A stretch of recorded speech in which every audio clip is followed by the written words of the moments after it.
Hello, everybody. I just realized I did not turn my lighting on. Let's turn some lighting on. You know, you do all your checks and sometimes you just screw it up. Okay. Good morning, everybody.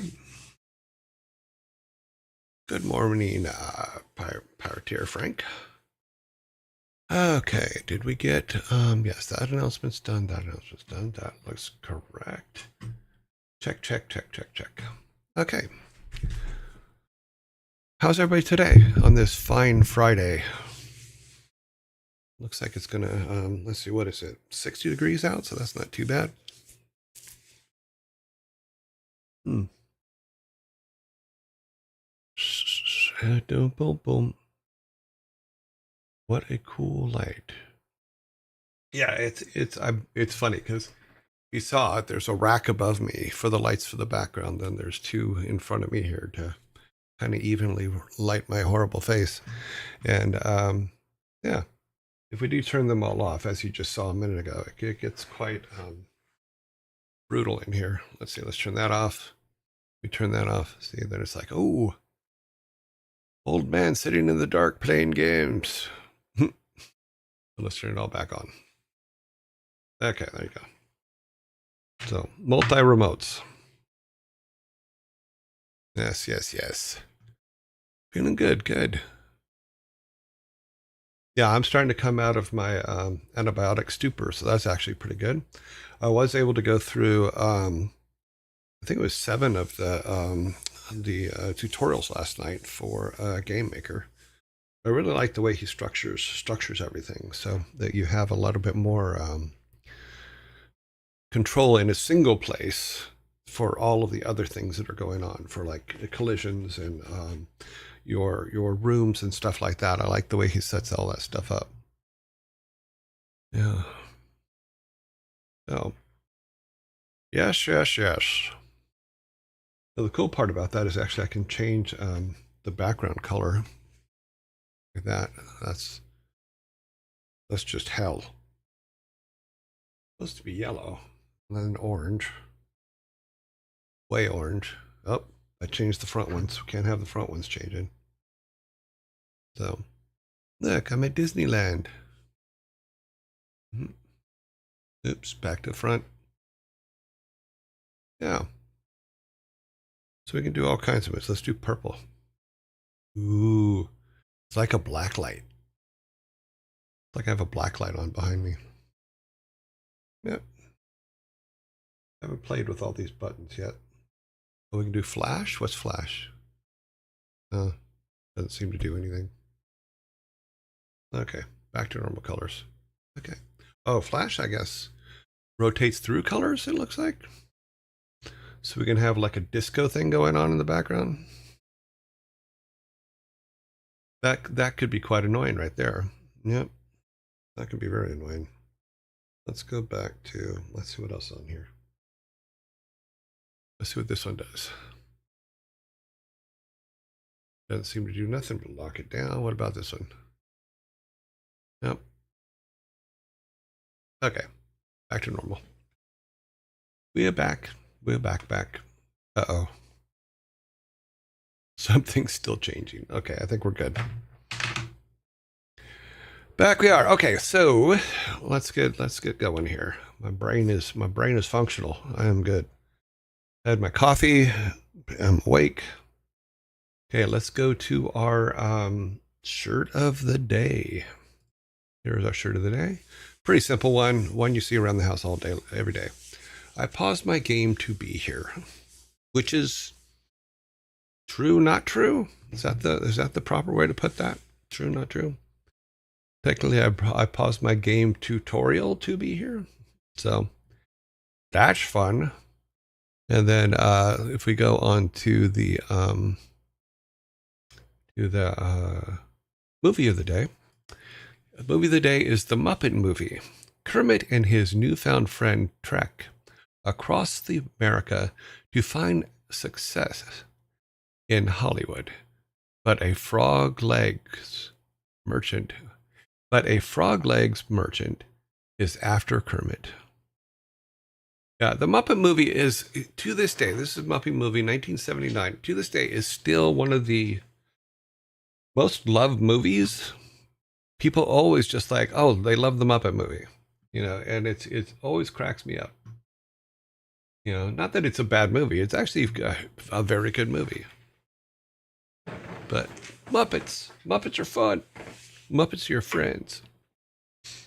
So yes, the Muppet movie is the movie of the day. It is Friday, so on Fridays we also do albums of the day, of the week. So today in the albums of the week section, we have two albums that you've probably all know. Some of you may not though. So let's start with this one. This is Simon and Garfunkel's "Bridge Over Troubled Water," put out in January 26, 1970. It includes songs like "Bridge Over Troubled Water," um, "El Condor Pasa," or "If I Could," "Celia," she's breaking his heart, keeping the customer satisfied, "So Long Frank Lloyd Wright," "The Boxer," which I used to really love the song "The Boxer." I mean, that thing, I don't know why, but there was just something about it that really just like hit a nerve. "Baby Driver," the only living boy in New York," "Why Don't You Write Me," and "Bye Bye Love," and "Song for the Asking." Very, very good album. If you can find it, listen to it. It's actually really, really good. Our second album of the day is Aerosmith's "Toys in the Attic." When I was in high school, when this came out, it was just like, oh my God, must have that album. So it was put out in April, on April 8th, 1975. It includes songs "Toys in the Attic," "Uncle Salty," "Adam's Apple," "Walk This Way," great song. "Big 10-Inch Record," that was a good one. "Sweet Emotion," "No More, No More," "Round and Round," and "You See Me Crying." So really, really good album. So those are our albums of the day, or sorry, albums of the week, because we didn't do a day because it's just, we do the other ones every day. That's a good one. I don't know "Bridge Over Troubled Water," but I'll be listening to both. Yes. When I put them up in the Discord, I do put a link to them in YouTube, because YouTube does have a lot of full albums that you can just listen to. And I thought that was kind of cool. So if you do go to our album section, which is our album of the week section, there is on all the albums we put up so far, a YouTube link to the full album so you can listen to it. So yeah. So all the albums we put up have that. Okay, I think "Get a Grip" and the Cars albums are my faves up to now. Yeah, "Get a Grip" was a really, really good album. Really was one of my favorites. And Cars, I told the story about the Cars album and my friend Patty in high school. Last time I saw her, when we did a little like 30 years after high school type thing, she reminded me about the 8-track tape of the Cars' first album being stuck in the 8-track player of my car, and I couldn't get it out. So we listened to it like 1,000 freaking times, to the point where it's just like, oh no, I can't hear this anymore. So, but that was high school in the 70s. That about was the name of a Danish movie. Really? See, now you got me curious. Let's look. Let's look what it is.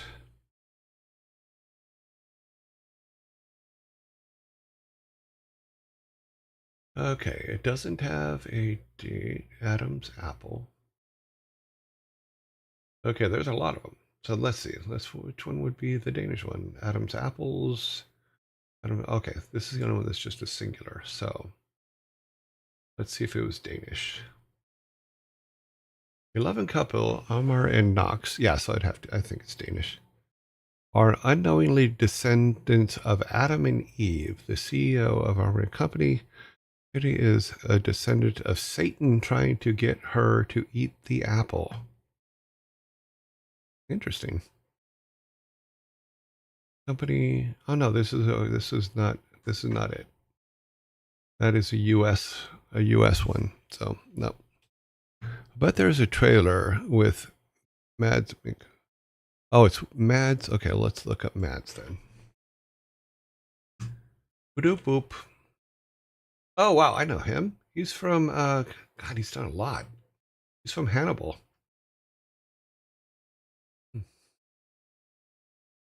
Go down here, it'd probably be another death. Arctic, blah blah. Show more. Doctor Strange, Hannibal, blah blah blah. Oh, here it is. Adam's Apples. Also, it's the other one, the other one that I saw. It's Adam's Apples, and it's a neo-Nazi sentenced to community service at a church clashes with the blindly devoted minister. Interesting. I'll have to dig that one up and put it in the system. Cool. Matt, yeah, he's in a lot. I mean, he's been in so many good things. He's also got a very, very particular look that I think works. But yeah, he's in Doctor Strange, and he does nerd movies too. Oh, that's funny. He did Masafu the Lion King. He plays Kyros. He voices Kyros in the thing. He was in Indiana Jones and the Dial of Destiny. He Dr. Vola.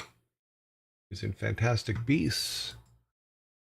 The Secret of Dumbledore. And why has... Okay. For some reason... Okay, I need to close that. Oh, wow. Okay, that's dead. We may have a bit of a problem here in a moment because my... Okay, looks like it's back. It is back. Wow, that was weird. My Firefox locked up pretty hard. So, yeah, so we'll check that out. The baddest meaning of the best. Could easily be the baddest James Bond villain. Oh yes, without a doubt. Yeah. There's been some good ones, but I think that he has the look. He has the look in the demeanor as a good James Bond villain. Okay, so here we are. Let me check here if there's any questions over here. There are not to start the day. Good, good, good. Announcements have been put in.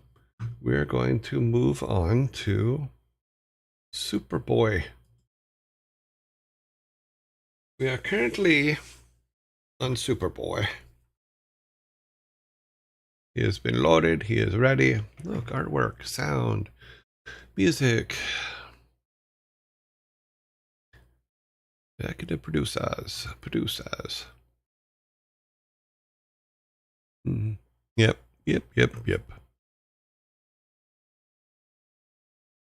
So we will get on with, let's see, that would put us at 12. Okay, yep, that's about right. As long as I don't waste more time. Boop, boop, boop, boop. I am trying to keep the schedule.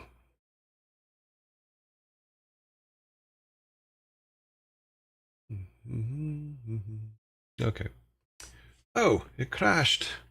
I hate when it crashes. I checked it and everything, and it was working fine. Come on. Yeah. Apparently something wasn't right. So let's... Hopefully that's not a prelude for the complete rest of the day. Let's see. Superman.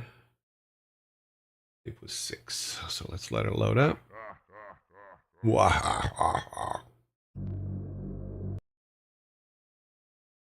Actually, I think we were on 7.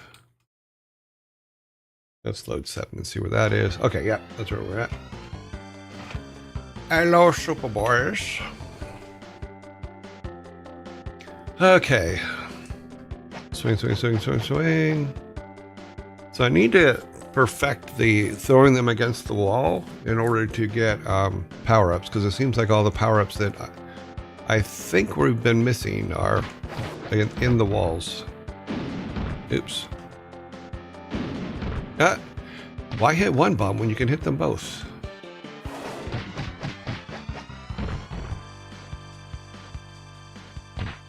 Huh.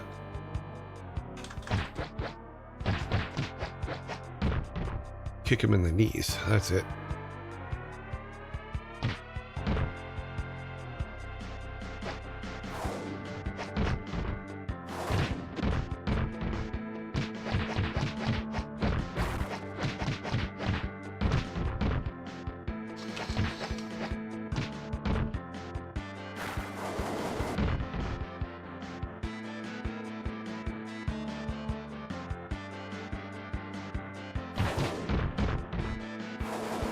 Oops, that was the wrong button.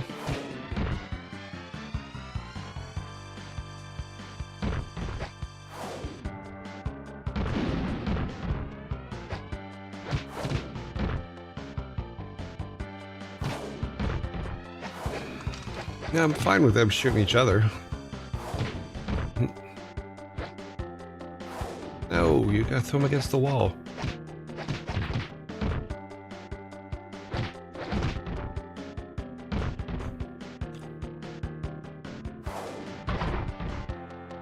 Okay, that was a throw against the wall. That one worked.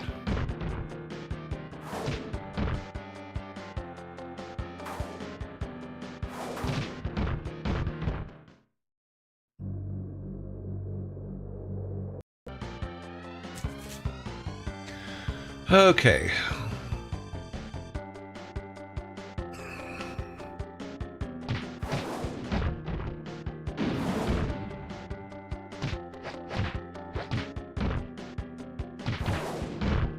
I'm just not getting the hang of things today.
That will begin in 2 minutes. Okay.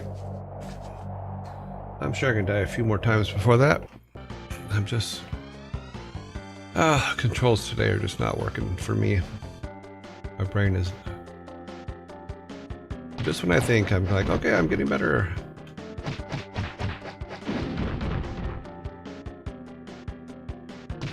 No, he was supposed to throw him against the wall.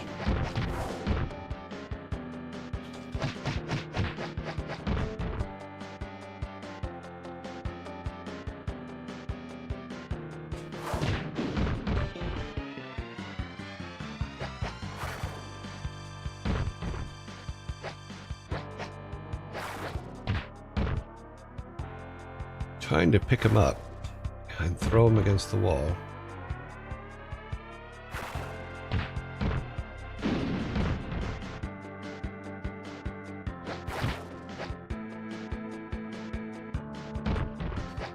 Nope.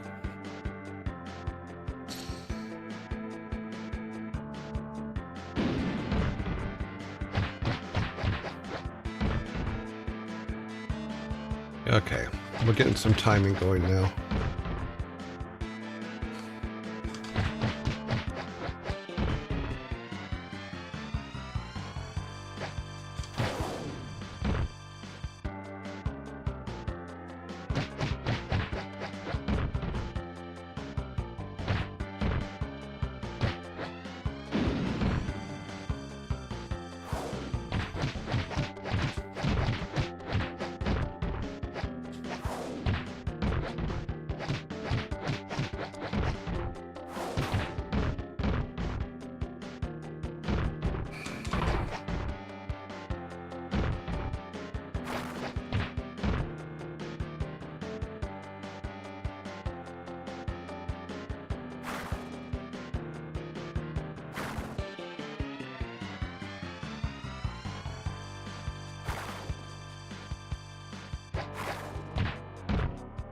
Oops.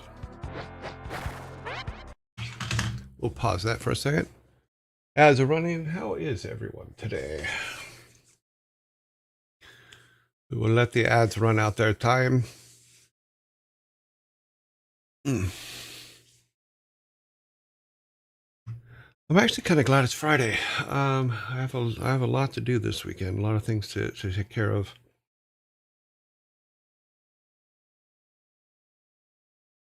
I'm hoping to get through the rest of the tutorials. I will show in the dev channel today. We'll show where I got as far as like how far we are. Yes, finally Friday.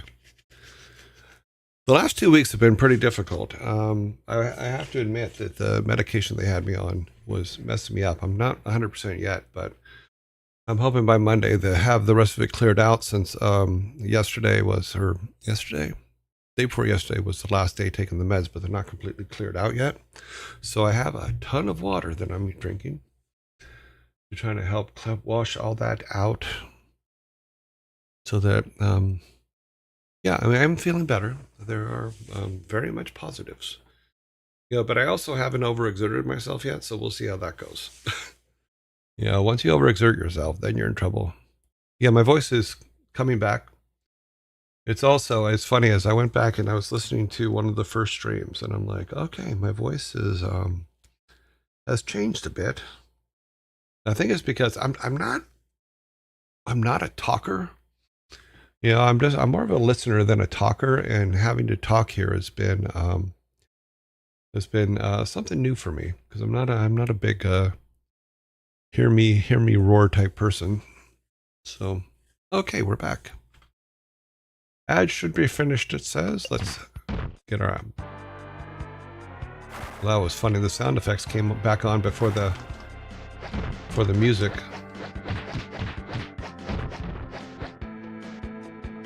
Now the next section, I believe, is dodging falling things, if I remember correctly. Yep. Which basically, if you just keep moving, you'll be okay. And of course, not step on the bombs that are on the ground. But we really need to work on perfecting the... I wish he could duck. Ducking would be nice.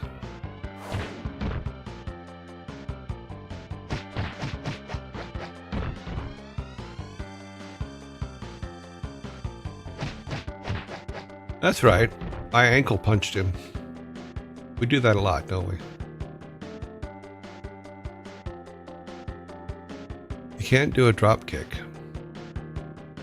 The original Superman can, but he doesn't seem to, because it'd be good like if I could like go down on them, but sorry about that terminology, but that's what it ended up being.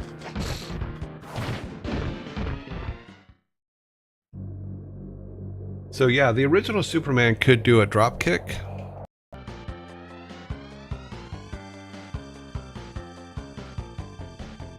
Tell Younger you're joined. Superboy needs to duck. Yeah, because you would think a simple duck would be like you think a simple duck would be good, but apparently we did not put a duck in. Ducking shows weakness. Superboy can't duck.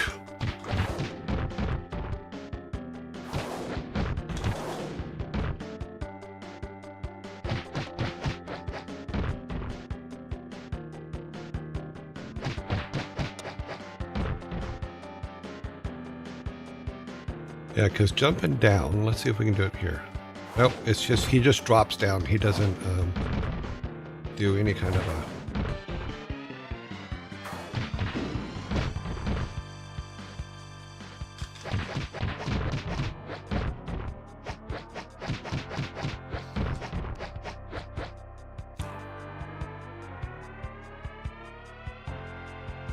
No matter what button I push, he just drops straight down. He doesn't actually...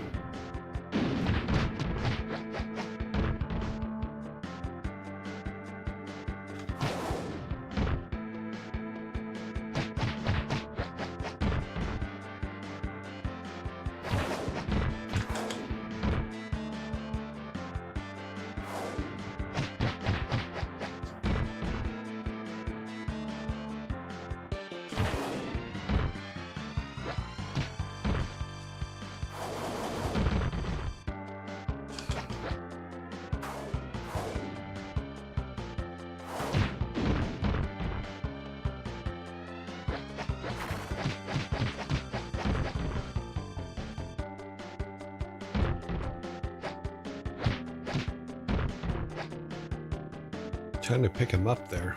Couldn't pick him up.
Jesus, come on.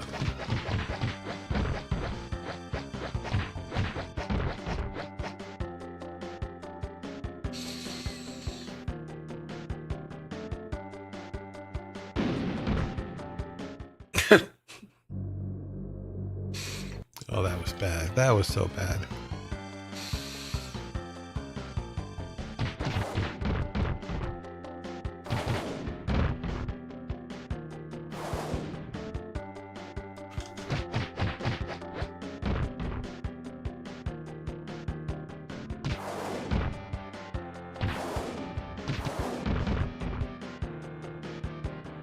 Jeez, come on.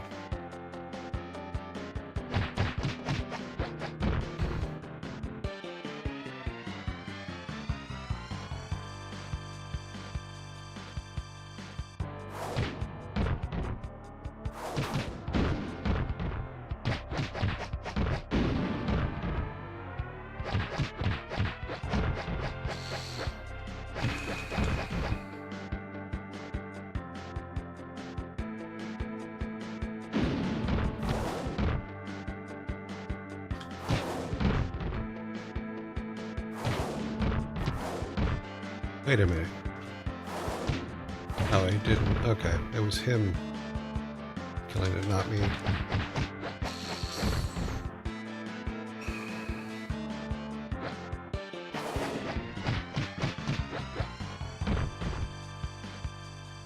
If you keep moving, it kind of confuses the algorithm for the flying guy.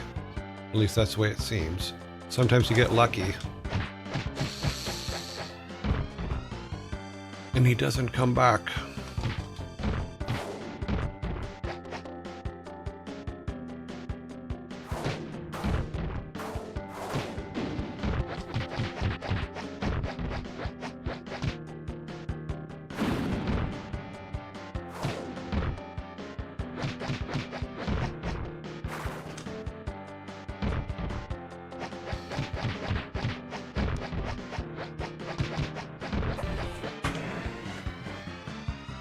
And I'm sorry, but pinning them against the wall is a strategy. I'm just saying.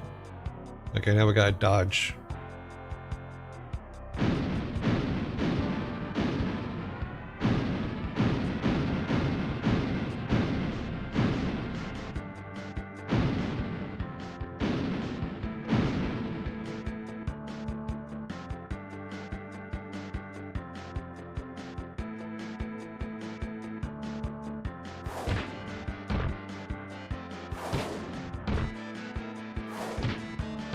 Wow.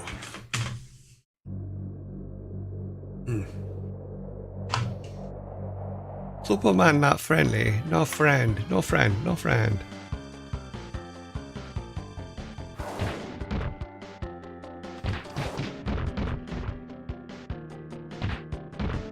God, he just will not jump up.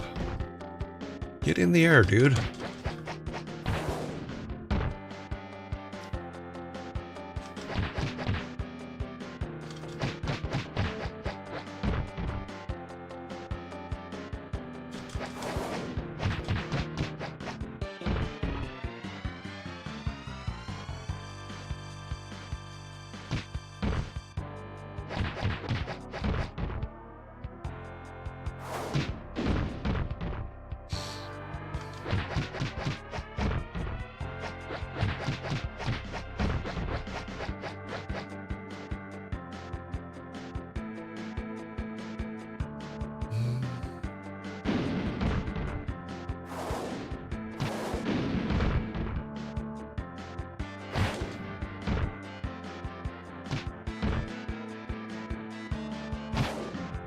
Wow. Really?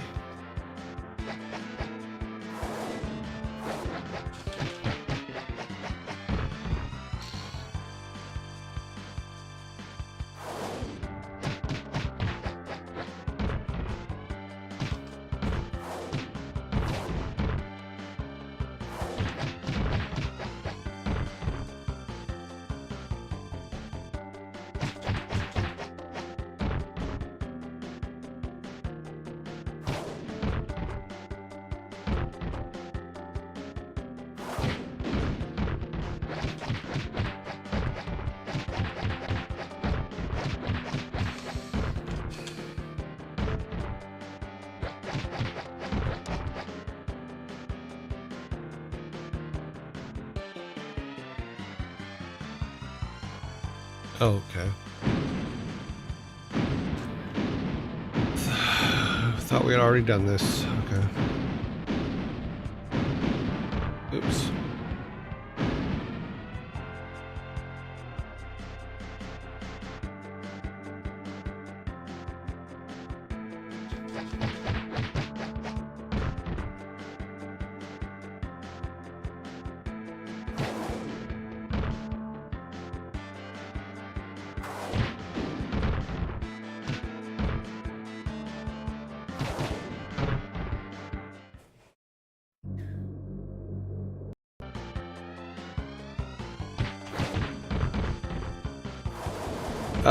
Didn't want to do that. Not what I meant to do.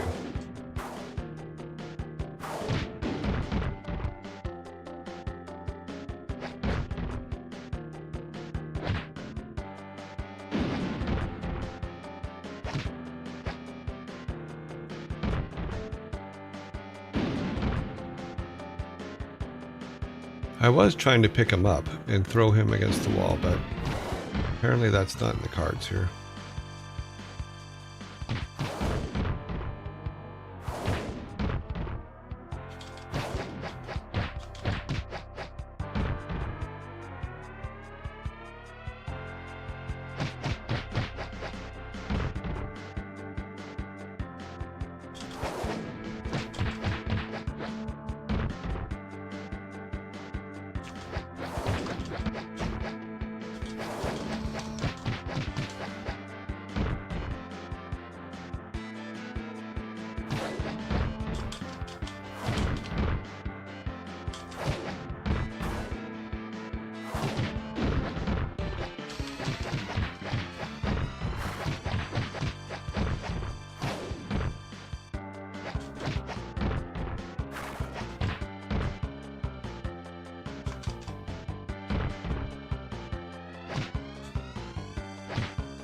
No, you're supposed to throw him backwards.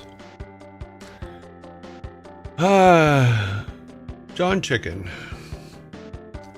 John Chicken left the farm one day, walking north because he didn't understand how the sun rose in the west and set in the east. Yes, and that's right. To him, that's what it was, because his vision actually is backwards, so it always seemed to him that it rose in the east, it rose in the west. He had dreams of sitting on the beach, roasting on an open fire, not realizing that when that happened, he would actually be dead, that he would actually be the one roasting on that fire. Okay.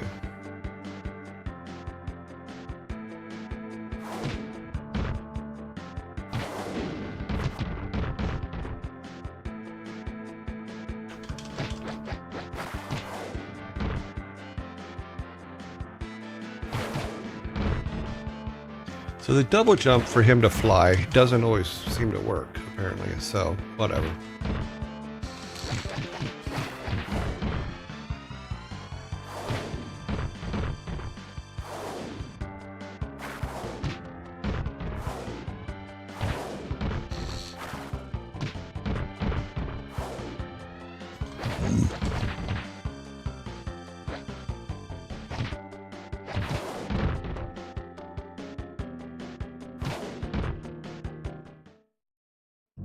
Okay, I've lost track of John the Chicken. No, wouldn't it be 260 vision.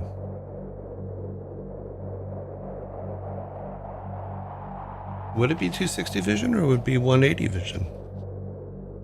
I mean, I'm not sure what happens in a chicken's mind, but I always got the impression that they've seen the world backwards. 260 would be 3/4 vision. That's a hell of a circumference. Now, granted, their eyes are on either side of the head, so I kind of actually see that now.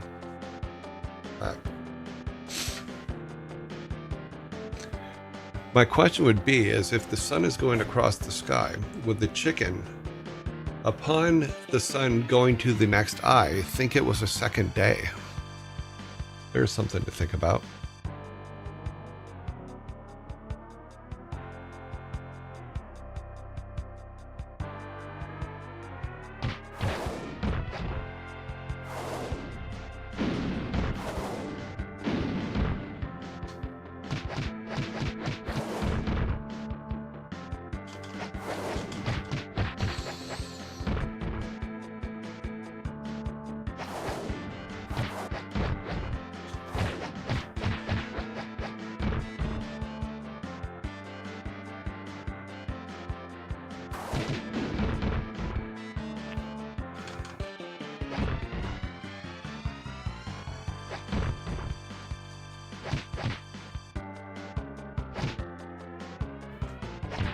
Oh, I tried to throw him against the wall. I just don't have the knack for that today. Weird. Well, we were still learning it yesterday, so it's all good.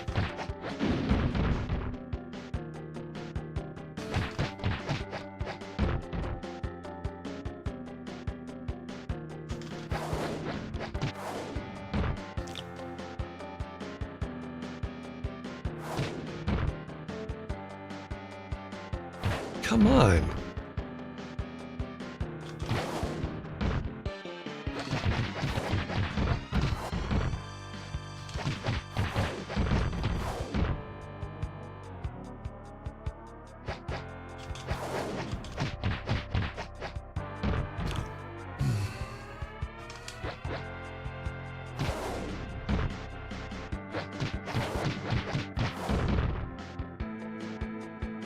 So for a chicken then, is there a left world and a right world based on vision? Interesting concept.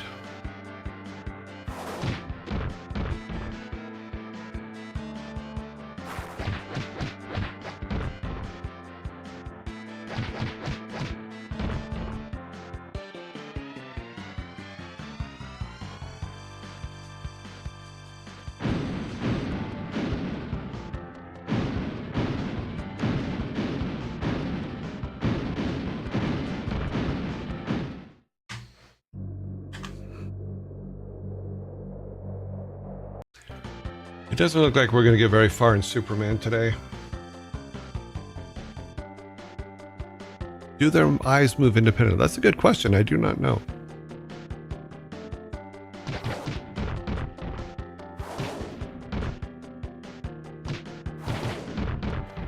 Just walk away, dude. Thank you.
I'm on Google and it says that chickens don't have their eyes like 90% of the time. Don't move their eyes for 90% of the time. Okay. So they got locked vision, or do they? So you're saying they can move them? Yes, the movements. The moment I.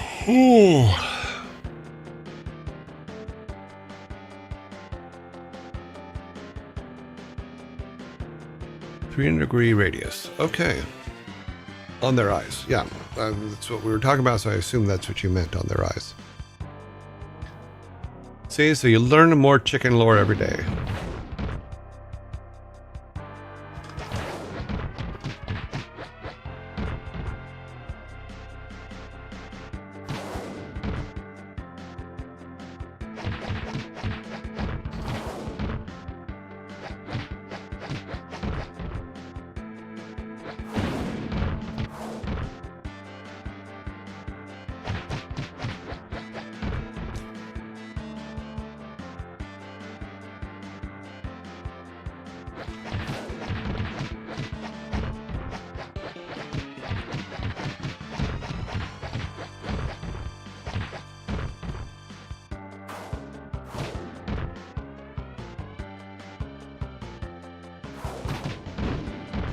There's no way to not get hit by that guy.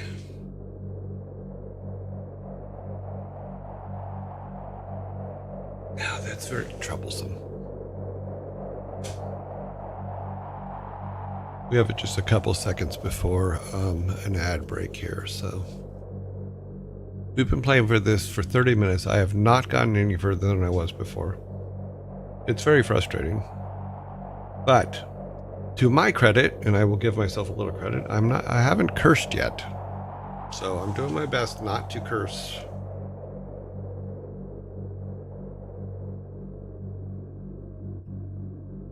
Jumpy Otter. And to be fair, people did tell me fractal expression is just like mine. Facial expression is just like mine.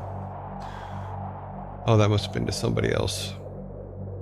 Yep, yep, yep, yep.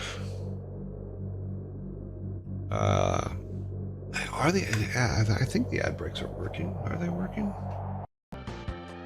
The first one didn't come up when we were first starting out, so I don't know if they're actually working or not. It says they're coming, so let's go. Oh, yes, it is. Okay, they are working. So let's hold off here for a couple minutes. Let me take a quick breather. Hopefully, relax my hands out, all that kind of stuff. Yeah, sorry, we are speaking about my avatar. Oh, okay.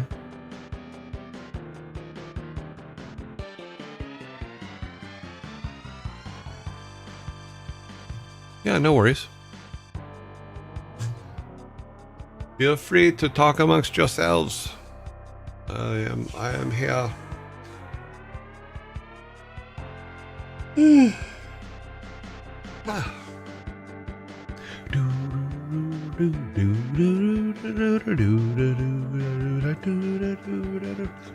Sorry. Rockin' the free world. Did you also work in Blackthorne for the Sega 32? I remember doing different ports of that Blackthorne, but it was 30 years ago, so I don't know at the moment which version you're talking about. So I may have, because we were doing all of our we did do most of our own ports, because that's what we originally were doing before. Was we were doing ports to keep the doors open, which is why I get credits on things like Dvorak on typing and stuff like that. Mm-hmm.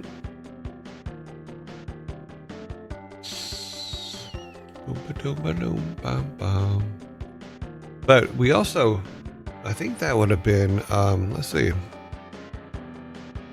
Take a look at it. If I take a look at it, then I can tell you whether I was part of it. My brain is visually oriented, so.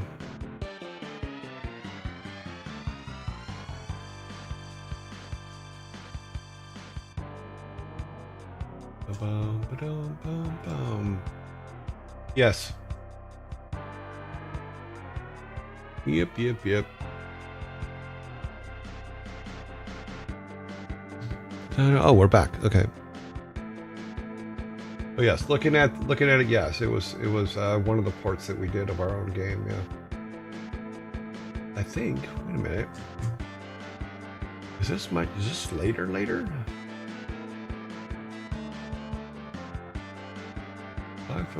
No, I was not. That was way past.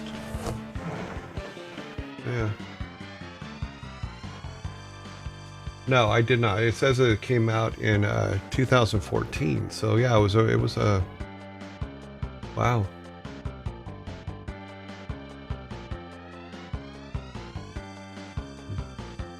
Was it 2014? There's a version here, Blackthorne Sega 32X game, 2014, which was the year that I left Blizzard. So no, I was not part of this version. Oh well, cool. Of the Sega 32X. Voice. Yeah, apparently this is a version that was made I didn't know about, which is highly possible. You know, companies make deals and go in.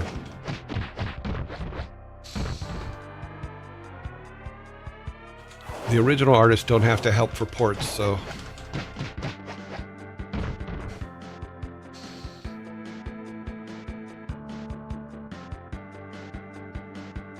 Okay, there's got to be an easy way to do this.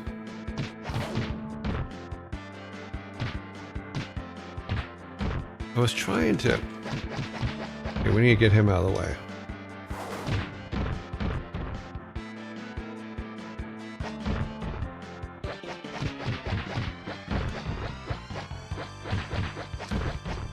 That's right, I'm just punching him in the corner. So, no, I was not part of Blackthorne Sega times 32.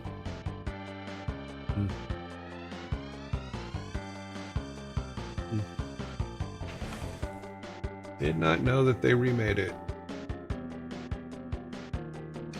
That's why we are playing the originals, because remakes are remakes. The originals are what paid for my dinner, so.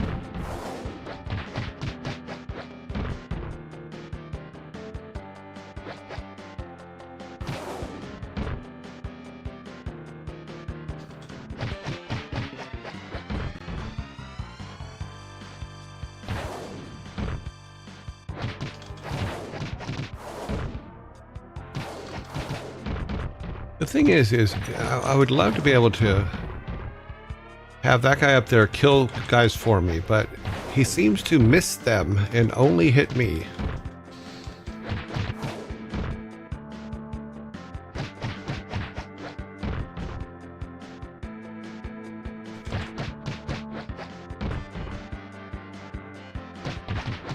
It's just going to be a bad Superman day, that's all. And we're dead. Super NES, September 1940. Yep. DOS, yes. We worked on both of those. Sega. September 90th. Then they must have just remade it, because on the internet it's showing a release date of. Oh, I guess these are different platforms. Because all the versions back in the day, yes, I was part of. But the most importantly, the first version, which is the one that we did first, Game Boy Advance 2003.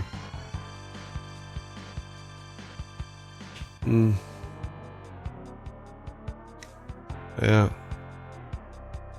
If the 32 came out in 95, then yes, I did work on it, because we were working on a lot of different things, as well as Warcraft 2. Because Warcraft 2 had a very, very small development cycle. I just looked up the timer. I have 7 minutes and 20 seconds left on this game, and I cannot wait for it to be over today, because I can't seem to be getting anywhere with it.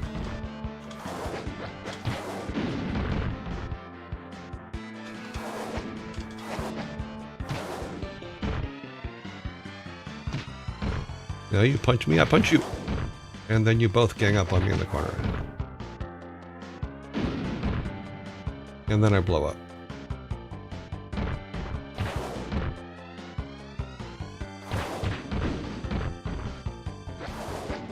Jeez, why don't you just hammer on me?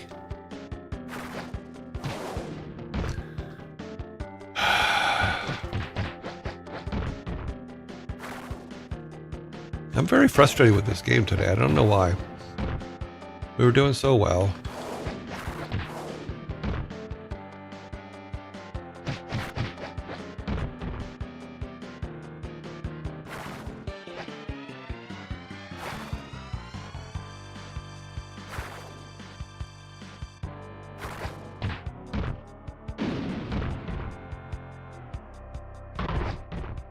Ah, that was a power-up.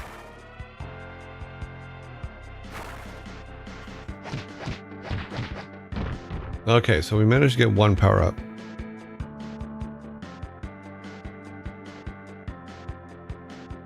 The Flying Power Ranger is getting on my nerves. Yours too? And I'm not even playing. In my mind, I am cursing like a sailor because of it. We have a question in Discord. Oh, do we? Let's stop here for a second. What is the question? Oh, it's a long question.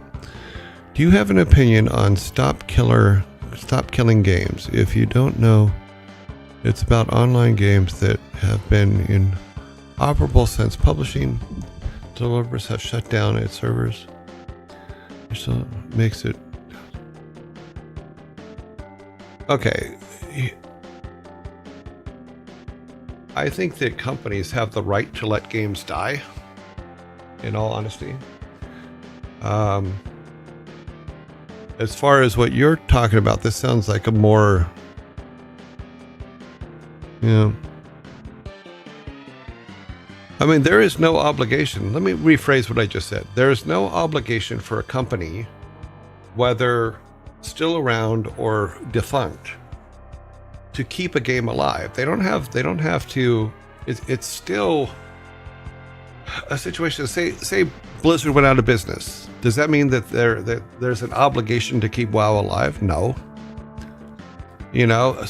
These games that I'm playing now, these games have been were made 30 years ago. If I didn't play them, actually, for the most part, other than Superman and the ones that are Sunsoft, the original Blizzard ones, we did what we could to archive them and make them still viable, but we're not obligated to. And I don't think that anybody should be forced to. If it's a voluntary thing, and I've talked about this before, if it's a voluntary thing where you're giving your games to like a museum, like let's say a video game museum or something like that, I'm all for that. That's fine. But you're not obligated from there to come in and adjust the code to new formatting or any of that stuff. You're not. No. And I know that there's some people out there that are really adamant about, oh my God, we have to save every single game, every single thing possible. We don't. And if the original publisher doesn't want it saved, then they have the right to kill it.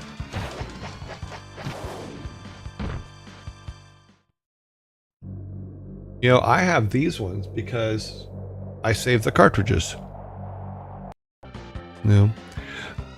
Basically, the question that's on the internet or on the Discord is, do you have an opinion on stop killing games? If you don't know about it, online only games that have been inoperable since publishers, developers have shut down its servers. My opinion is this. Companies have the right to shut down their servers. Period. If there was a central historical record, say a museum, like the video game museum or something like that, a very reputable level thing, then yes, they could donate to that and they can do whatever they want. Whether they just want to donate the game itself or the code, that's their choice. But it's still up to the publisher to decide whether they're defunct or not. So anything like if it's we're going to force you to save your game and keep your game live forever, that's wrong. Because you guys see the game part. You don't see how much it costs to keep those servers alive.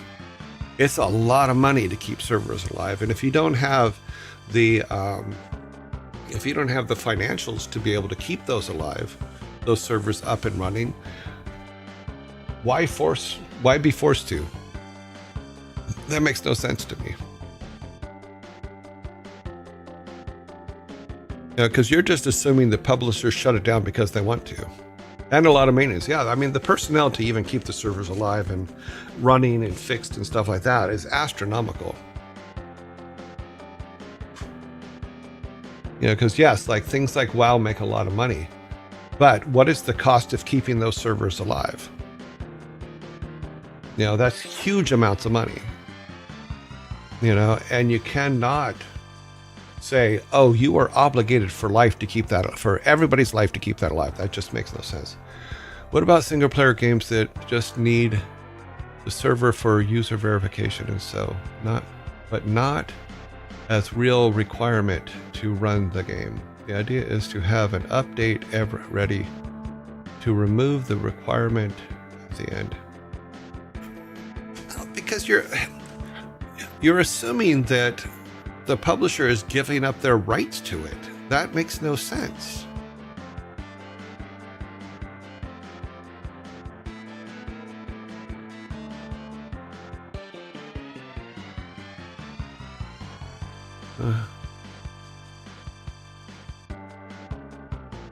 Well, it's more to it than just constantly paying people to watch them and maintain them. You're also now in the last thing here where it says the idea is to have an updated ready to remove the requirement at the end. So you're saying, okay, the publisher's closing, therefore the game should now be free for everybody forever, and they should give up all the rights to it. No. I don't, based on the logic that you've put in here, no, I think that would be wrong.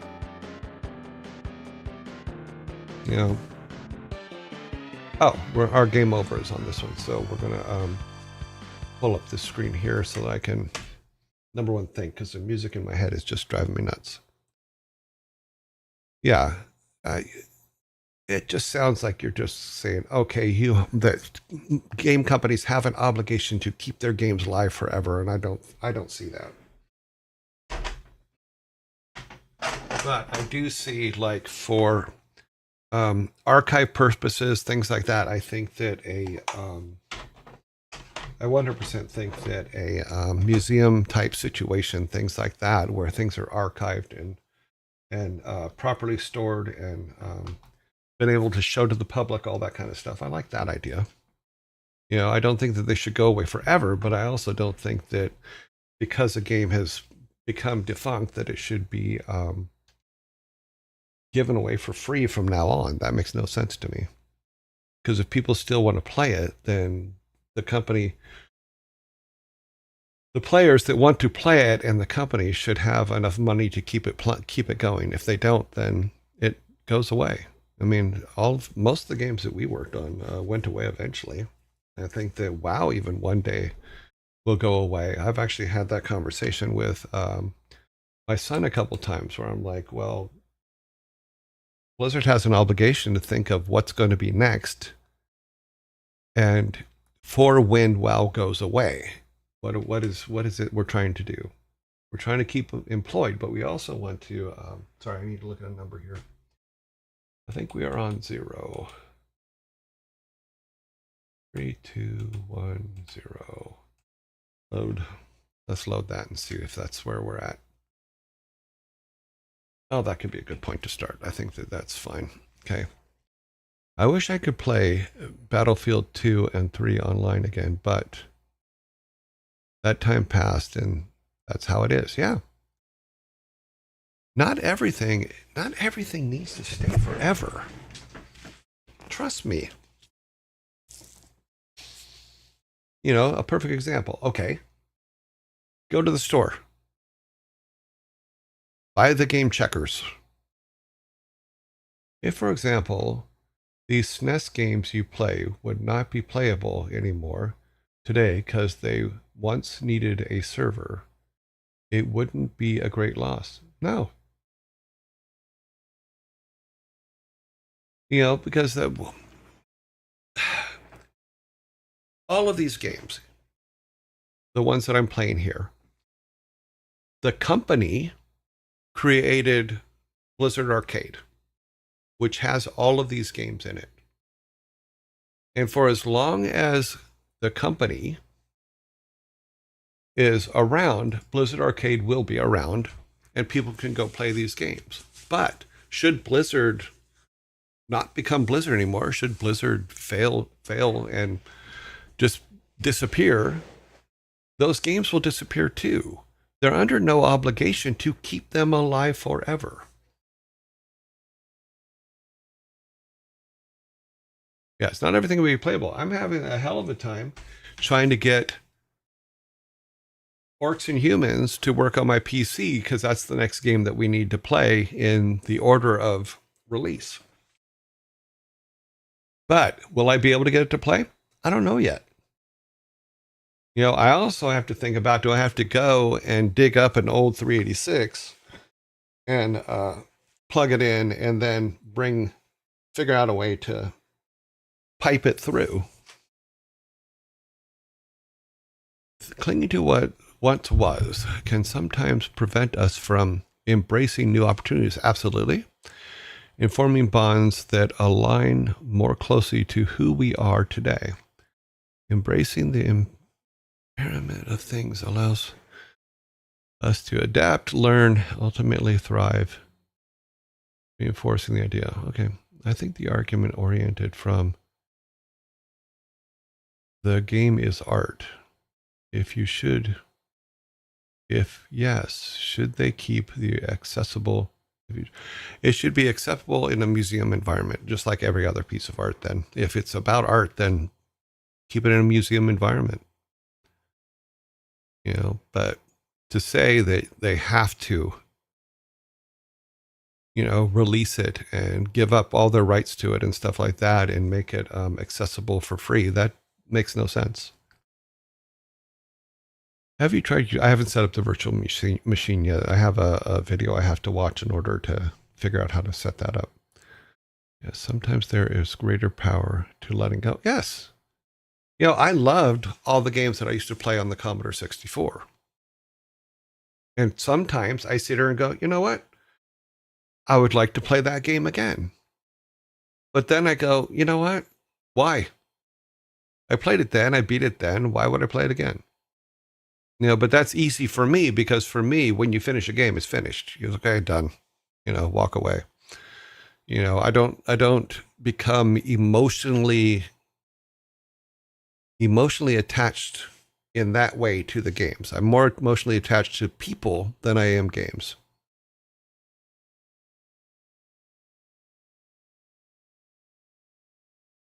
Because to me, it's like nobody should ever lose their life over a game. Nobody should ever lose friendships over games. They're games. They're a distraction for your head. That's all. Should it be Archive's job to fix a broken game? No. Now, I see what your argument's going to be. Your argument's going to be, well, they fix paintings. Yes, they do. Absolutely. But some technology is so old it doesn't work anymore. I'll use StarCraft as an example, the original StarCraft. The original StarCraft had a map making engine. And there were several iterations of that map making engine that you could go in and make maps. And while they were developing it, in one of the iterations, I made this whole small movie, in-game movie using the map editor to make a small little movie and showed it to everybody. It was really, really cool. But the next iteration of that engine killed it to where it wouldn't run anymore. It wouldn't work anymore. So it disappeared, gone forever. The company had no obligation to make sure that still worked. Ever. Let it go. So should be more attached to people than games. Sadly, not everyone realizes that. That is true. In psychology, it is like clearing old neural paths to make room for new connections. Absolutely. allowing us to discover experiences that truly align with our evolving selves. Yes. Okay, let us. Oh, well, we're going to go into an ad here in a second. After the ads, we're going to go into Blackthorne and play there. We will see. You know, part of the problem also, and this is maybe Savvy Otter might have some input on this, is if your neural pathways are formulated by only the game, then reality is going to be a little bit difficult for you.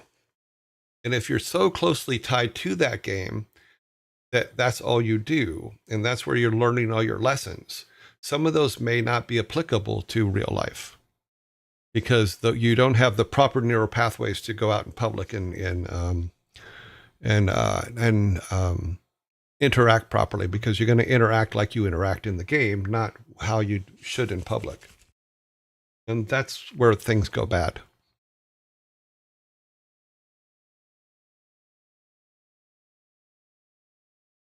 As well as situations where people get upset in a game and then go after the person. That's just stupid. Yes, we all know people like that. We all know people that you interrupt their game or disturb their game and they're going to do horrible things. And that's sad. And here's the zombie. I knew he was coming. When our brains are wired primarily by the repetitive high reward loops of games, they can become finely tuned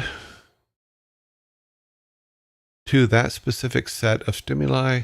This focused neuron adaptation can sometimes leave us less prepared for the diverse challenges of real life, which demand a broader range of cognitive flexibility and problem solving. Thank you, Savvy. That's exactly what I was trying to say, but I didn't have the right words. You have the right words. Those are correct.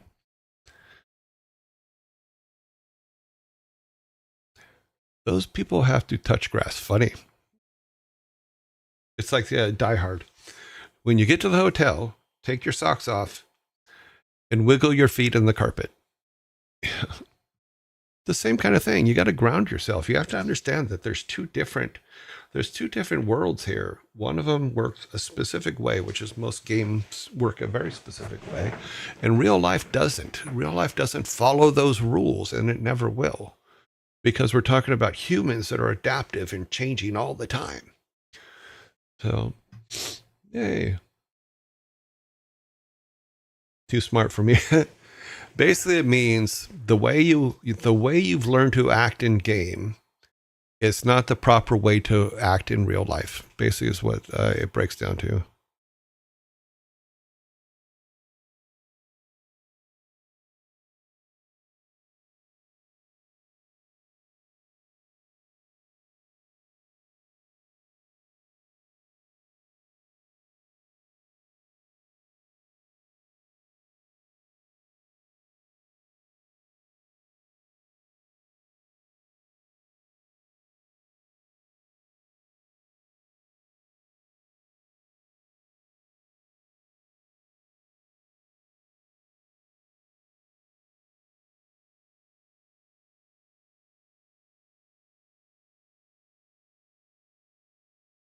Okay, we're back.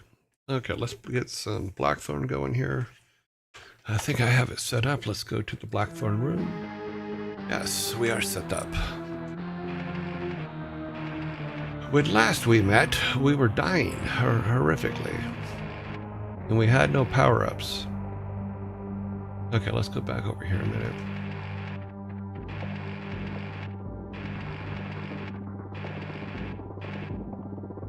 Okay, this is where we came in, so let's run this way. I think this is where the brothers were. I think this thing's put us back a little ways.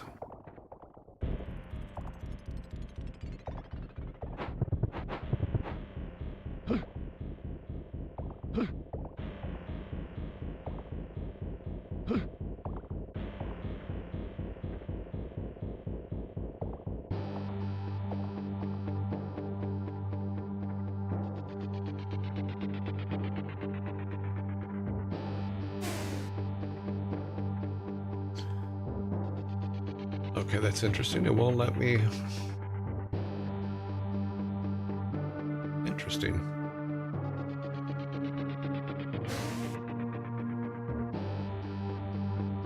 Yeah, a lot of people have mentioned that it does remind them of Prince of Persia. They were around, they came out around the same time, so. I just thought that our animations were better. Just kidding. But it is the same style game as Prince of Persia.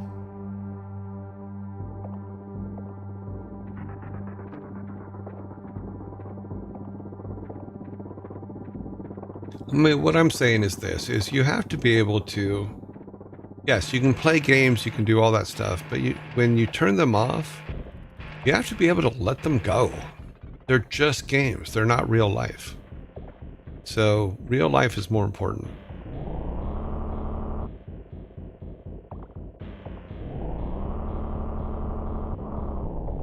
Continuing from our discussion. Oh, it put us way back. We put us back at the beginning of the level, which is probably good because we couldn't finish it, if I remember correctly.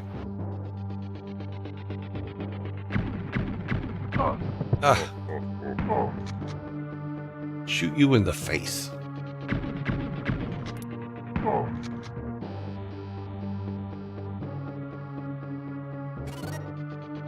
Yeah, we have to be a little bit better on the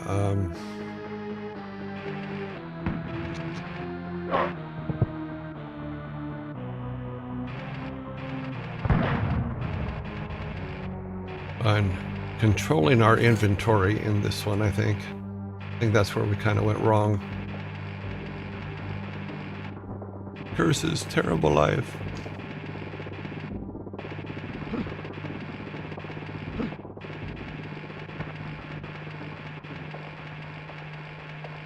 Have you seen my brothers?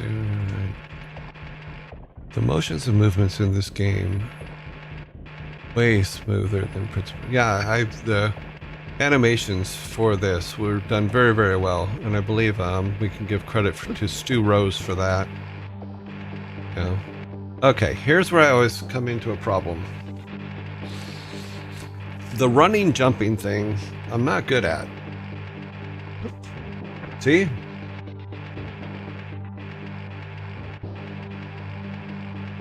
Waterfall with nothing behind it. No, there's nothing behind this, because when there is, you can see a black square faintly in the background of the waterfall. So yeah, there's nothing behind this waterfall.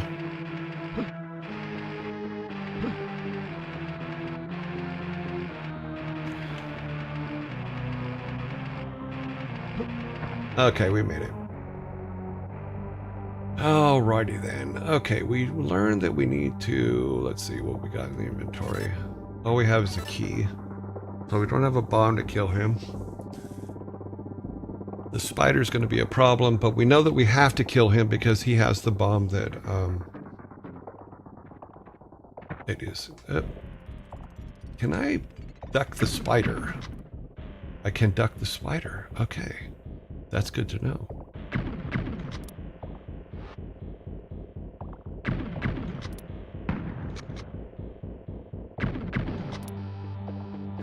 You're gonna come right up on me and go punch me in the face.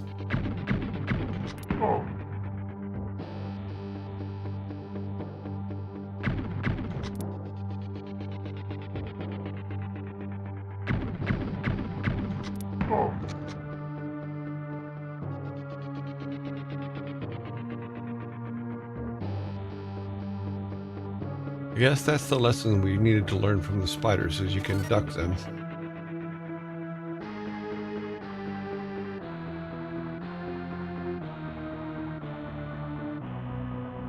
That saved us some life.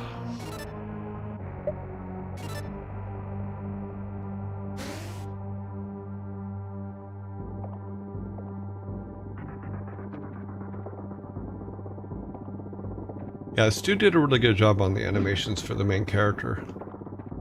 Okay, if I remember correctly, there's a spider when we first walk in there.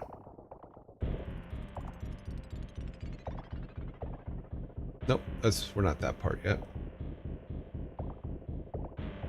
Oh, I'm so hungry.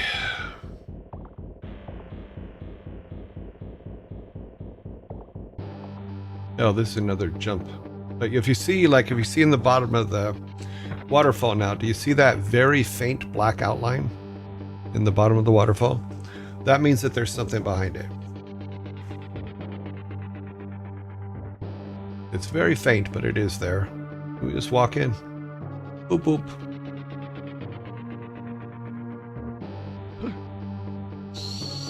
Yeah, so that's how you tell if there's something there. Okay, so we need to jump.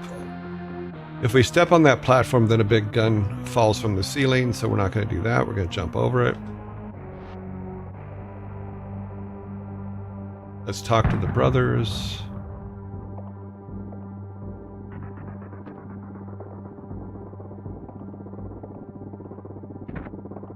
I believe one gives us a potion and one gives us something else. I forget what the other thing was. You must be the chosen one. Take this potion. Cool. Thank you, friend. Let me go talk to your brother. Have you seen our brother? Yes. Yes, he is working in the mines. Thank you. Take this key. Woohoo! So now we have a key and a potion. Okay, what do you... Yeah, we did. We actually, for this game, we filmed Frank Pierce in a field. Running, jumping, doing all those kind of things. Come on, walk out of the way. I can't leave if you're both standing over the climbing area. So yeah, they filmed Frank Pierce and then went out and brought all the video footage back and then rotoscoped him into it. Okay, now we can go. Alrighty then. We have a key, we have a bomb.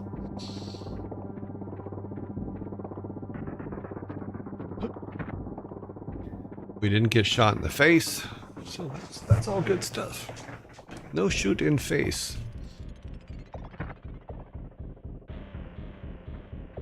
But I didn't realize yesterday for some reason that you can dodge the dudes, the spider guys. That's a big one. Okay, so I have a jumping problem. So here's what we're going to do. We're going to go to, let's see, right now this is on, look at my list. This is on 0, so we're going to put it at 1. And we're going to save there because it's going to take me a couple times to be able to jump over this embankment. Okay.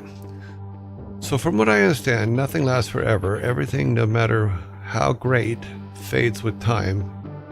Instead of trying to live in the past, and we should live in the present and do things that matter instead of keep trying to live like the good old days. But we don't know the good old days until they're over.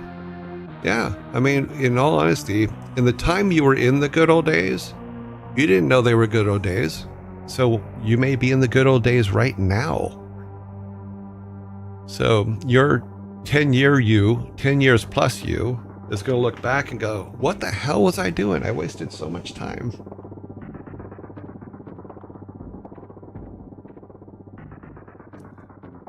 Okay, so here we go. Let's see if we can jump this. Oh, yes, we got it with our fingertips.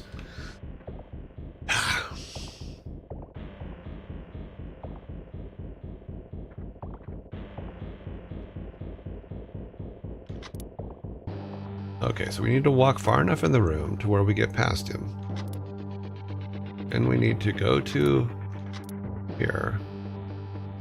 So the spiders are an avoidance issue, not a fighting issue. I'm waiting for him to walk to the other side of the room. Okay.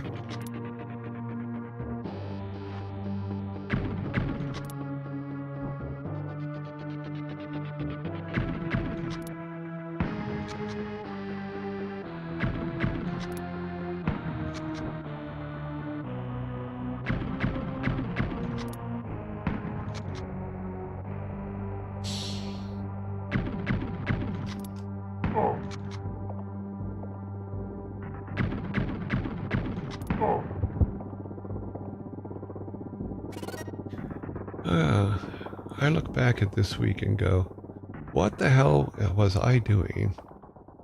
I wasted so much time. Yeah, we waste time all the time. We're just humans. You know, we do not have to be productive every day, every minute of every day for the rest of our lives. You don't have to be.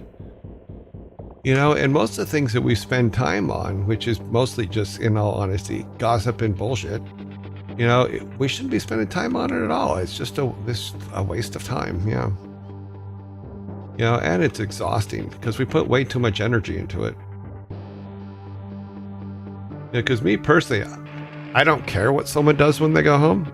None of my business. What the? Oh, I forgot. See, that's all on me. That was all me. I forgot that the red guy was waiting for us on the other side. No, it's not your whole life. You're not meant to be 100% productive 24 hours a day. You're just not. We're just not built that way. You know, and like I know that I've had times where, and sometimes it's months, you know, it's months where I'm like, I have nothing to show for those months, but that doesn't mean that those months weren't important. That doesn't mean that what I was doing in that time wasn't important.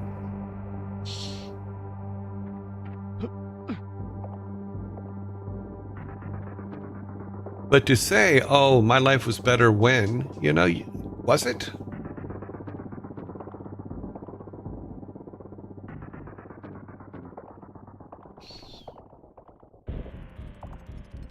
Well, that comes down to the whole thing about we've talked about in the past where it's like, okay, well,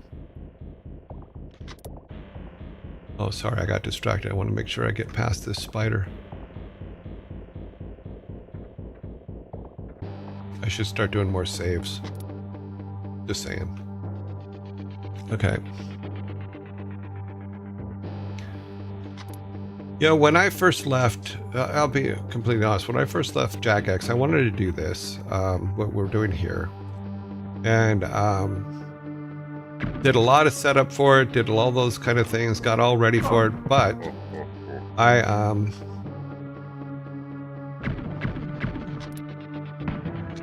didn't do anything for months, you know. I had everything I could have started. I had the games. I had everything set up. I had the room kind of set up. But I didn't start it, and I couldn't figure out why. So then I'm like, okay, why am I not just getting in? Why am I not just doing it? Everything's there. I know how to do it. I know what I need to do. Why can't I do it? And I had a little bit of paralysis over it, but you know what? Then one day I just went, you know what? I absolutely should just do it. So I started this. It was a little gloppy.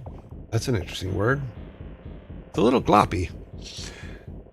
You know, and it was a little nerve-wracking. It was a little bit scary because as people who know me, I'm not a in front of the public kind of person. Because I love just sitting in my room and doing the work, or sitting in the office doing the work, or doing whatever.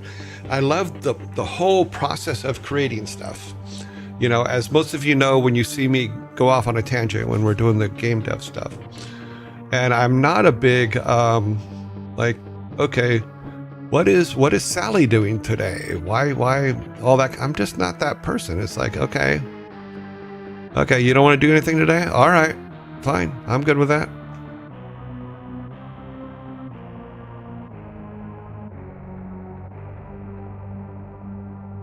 Sorry, I have to stop now and then to concentrate on what I'm doing. Pull the gun. Okay, now we got you, Red. I see you over there.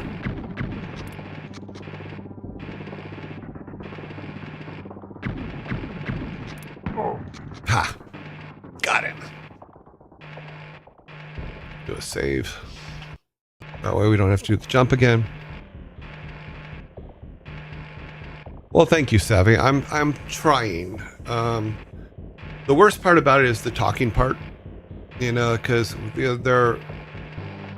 I don't always know what to talk about, and I'm learning. I'm learning. You know, so I'm glad that a lot of you have bared with me while I figure it out. Wahaha. Now we pick that up. We'll take that with us. We need that. Let's see what this guy has to say. If only I could steal a levitator. We just stole one. But why can't you climb up here? We need this, which is another bomb. We need the key for the bridge.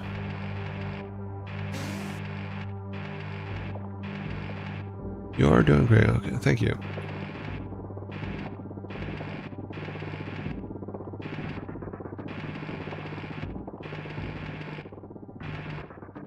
Mm-hmm.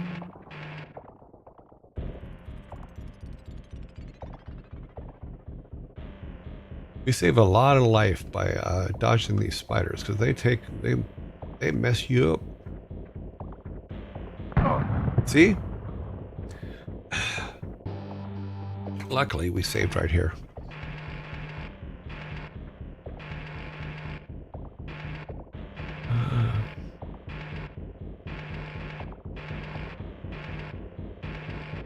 It is a brave new world. Not everybody... Can I just drop it from here? I wonder. Oh, we have a save, so let's find out. Nope. Can't drop it from here. But if we do it this way... What if we drop it from back here?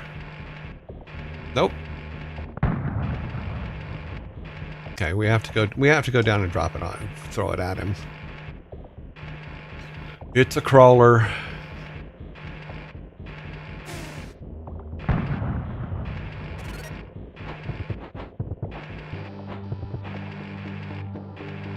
I have a flying machine.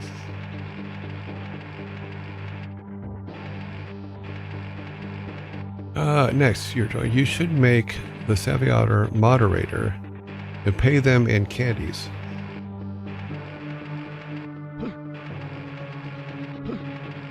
No, until I've been very honest about this. Until I can make enough to be able to pay a moderator, I probably will not have a moderator. You know, and the Savvy Otter has a lot on their plate.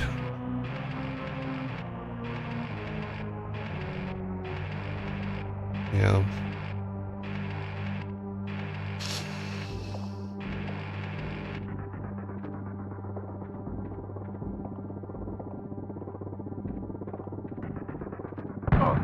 See, okay, that just sucks. We're gonna walk past that.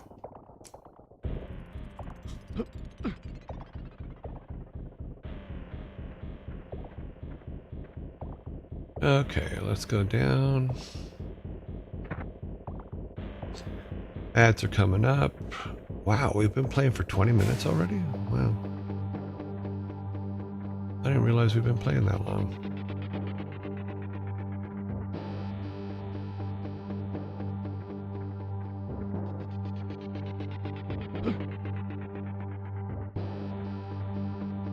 We've saved ourselves a lot of life points by avoiding the spiders.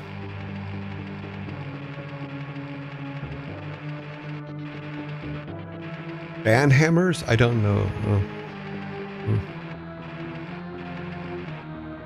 I stopped being a community manager, moderator a few years ago, but I could make an exception for you.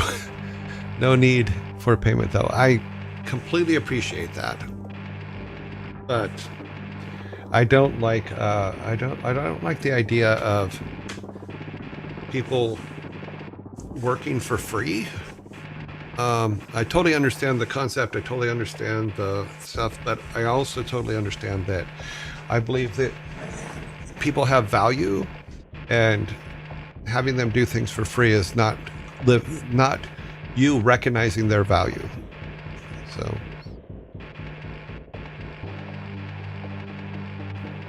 I find it very hard to believe that Savvy Otter would ever be a yes man, in all honesty.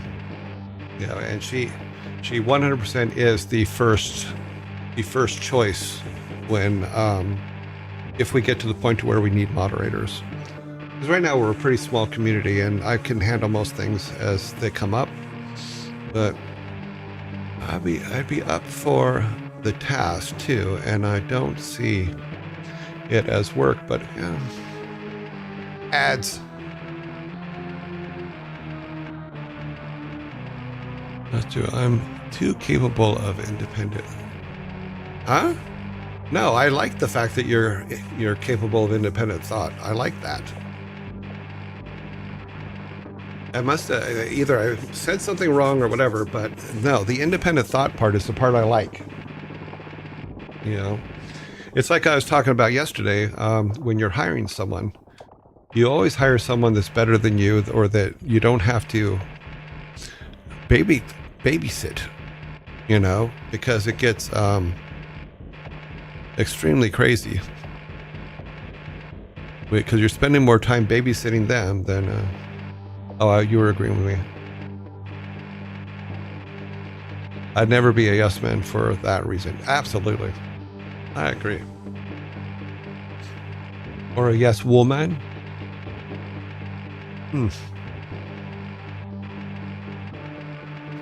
Okay, I'm just waiting for ads to finish. We got less than a minute to go here. Yeah, because all the big stuff right now is automated, and I'll show you guys what I mean by that. Is even my messages and stuff are automatically written for me through a spreadsheet that I built. It's just a silly spreadsheet, but it's actually kind of cute. It writes the messages for YouTube. It writes the messages for in here. It writes the messages for the announcements, all that kind of stuff, because it's because I'm lazy, and lazy people will always find ways to get the job done with minimal effort on their part. 12 seconds.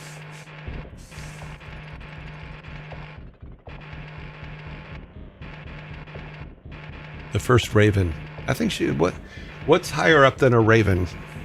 Because the position she holds is extremely important to our teams.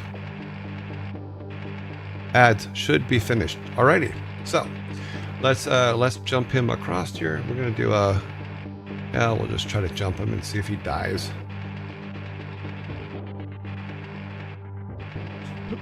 Hey, we did it. Hey, we're jumping. We're jumping. You're trying to go back because we need to do this is where we're supposed to be. Okay, so we need to get right there. We need to drop the elevator pad. Oops. Turn around, jump back. Whoop. Touch yourself. Oh, sorry, I went all James Brown there for a second. Jump back. Oh, kiss myself. That's a classic dialogue right there. Okay, so we have four things. Let's see what this guy has to say. Word travels fast of your deeds to defeat Sarlacc. Take this weapon. Okay, so he says take this weapon. But what weapon is it? Because I don't. It was stolen from the guard. Is more powerful than what you are carrying. I remember those that helped in Sarlacc's defeat. Farewell. Okay, so what is the weapon? There's no visual thing for the weapon. So is it a improved gun, maybe? I don't remember.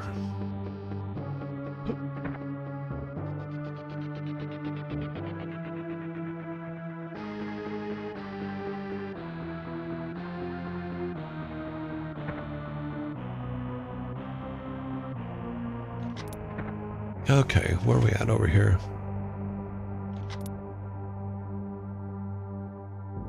Yes. I wasn't sure who made the original suggestion, but yes, it was you. Now that you remind me.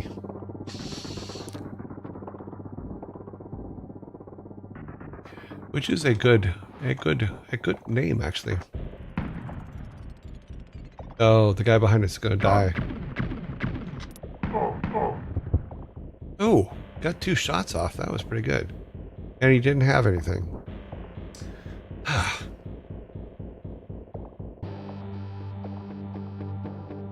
Was it? It might have been.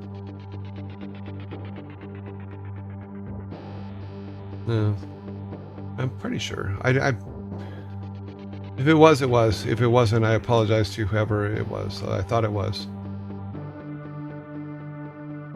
I did not write that piece of information down. So.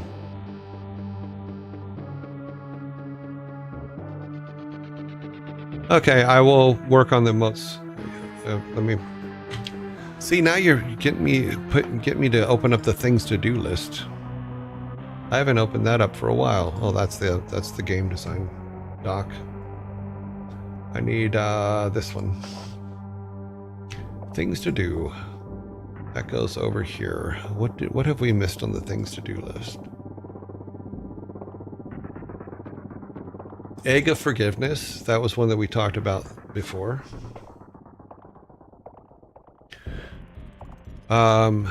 Sticker Mule. Big Cartel. Then we had the 2 coffee things, which was the mushroom coffee and the other one, VIP, which we've put out our first VIP. That was actually on the list. So yeah, so I need to make an Egg of Forgiveness. So we have that to use, which is probably one that should be used to anything. Oh, and there was another one. Let me go back and make sure I write it down, because you guys had put up a warning emote, meaning someone's being a dick remote.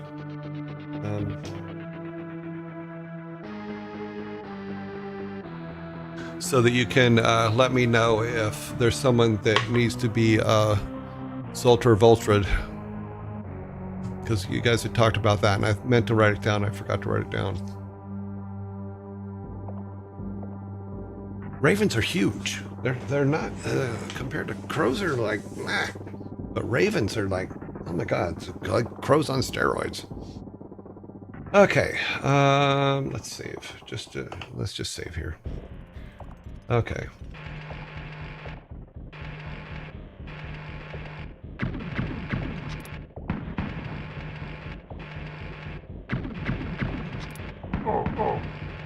Ah, double tapped him.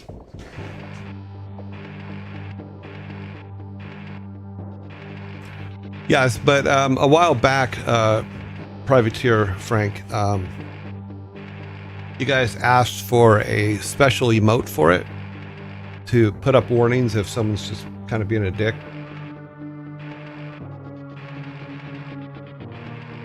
I don't think we can go down this way. Oh. Good thing we made it, because good thing that was there, because I pushed the button for too long.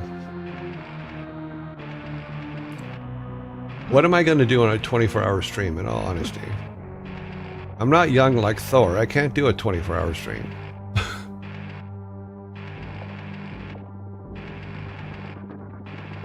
It'd be 24-hour stream followed by a heart attack. Yay!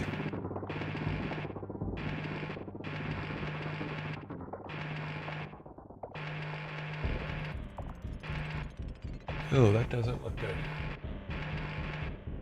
Okay, we're good. I don't know if it's my screen or that I have it set up too close on. Nope, I can't go up that way. I gotta jump. I think they're crazy, but they're unhealthy if nothing else.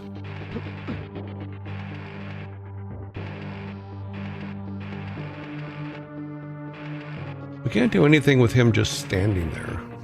He's got to move over to the right. Okay, well. We'll keep going this way, and then we'll come back. Oh, of course, now he moves.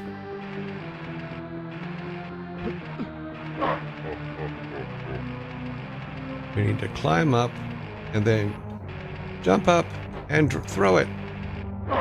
Ah. And of course, he drops nothing for us. Hi. Curse this terrible life.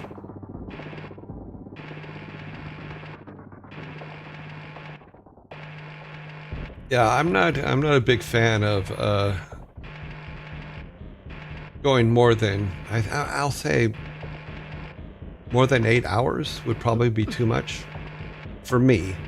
I know other people do it all the time. I mean, there's people that obviously, I know one of them who goes for nonstop forever and ever and ever. And then you do stupid stuff like that. So let's go back. Let's regroup.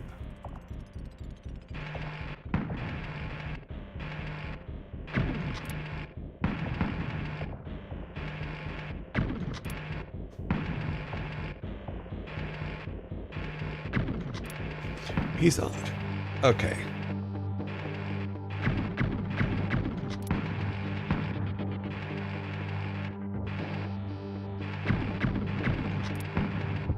Yeah, I think 8 hours would be the most I ever go.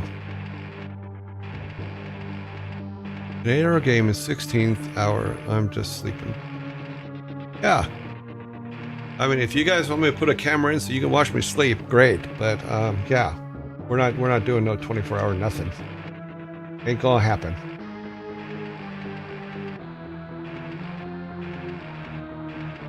Okay.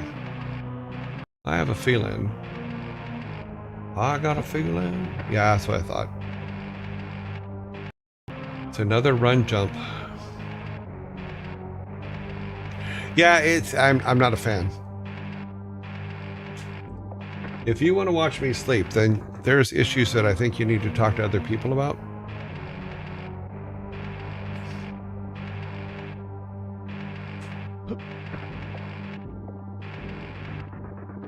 Always save after a jump because I'm really bad at jumping.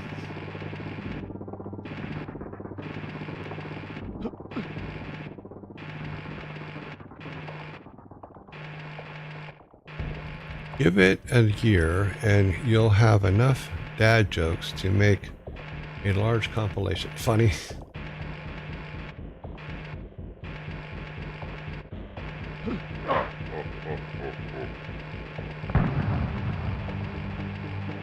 But he didn't drop anything. Damn him.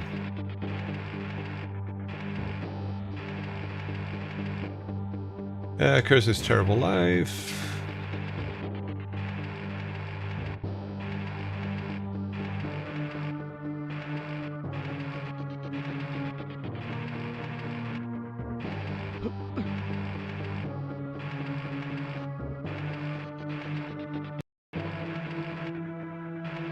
About 24-hour dad joke stream. Oh my god.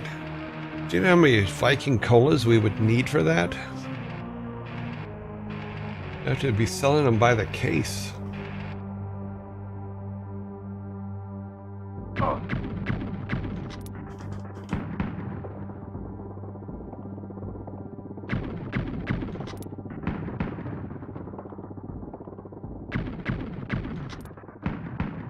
Yeah, my timing's a little bit off here. Okay, that's better.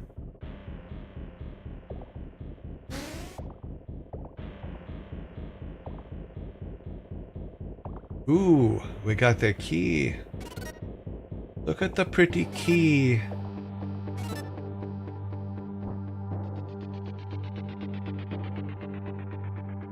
Okay, we're gonna grab that. Put the gun away. Let's do a save because I want to try something here. I don't remember if there was something down here or not. We're gonna probably die, but that's why we saved. Nope, they're not gonna die. No, no secret passages, no nothing.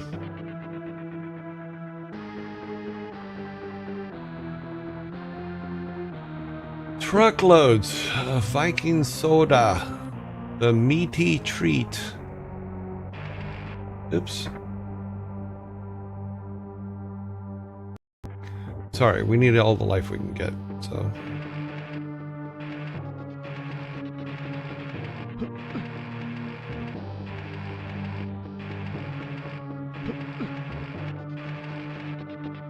Okay, so we need to These short jumps suck. The short run jumps are not my favorite. Okay, well, not shit I can do about it. I've been up there, been to that. Going back this way.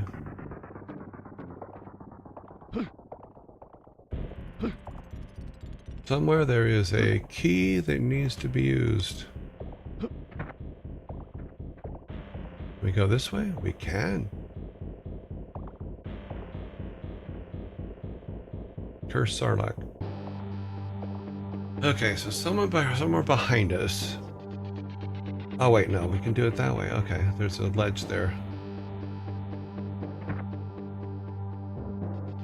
Ah, that is the key to that. That is what the key is for. We'll let him walk a little bit further away.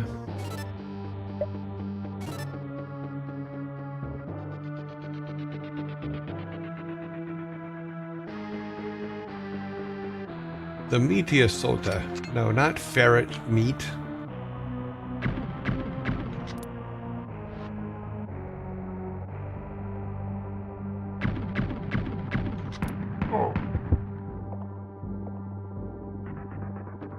I noticed on this level that they don't seem to drop as much as they did on past levels.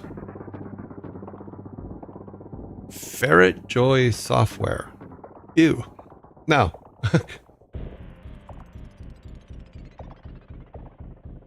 The meatia soda for the Vikingist King.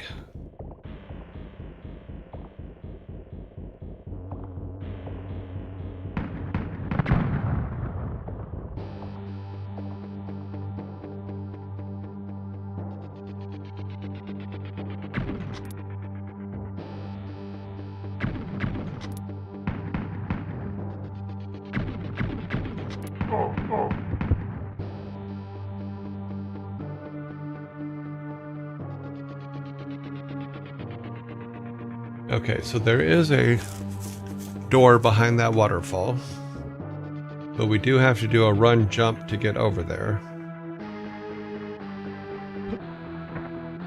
Okay, now we got that. Now jump up here. Grab this. Okay. Oh, we got 2 spider monkeys. Okay. Go into here now. Nope.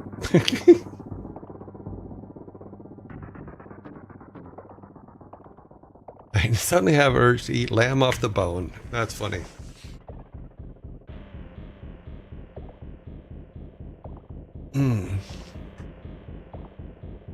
Huh. It's like those big, huge turkey legs you get at Disneyland. Get a big old turkey leg, then...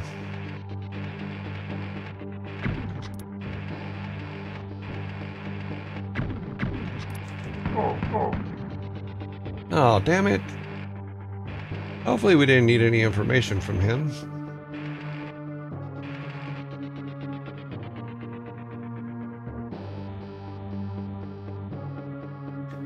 Could it be you are the chosen one? That's what they keep calling me, but I don't know what I'm chosen for.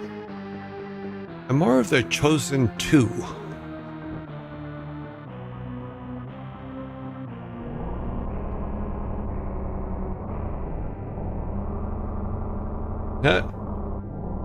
Apparently you cannot do an evade on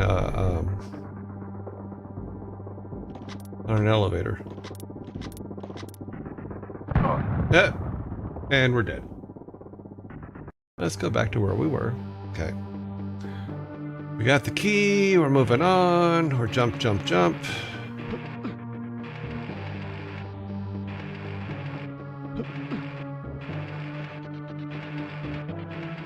Oh, we gotta do the run jump. I hate the run jump. We failed the run jump last time. Okay, we failed the run jump again. The short platform run jumps suck.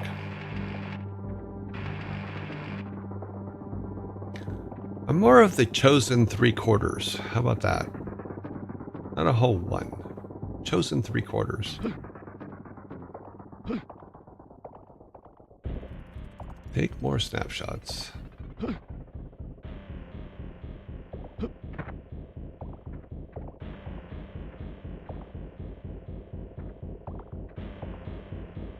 Curse Sarlacc, we went through that.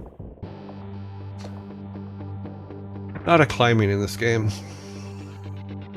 Okay. We need the special key. Now, here's a question. Can I draw my gun, walk up, and use the key? That would be nice. Yeah, that worked out well.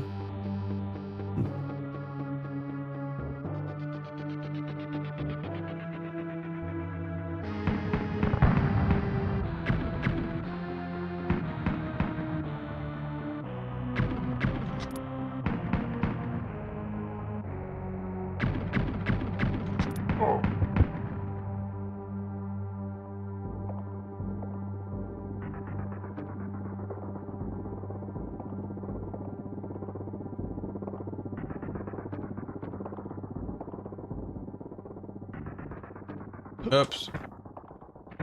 Okay, yeah, that was stupid. Okay, well, we have about 2 minutes left, so let's just check some things out here.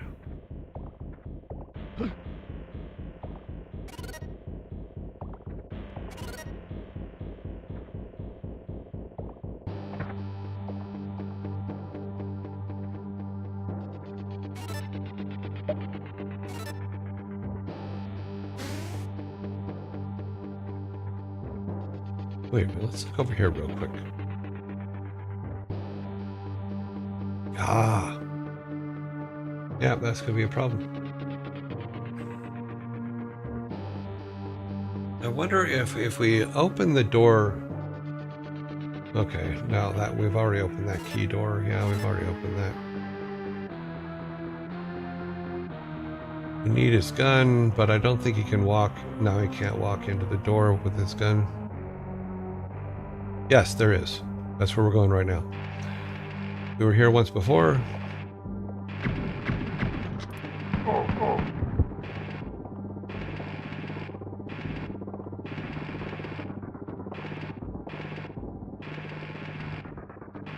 Yeah, I was explaining before that on the waterfalls, you can faintly see a black outline of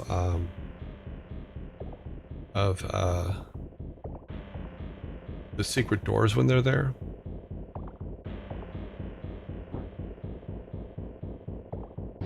Okay, this is where we screwed up last time.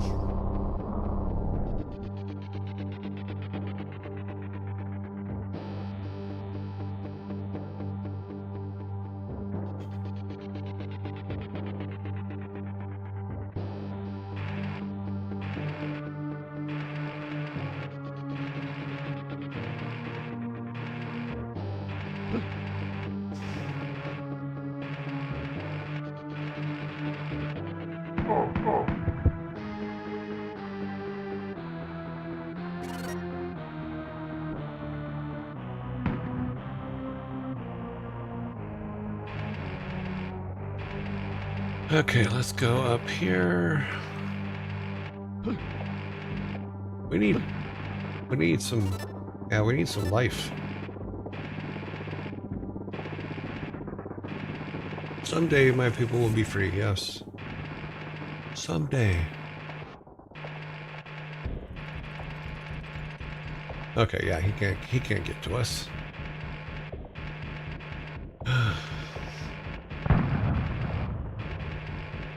Yeah, we're in Zombieland. Okay.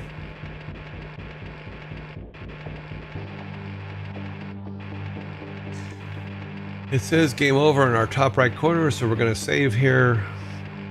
This is where we will continue tomorrow.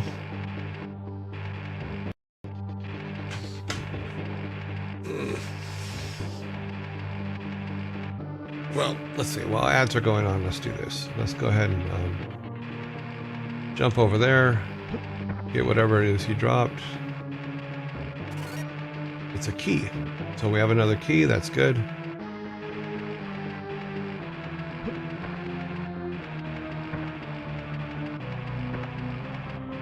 Hey, buddy, what you doing?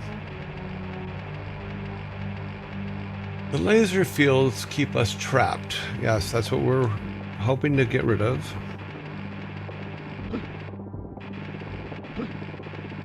I forgot to check to see if there was anything over here. Nope.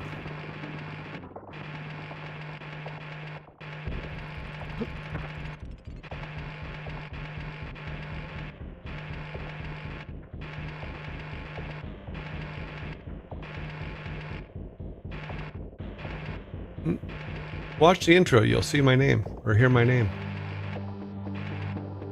For StarCraft, that is. Higher tier Frank. Okay, we need to go all the way back over here, which we're going. I'm just waiting for the ads to finish, so we're kind of getting ourselves basically in the position we need. Oh, that's funny. My cup is in the way. Run! Okay, going up. All right, so let's save it here. Let's save it. Let's go on the next screen. Stand next to the guy and save it. We'll go back up here. Because we're almost dead. We're pretty close to dead. We gotta leave that key there. Wait a minute, did we go that way? Sorry, I don't want to leave a key if we don't have to. Okay. So I have the key for this. That's what this key is for. This is where we're going to stay. This is where we're going to save for tomorrow. Boom. Saved. And then that's where we're going to start tomorrow. Or sorry, Monday. Tomorrow's Saturday. Tomorrow is non-broadcast day. Okay, let's go back up to just me. Hello there. I'm going to play later a bit of StarCraft. Never played it before. Oh, cool. Yeah. I am mentioned in the intro. Yeah, all the best games have secrets behind walls again. You know, you have to have Easter eggs and stuff like that. I mean, even the one that we're talking about is what we'll do later is go through and say, okay, where can we put Easter eggs? And what could they be? You know, one of the things that one of the games I played did was if you found an Easter egg, you would get pictures of the developer or the developer that worked on the game, or a cartoon character version of them, you know, that you could stack up in your house. Something like that would be fun, you know. The ad should be finished. Why, hello. Hello, Nevi. I thought you were here earlier. Weren't you the first one this morning? Okay, I just picked up my controller. I need to put the controller down. We are finished with Nintendo's for today. And we're going to go to... Yeah, what section is this again? Let me think. Yeah, the dad jokes. Hide your Twitch emotes in the game. Oh, we could do that. But that's just it. Things like that are actually kind of cool. Things that are personal to the developer and things like that. Let me say things like that one more time. Been here the whole time. Okay, what have I missed up here? Easter eggs are always fun. That's why every DVD that I ever mastered and put together had hidden things in them because I thought they were funny. Yeah, my favorite, and I've showed it before. I wasn't able to find I don't have the video for it. Let me see if I can find it on here. I'll show you again. One of my favorite Easter eggs. Let me go to YouTube's. Let's go to the YouTube's.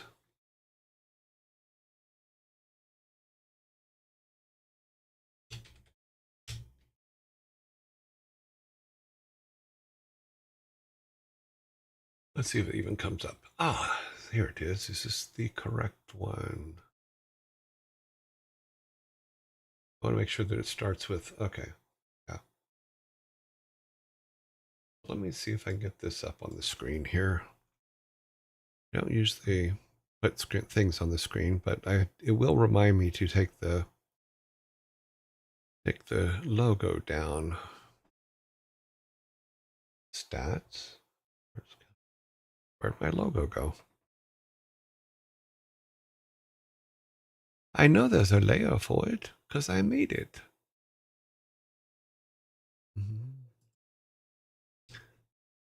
It must have got put into something else. Nope, that's not it. That's the one down there. Oh, wow. Did we accidentally move it yesterday? Zombies turned off, so it couldn't be in there. Did I move it into one of our canned directories? Maybe.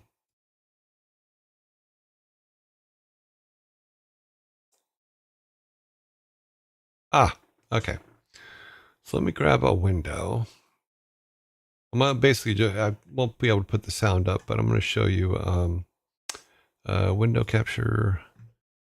Up. I'm going to show you my favorite behind the scenes DVD secret menu. So on this is the menu system for the Diablo 3 DVD. And if you let it play, let me push play here. If we let it play for a little while, right here eventually will be a little rainbow. You know, and there's the rainbow. When the rainbow comes up, you click on it and it changes the whole menu system to this.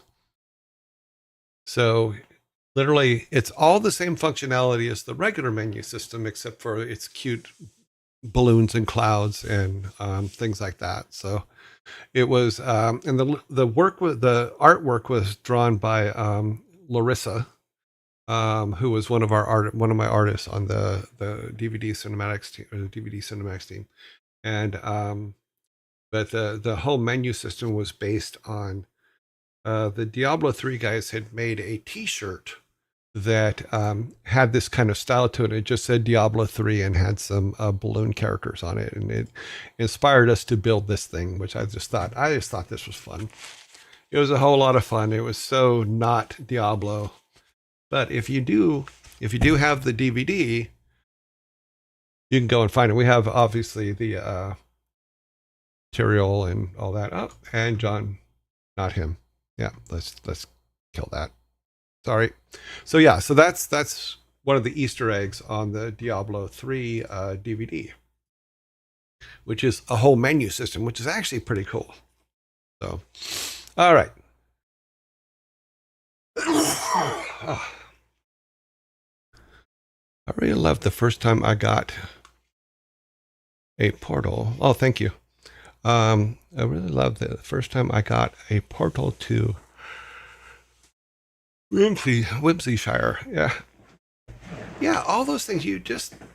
Humor's good. Humor is, it lightens up you can lighten up a dark game with just a little bit of humor. And I'm a big fan. Just saying. Big fan of humor. Well, that's odd.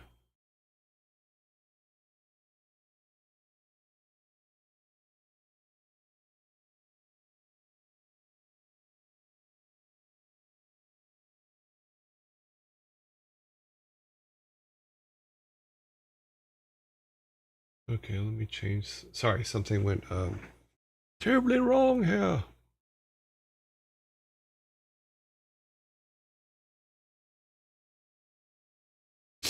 Okay, our mirror board is once again blank. It makes no sense whatsoever. History. Sorry, I'm distracted. We will fix that in a little bit. Somehow our mirror board went blank. We have to go out of it and figure out what went wrong. Okay. Okay, Bigfoot is sometimes confused with Sasquatch. Yeti never complain. Ha! That's a good one. All right, so we have our board. Let me grab the book. Got distracted on something there. Sorry about that.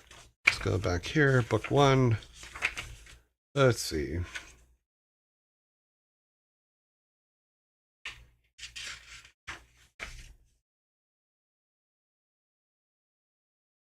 Did you hear about the stormtrooper that couldn't see out of his helmet?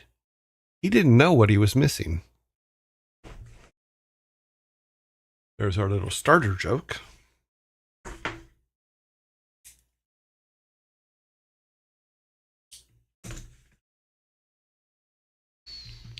Oh.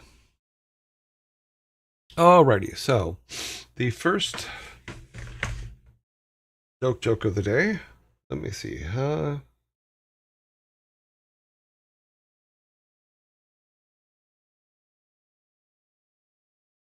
Oh, this one's so bad. How many rebels does it take to transmit stolen Death Star plans? How many rebels does it take to transmit stolen Death Star plans?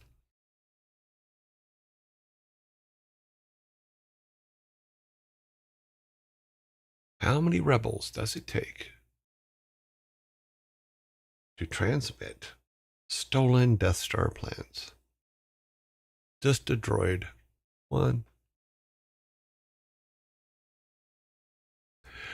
Both answers are incorrect. How many rebels does it take to transmit stolen Death Star plans?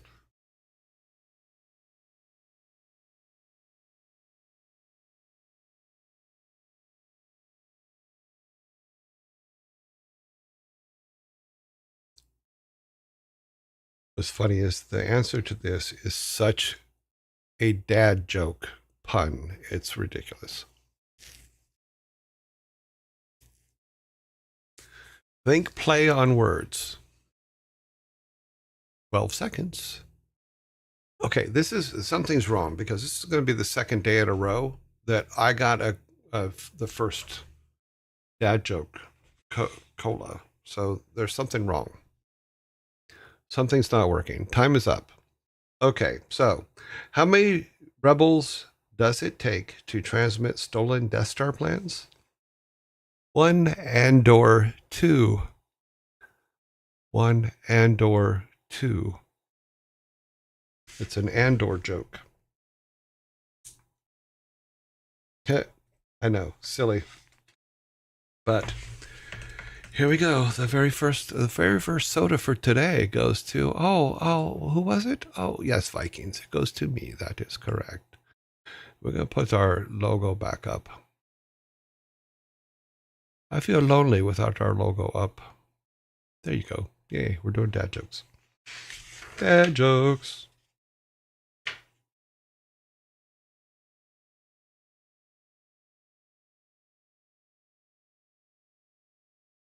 Okay, we may have done this one before. We're going to try it anyway.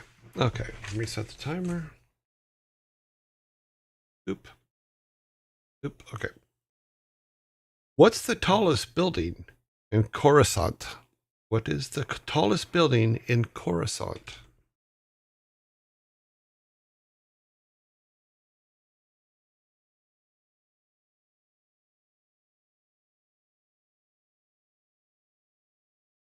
Oops. Vikings, you don't have to hang out. It's okay. You're good. Oh, what is the tallest building in Coruscant?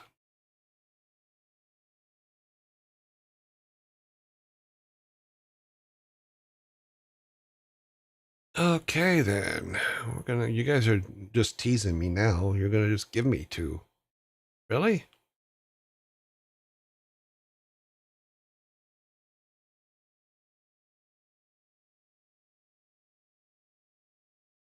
Coruscant.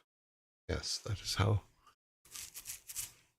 I don't have enough Star Wars lore to get those riddles. Okay, well, we only have one more to do in here. Then we'll move on to something at.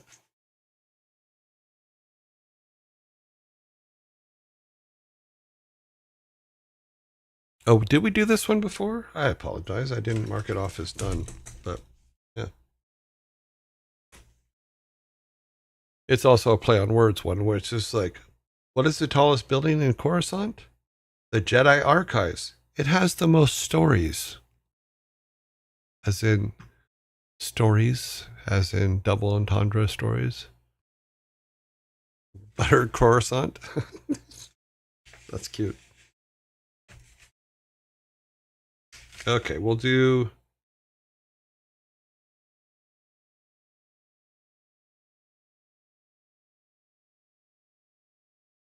Yeah, we're going to pass on that. We've done enough from that book. We're going to go ahead and go to the next book because the I do get. I forgot to take a soda. The only reason I'm taking this soda is because it's probably the only ones I'm going to get because you guys are going to clear me out. These sodas cost money. They take a lot of money. Okay.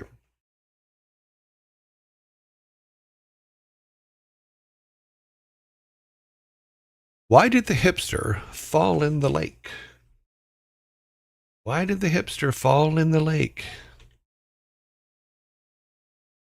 Yeah, those are some of them are pretty bad.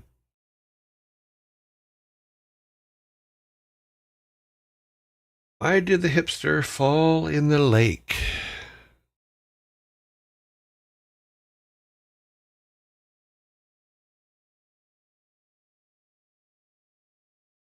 There you go. We have a winner. Phoenix Lord, I think this is your very first Viking cola. Is correct. He wanted to do it before it was cool. That is the correct answer. He went ice skating before it was cool. So here is your guys' very first Viking soda of the day. There you go. Thank you, the Vikings. Oh, right. Here we go. Let me reset this. Okay. Why don't cannibals eat clowns? Why don't cannibals eat clowns?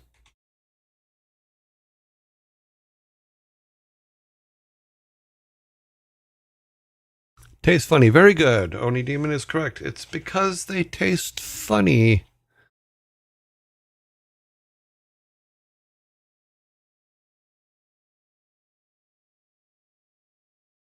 He's so low cute. Okay, because they taste funny, you guys get a second Viking can of Viking soda. The meaty drink. Because they taste funny is correct. That is 2.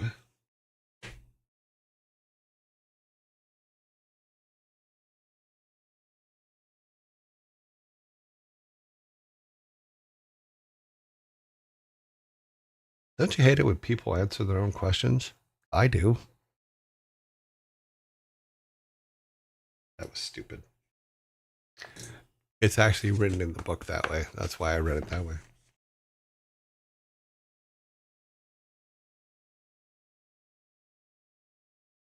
What do you call birds that stick together? What do you call birds that stick together?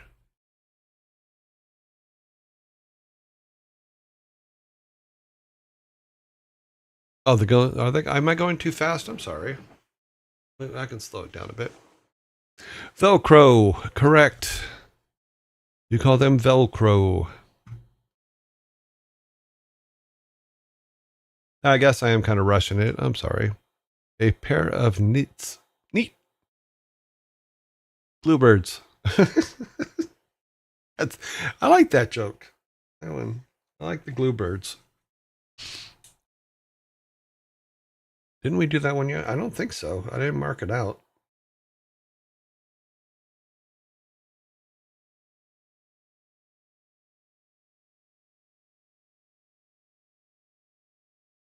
Yeah, we may have.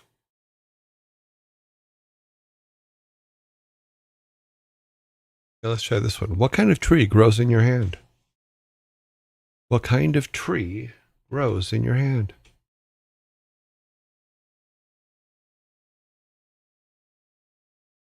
Palm tree. Correct. I need no name is correct. Okay, maybe we are going too fast. You guys already got 4.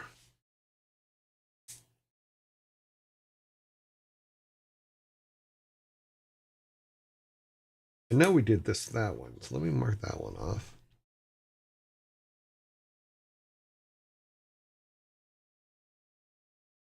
I know we did that one.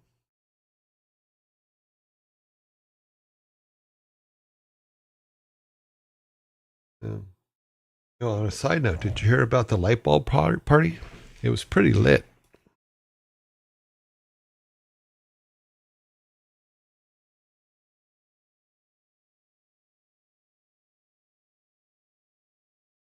Yeah, we did this one like a week ago. Why can't a bank keep a secret? Why can't the bank keep a secret?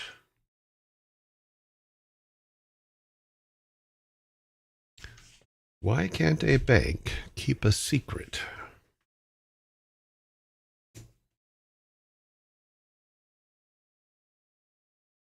Because of the tellers. Very good, Saviator. You're as close as it can be. Because there are too many tellers. Yes. Because of the teller is correct. Saviator gets a soda, an all meat soda. Let's slow things down a bit. I know we have ads coming up in 2 minutes here, or a minute. Sorry.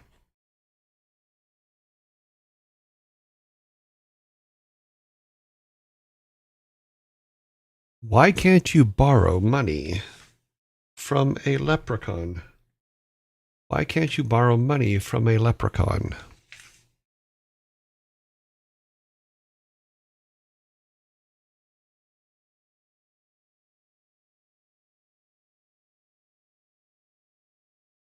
Why can't you borrow money from a leprechaun?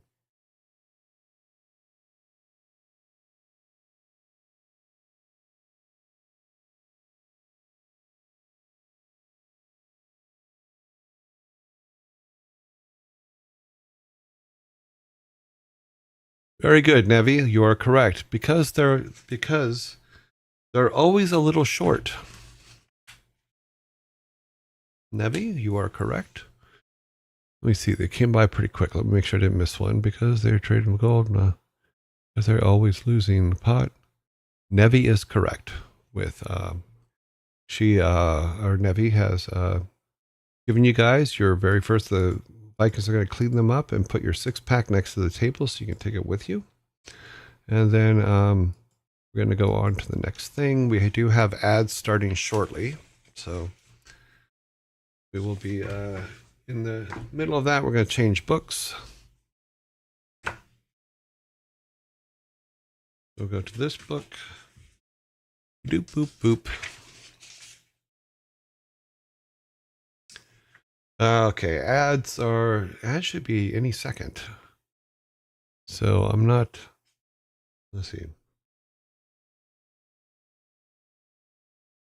Kid, hey, I was thinking, Dad, I thought I smelled something burning.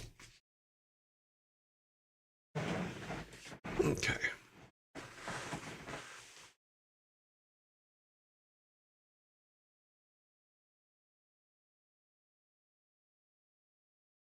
Okay.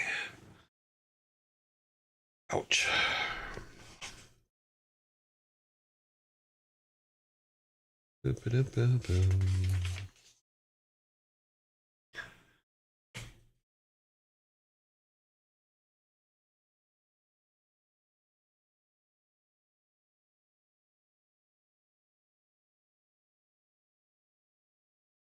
I've officially run out of toilet paper, and I'm now using lettuce leaves to wipe my rear end.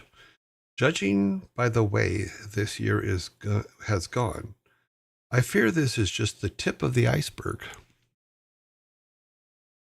Sometimes jokes are just red. Yeah. No sodas, just telling stories at the bar. We did that one. Boop, boop, boop, boop, boop, boop. Waiting for 44 seconds to go by. These ones we've done, they've been marked off. Marked off, marked off.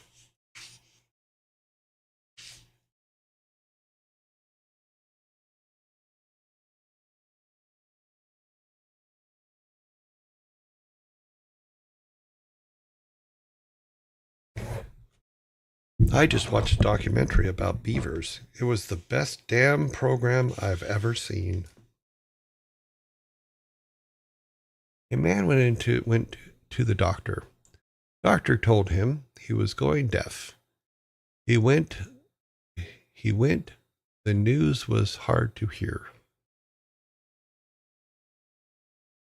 Cute. That should be finished. Okay. Here, where are we at? I hate jokes about German sausage. They're the worst.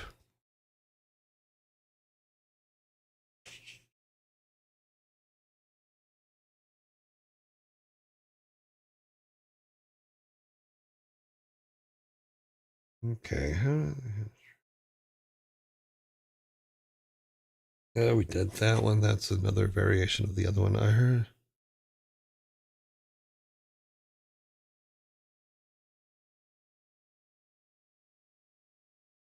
That one's just stupid.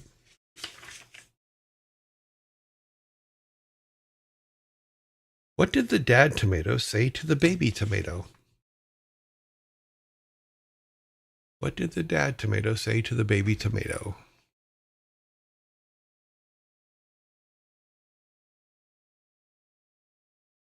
Ketchup. Omni Demon is correct. Ketchup.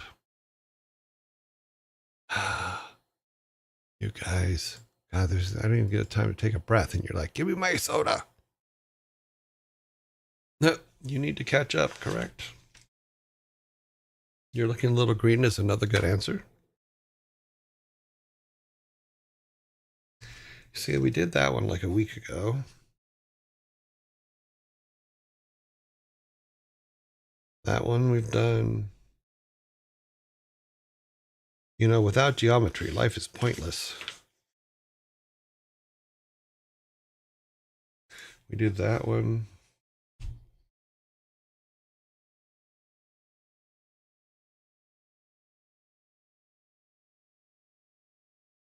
I bought some shoes from a drug dealer. I don't know what he laced them with, but I was tripping all day.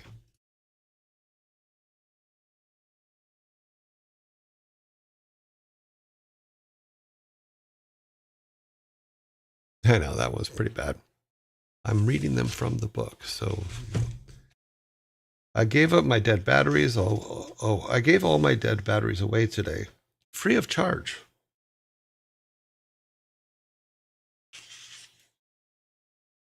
Yep.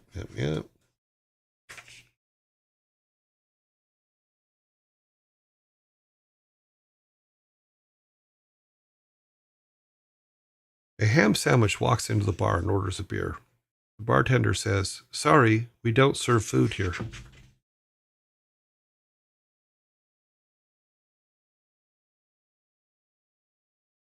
If I had a dime for every book I've ever read, I'd say, wow, that's a coincidence. That's coincidental. Coincidental?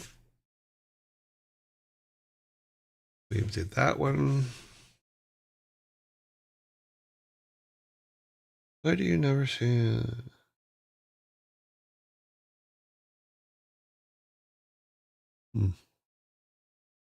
These are really dad jokes. Yes. They're actually in the one of the dad joke books that we are. This is the bad dad joke book. Okay, why do you never see elephants hiding in trees? Why do you never see elephants hiding in trees?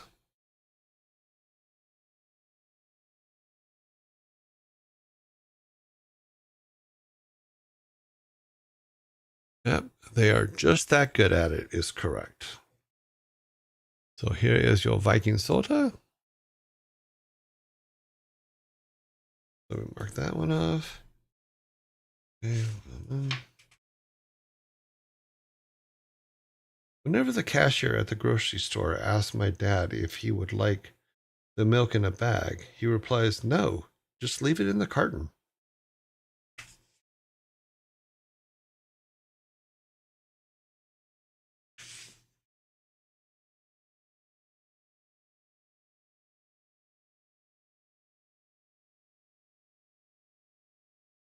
Did I tell you about the time I fell in love doing a backflip? I was heels over head.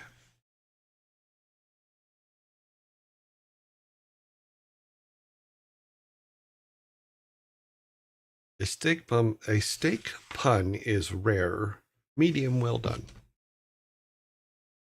Mm-hmm. We did that one. Bicycles can't stand on their own. They're too tired.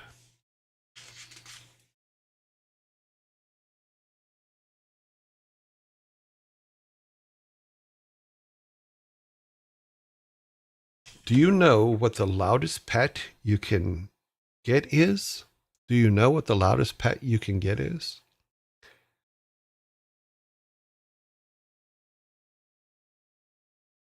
The loudest pet you can get is a trumpet. A trumpet. Dad, did you get a haircut? No, I got them all cut. Yep, I've used that one. I would avoid sushi if I were you. It's a little fishy.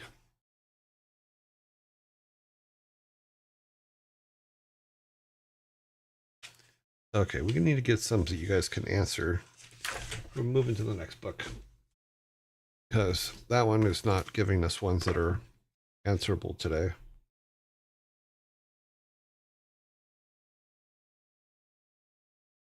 Okay.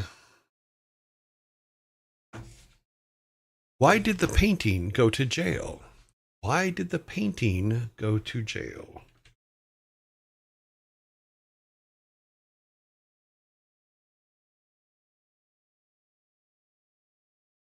It was framed. Sneedling is correct. You get the Dodger. You get the Viking sodas. Okay.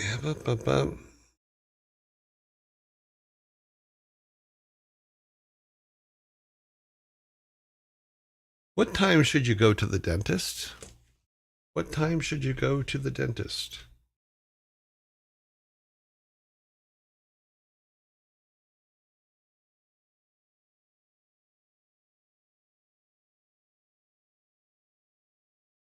$2:30. That is correct.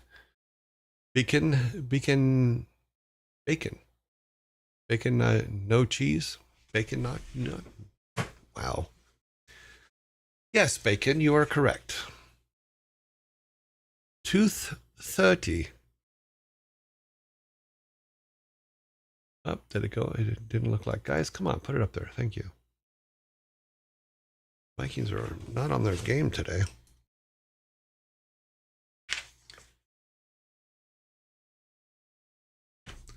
We did that one. Why are elevator jokes so good? Why are elevator jokes so good?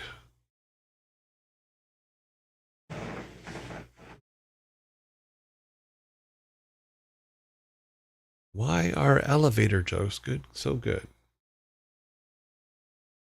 Because they, okay, Jen, you are correct. Because they work on many levels.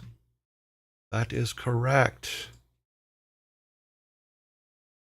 Oh, you guys are going to have your second six pack here in a minute.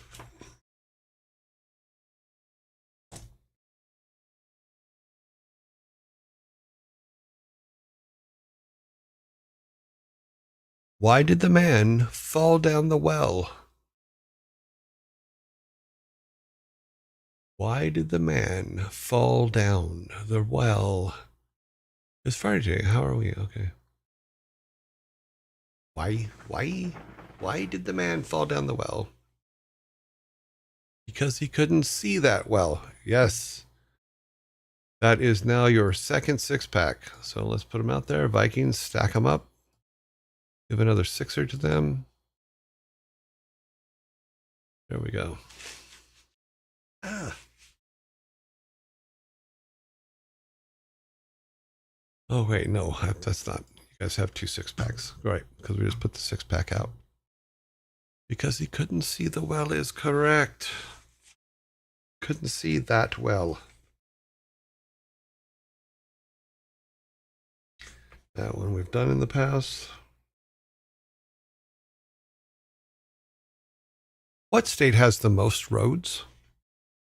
What state has the most roads? I've screwed this joke up, by the way. Rhode Island, yes. Impolite lad, you are correct. I've screwed the joke up. So yes, you guys get Vikings are still hanging out. So here's your soda. Ugh.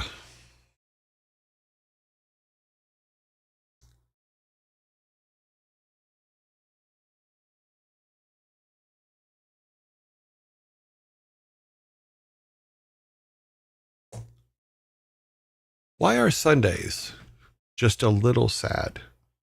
Why are Sundays only a little sad? It says in your description that you've been. Really? We're going to do this again?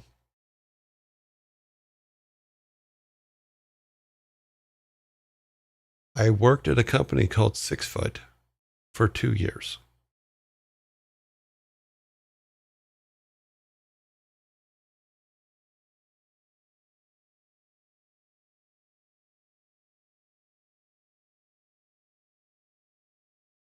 I was 6 foot for 2 years, and then I went back to 5'12".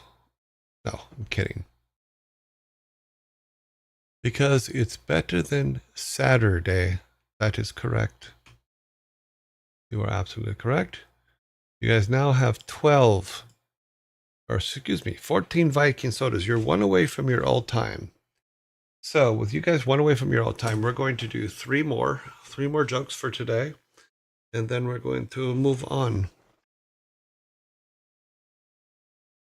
Uh,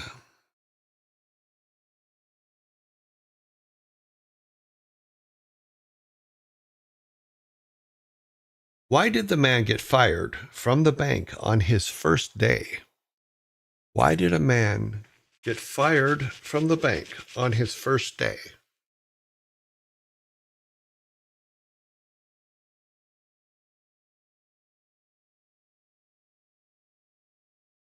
No worries, have fun. They weren't interested, huh? I didn't know Thor was doing an interview, but cool. Yeah, if you guys need to go listen to that, that's fine. I have no problem.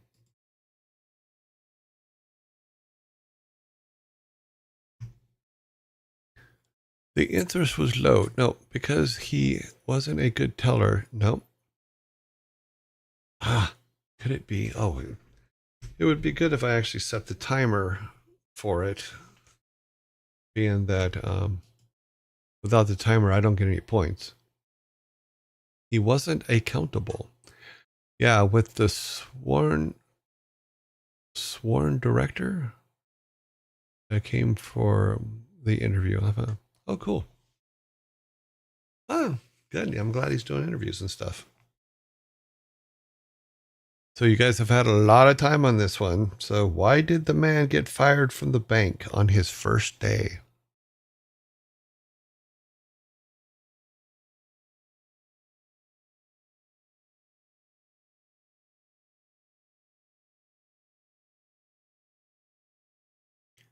They couldn't count on him.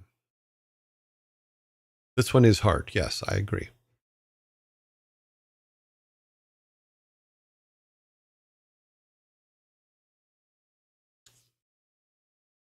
This one's very silly, by the way.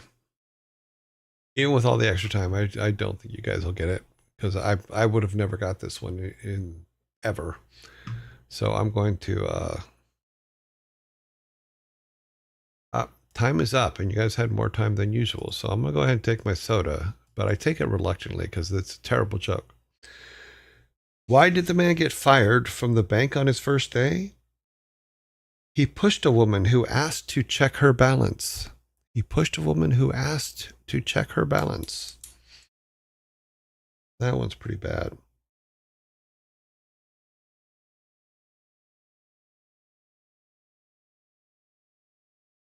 That's goofy. Yes, it is. What has one head, 1 foot, but 4 legs?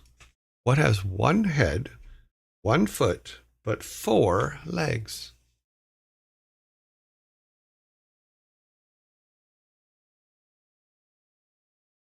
A bed. Very good. Jenks?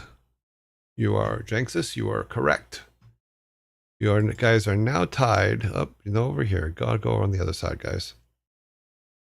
You're now tied with your guys' record. We had said we were going to do 3 more jokes. We have 1 left. So,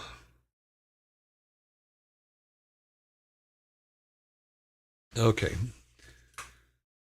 This one might be a pretty quick one, so you might break your guys' record on this one. A long lizard. Font. Nope. Okay. What's red and smells like blue paint? What is red and smells like blue paint? Red paint. Impolite lad, you are correct. You got your answer in first. Red a paint. Actually, no. Grumpy Otter beat you. Red a paint. It's in Italian, but it's Grumpy Otter got there first. So you guys have broken your record. That's why the Vikings are over there still. So you have 12, 13, 14, 15, 16 today. 17, let's go. But there's no more on this page. I would have to turn the page for do one more. Is it a terrible one? It's a terrible one. Okay. This is me just literally handing you 17. But it is the next joke, and I'm trying to do things in order here. Let's reset that. Okay. What kind of undies do clouds wear? What kind of undies do clouds wear?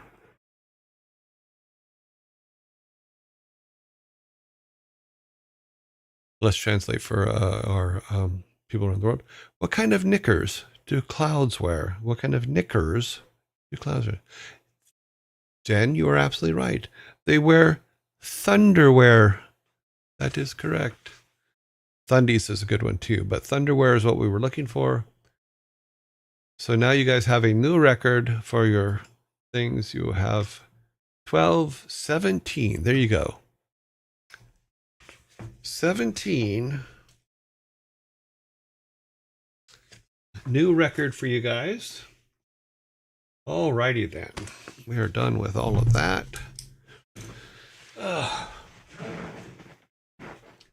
So I need to let's clean up here. I'm gonna clean everything up. Okay, box all that up, guys. The Vikings are boxing up your sodas for you to take with you. Let's block those out. Okay. Now they got to come over and clean my side. I drank them all first, so don't worry. They're empty when they're picking them up. No, yeah.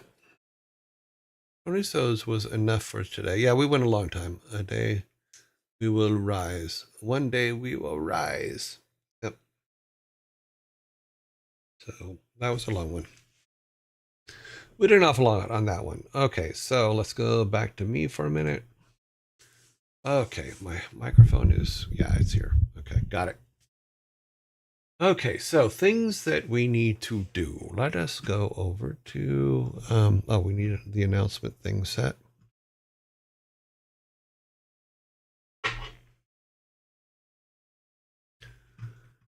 So I talked about the fact that I make shortcuts for myself for all kinds of things. Let me put that in there real quick. So we're announcing that we're going to go to game dev, and then I'm going to change the screen and we'll talk. Announcing. Changing. Okay, here we are. Here's the game dev section. So I showed you guys on the yesterday that I started making the spreadsheet for all the information for this game. Let me see if I can open it up. Hopefully I still have it in the... Nope, that's not it. Nope, that's not it. It's this one. This one. Yes, it's this one. Take the logo down because we're already in here. Okay. Oh, why is that over there?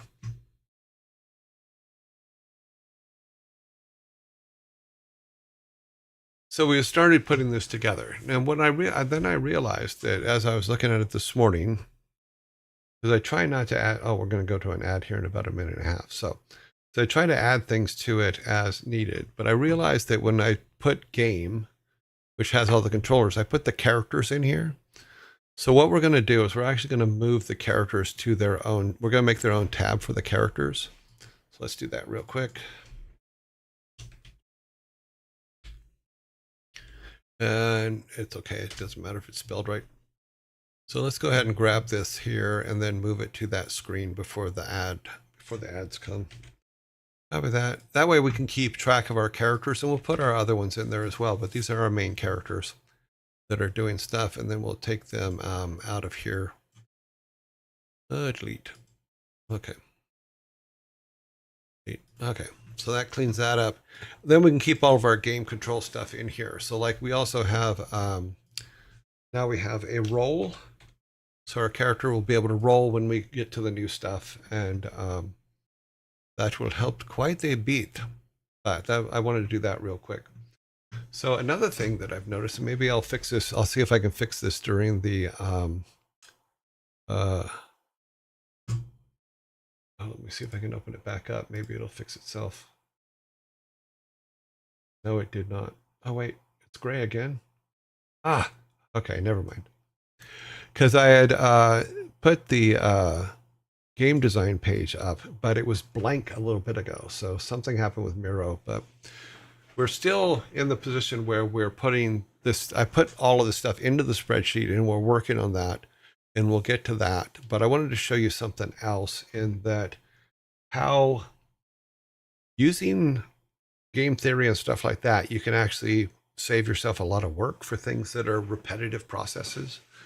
You know, from left to right, golden. Okay, sorry, that's something else. I'm going to cinemas. Have fun. Later. Okay, have fun. Okay, we are in zombie mode. So let's hold off on this a little.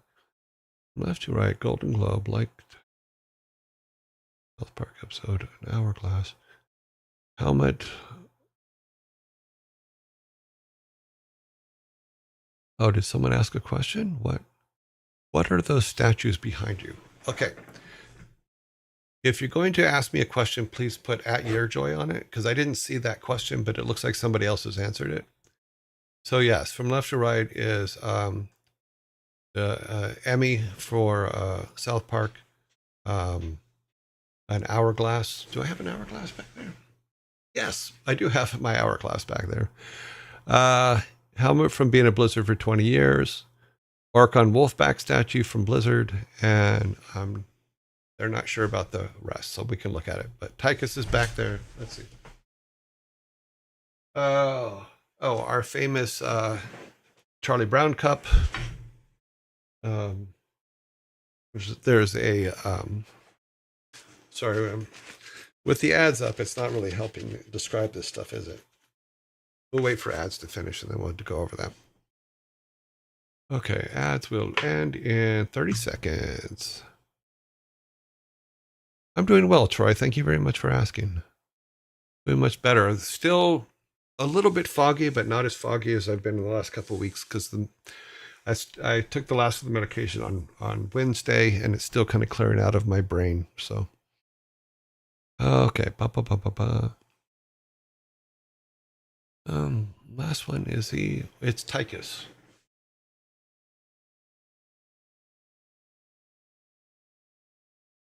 So, lots of different things. There's also a Lost Vikings statue back there as well, which was commemorating the 25th year of Lost Vikings. Oh, we're back. Okay. So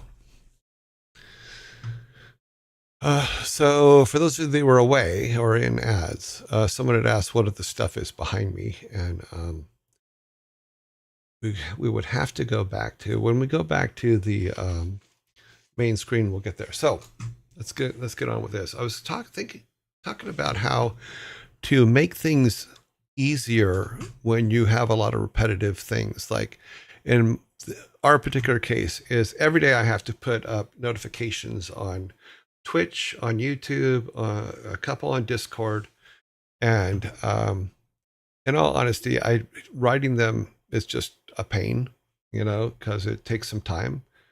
So I automated it, and that's what I was basically going to show you guys here, if I can get it up here.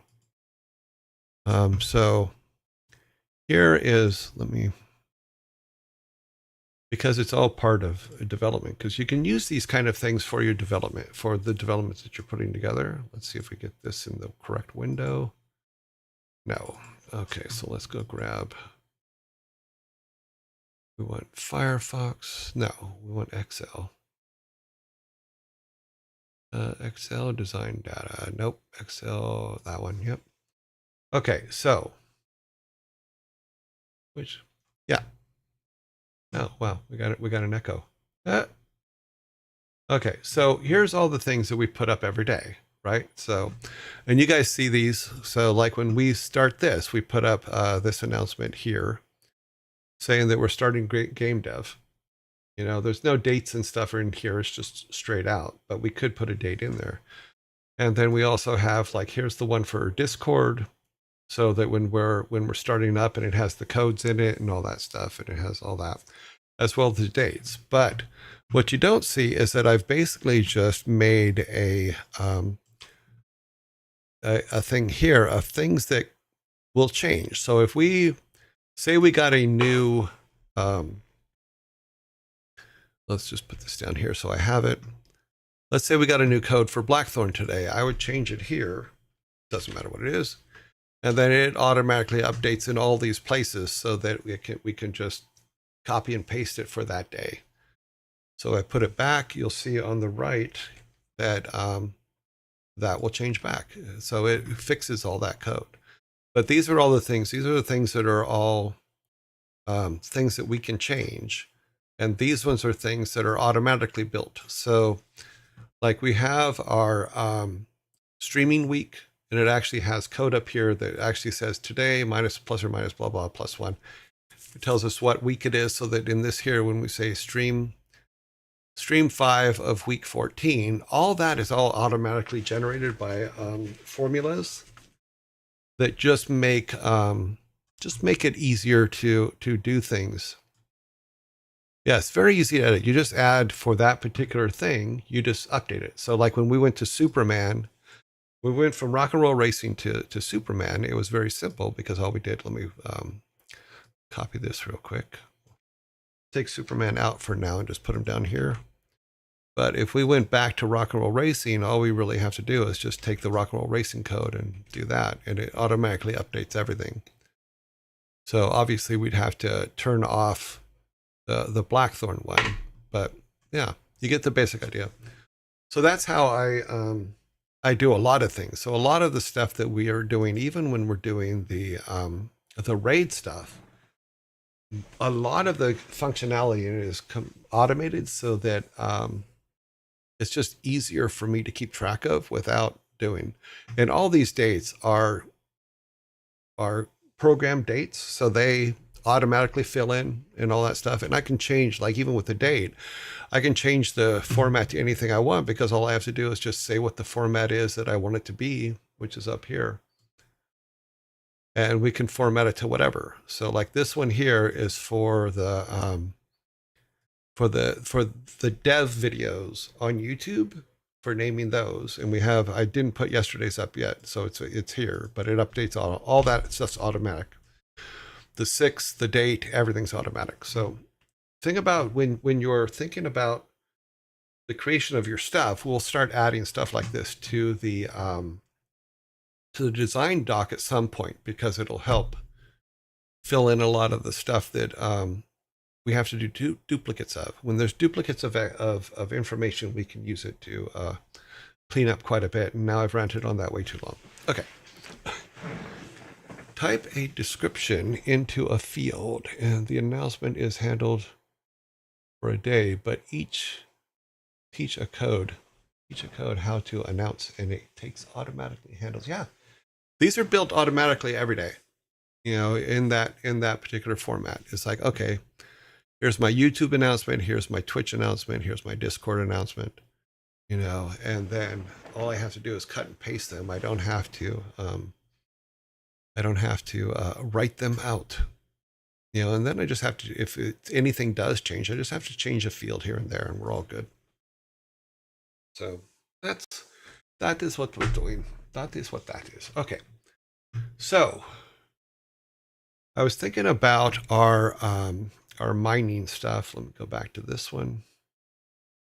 So if we go back to this thing here, is one of the things we're going to have to add eventually, because we do have a mining tab on this. So we have the mine tab. So we're going to need to write out that, and we do have the maps for them. However, what we need to do is write out basically something simple like, okay.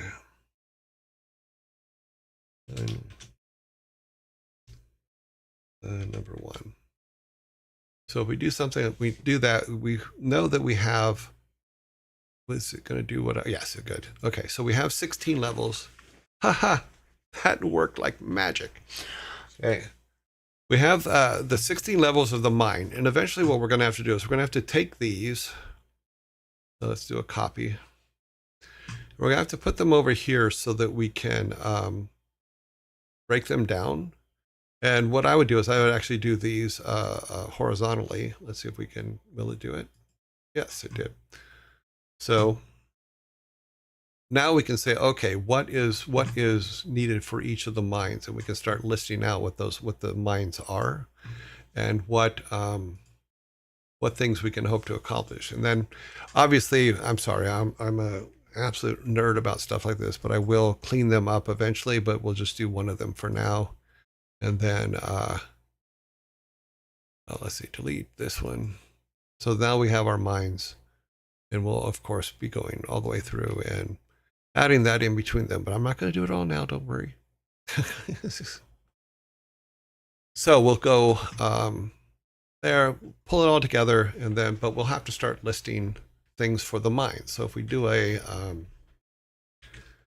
line here, we can name the line, we can name the, we won't name the mine level. What we'll do is we'll just put that there, and then say, okay, what things are on the first level of the mine? You would have to say the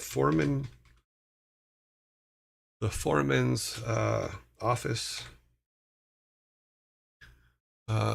elevator,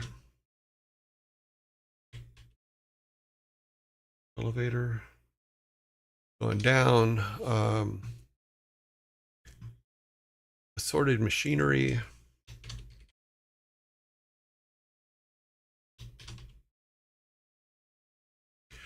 and yes, I'm well aware I cannot spell, so I will not argue that. I will accept that flaw.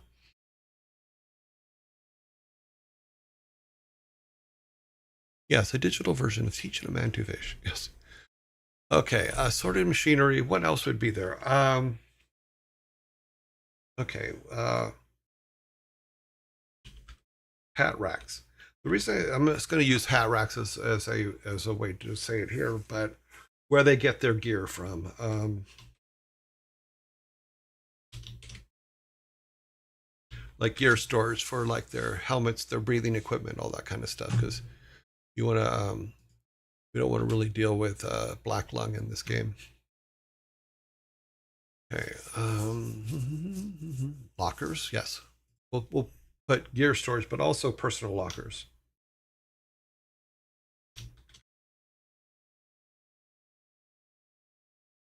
Very nice. Yes, because I think that there's a okay. Oh, not decontamination, but showers, so they can kind of clean themselves before they leave the mine. Hello, LB. How are you? Haven't seen you in a while.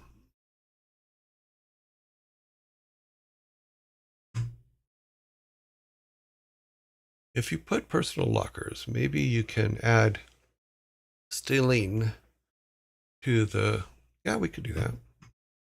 If we go back to, let's see, badoop, badoop, badoop. No, this is the naming stuff. We wanted this. Motivations, no. Game flow. Ba, ba, ba, ba, ba, ba, ba. This is 10 levels here. Oh, I could have swore I had a section for bad things to do.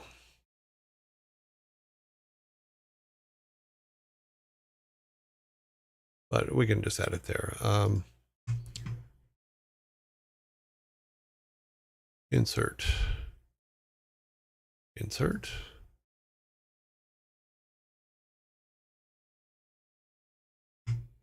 Format, clean.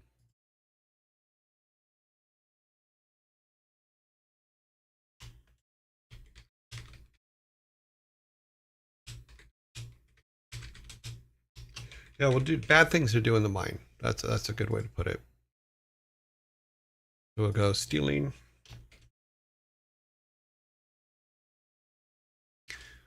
I spelled it that way because he does it very forcefully.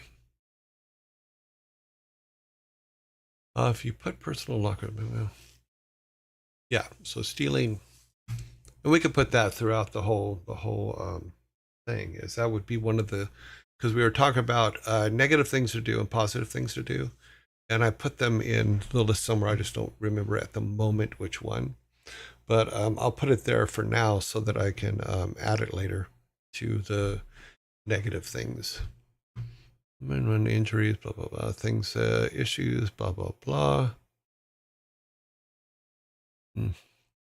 Okay.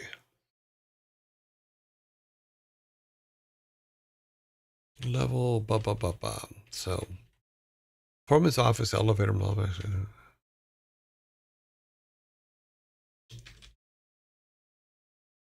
Actually, I think the heaviest machinery would be at the bottom. So if we go all the way to level 16 and we say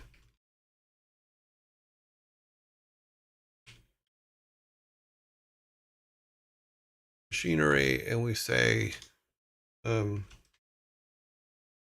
our storyline, we talk about the family treasure and that the grandfather was hiding the family treasure and that the uncle couldn't find it. So what if we put the treasure that he's been looking for actually in the mine? But he just hasn't gotten to it yet, you know? It's, yeah, carts would be on, carts I think would be, wins for the carts, maybe. Winces for the carts is, yeah, there'd be a, I think there'd be a supply of carts here. But I think that carts are one of those ones that'll be on every level. Oops. Because you're going to have to pull the whatever it is they're mining out of there. So carts, showers, hat racks, all this is above ground stuff. We don't have to have heavy machinery on everything, but we could have a lot less here and there. Unfortunately, my family is from a coal mining state, but I've never lived there except for I lived there for 6 months when I was a teenager, but never been a coal mine, never had a coal mine, so I don't know everything about coal mining, but we can look it up. And what we'll do is when we get to the mines, we will look up stuff about coal mines and all that stuff, because one of the big things about all this stuff is research. Yes, you really need to go out and do your research for the world that you've decided to put things in. Yeah, and you can only get the treasure if you have dynamite. I like blowing things up. Okay. Okay, we can say,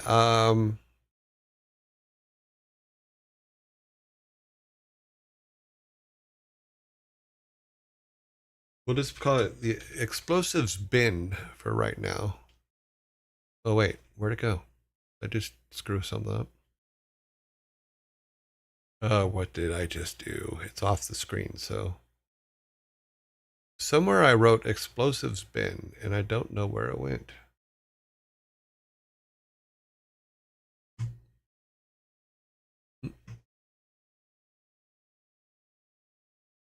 Okay. I thought I put it on here, but I guess I didn't. Nope.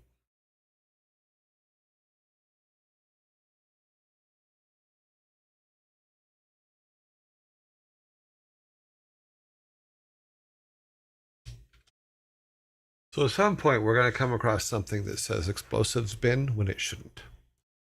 So, okay. Music, FX, characters, story, forest levels. Okay, all that. Or sorry, game flow, forest levels.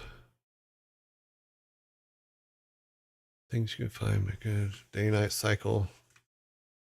Bad things. Okay, stealing.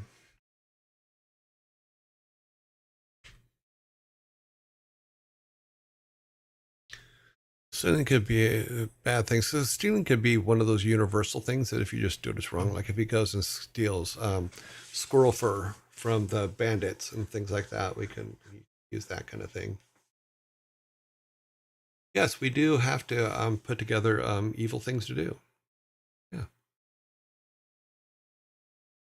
Yeah, because of the way we're structuring the game reward system, where he there's an honor system in it that if he does too many bad things, that people will treat him poorly. If he does good things, then they'll treat him better, you know. And if he's in the middle, then they'll treat him however they want. It's regardless of whether he's good or bad. Yeah, so let me load this up real quick because I want to show you kind of where I am with the tutorial thing that I'm doing. Recent projects. Okay. So I spent some time with the tutorial yesterday learning about stuff, and I was able to get the first seven and a half tutorials done, which gave us this here. So if we go to Game Maker, so I have done this, and it is happy schmacky in here. And he can do rolls, and he can do a bunch of other stuff right now, but I haven't done a build of it, and I'll do a build of it this weekend because I need to add a bunch of stuff. But I'm almost to the point with this where I can actually start building our town with this new style and with this tile set, just so we have it. And then we can start talking about dialogue and stuff like that, because that's another one that we'll have to do is for each of our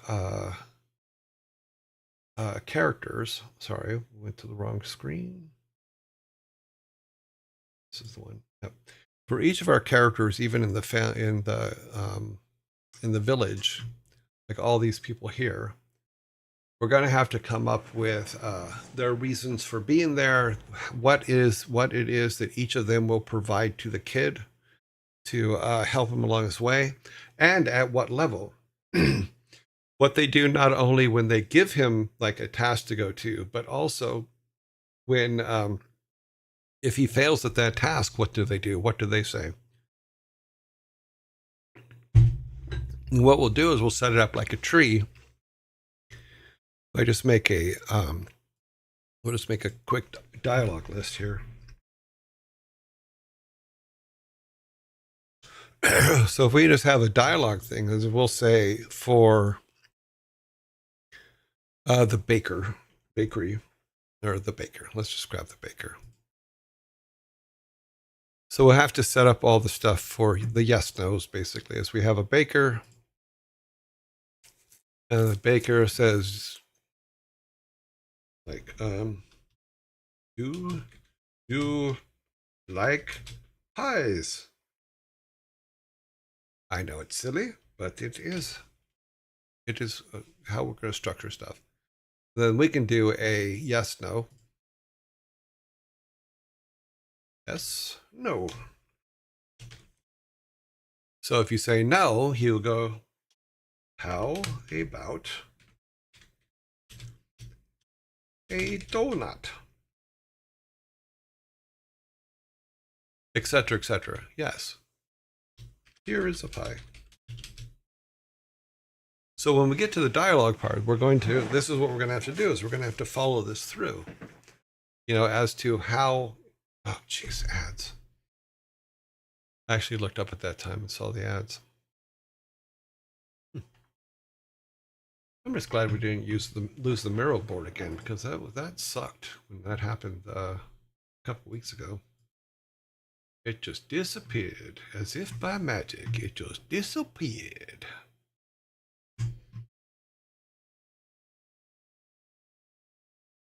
Bum, bum, bum, bum, bum.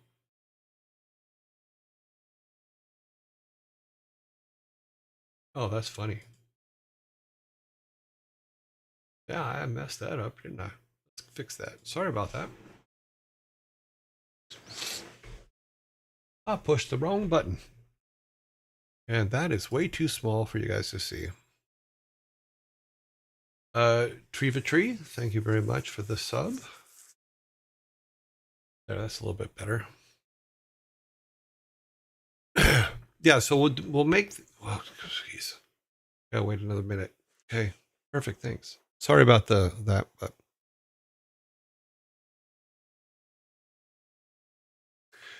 But we'll oh God. Ad breaks suck. Just saying. Yep. Happy cloud, happy tree. Happy cloud, happy tree. Heart. Thank you, Triva.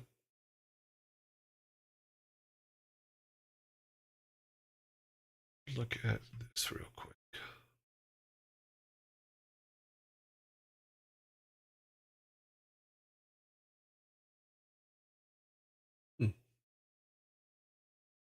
Everyone has left us.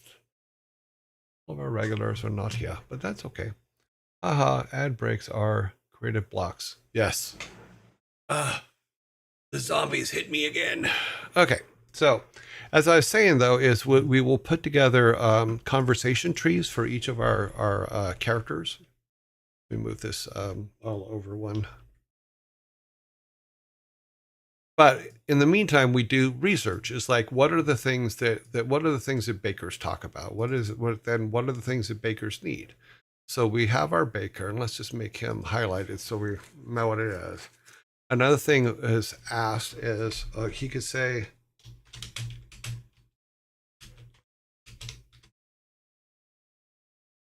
I am out of flour.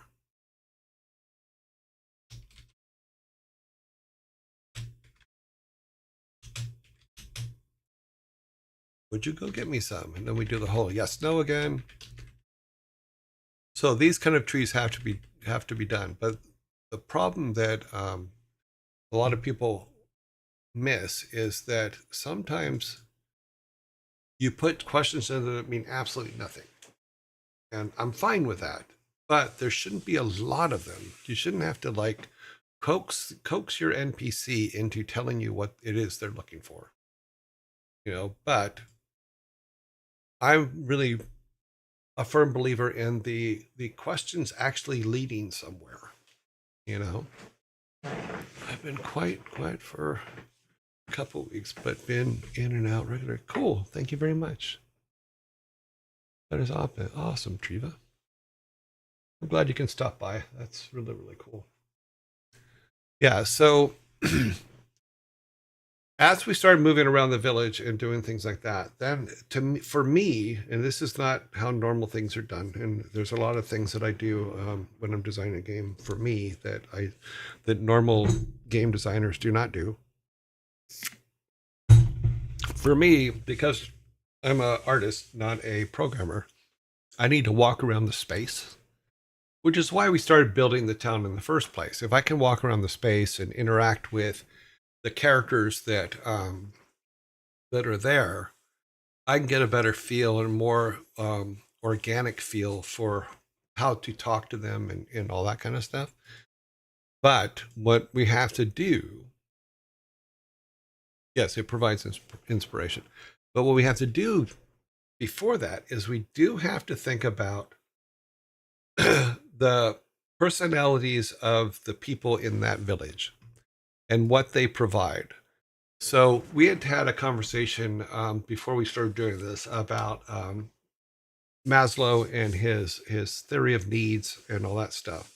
But we also talked about, and I think I still have the book here before we started doing this. Where is it?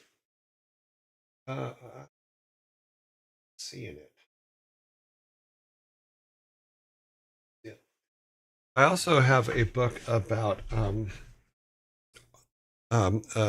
archetypes. And one thing good about archetypes is you can, when we're building out, and we'll do this probably next week, when we're building out the personalities of these people, we would look at archetypes that, and where that archetype begins and where that archetype ends as it grows. Then you can say, okay, that it's not just your player character that you want to evolve and grow throughout the game. You want your NPCs too as well. I really don't know what I did with that book. Here it is. So creating character arcs, and I believe it's in our Discord already, because we had talked about it, I think, the first week or something like that. But if we look at this from the standpoint of, okay, let me just open this up here and grab something real quick. Okay. That's funny. Further example of character arcs. Okay. So I don't want a game where the characters that I interact with over the lifespan of the game, I don't want their characters to remain the same.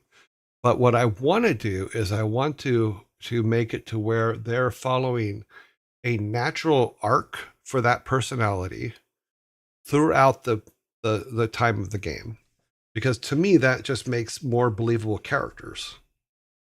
Yeah.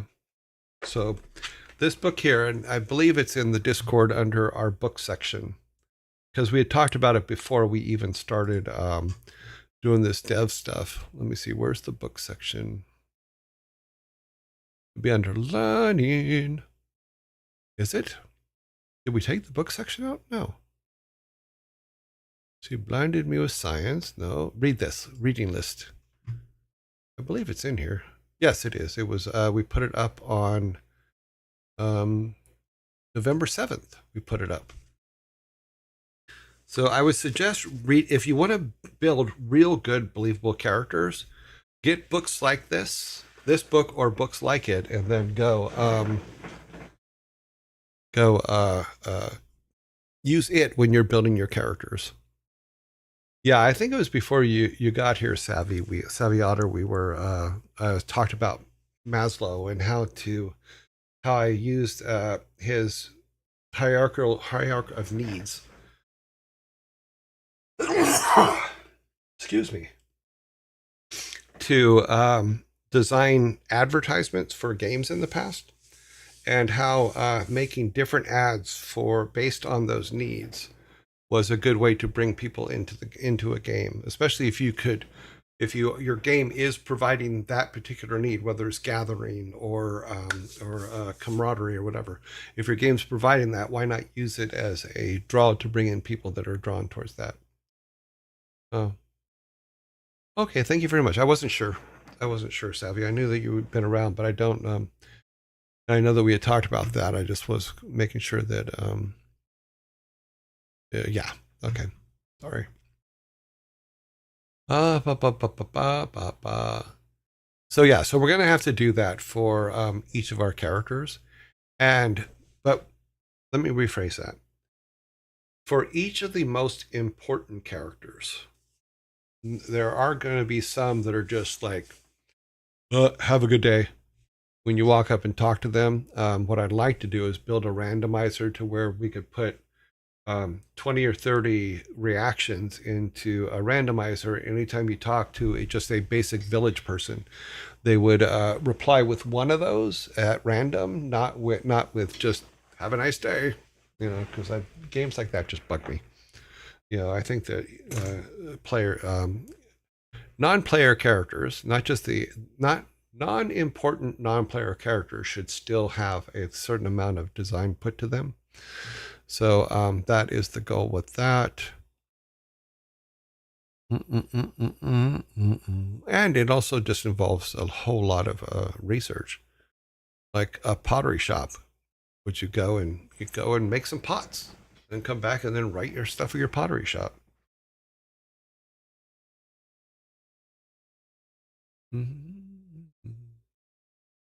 Having NPCs very incidental dialogue is always nice. Yes, some things are not forever, like that stream. Huh? I missed something, I guess.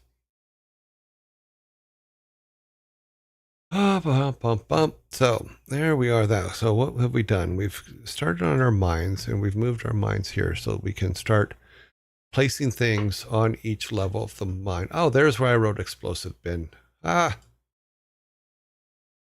explosives bin, and I already rewrote it with the proper spelling with an E. I knew it went somewhere. Too funny. We're way too far away here. So these are the things that we were talking about for the first level of the mine. So we have our foreman's office, the elevator shaft. Let's say shaft. Who's the man with the plan? Shaft. It's funny because the guy that sang the song Shaft for all the movies way back when was actually Chef on South Park. Hat rack. Okay, assorted machinery here and there. Hat rack and gear storage for the heavy equipment stuff. Showers, carts, explosive bin. Where did my lockers go? Okay, let's put that. We apparently screwed up lockers. Personal lockers.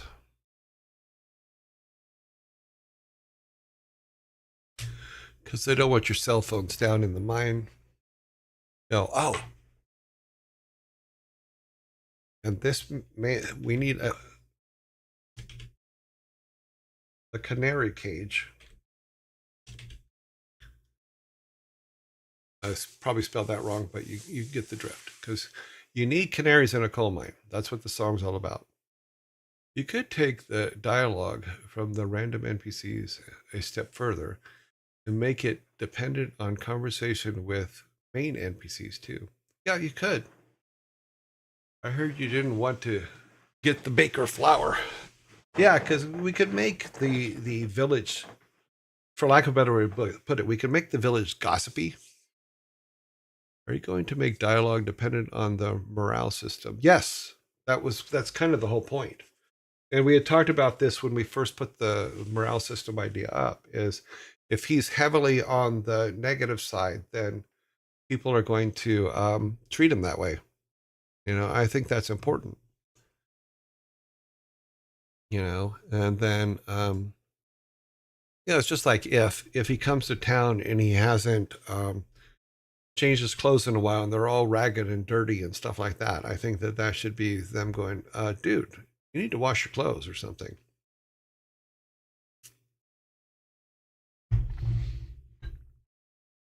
Yes. Yes. So certain dialogue options will be limited to your reputation. Okay, so let's see, 16 levels, which we got here. Got them over on the side. Things like, okay, okay.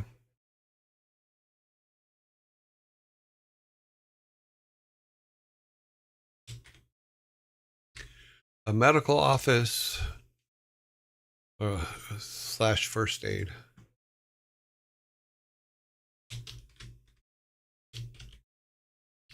First aid. Cool. Let me see what else we had over here. Issues not a foreman's hut. Workers' barracks. Machine shop. Machine shop can be on the first level.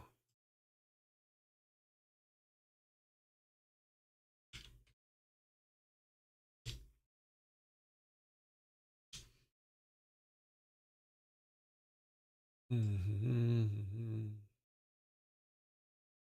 Mining supplies would be outside. And then, yeah, I mean, we could put No, because it's underground. But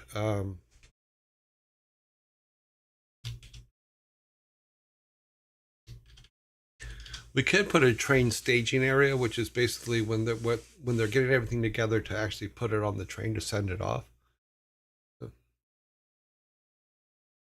It may be, but we may find ways to trim it down. Right now, we're still in the throw everything at the wall stage. So, yeah, the dialogue tree is going to be massive, and I don't know.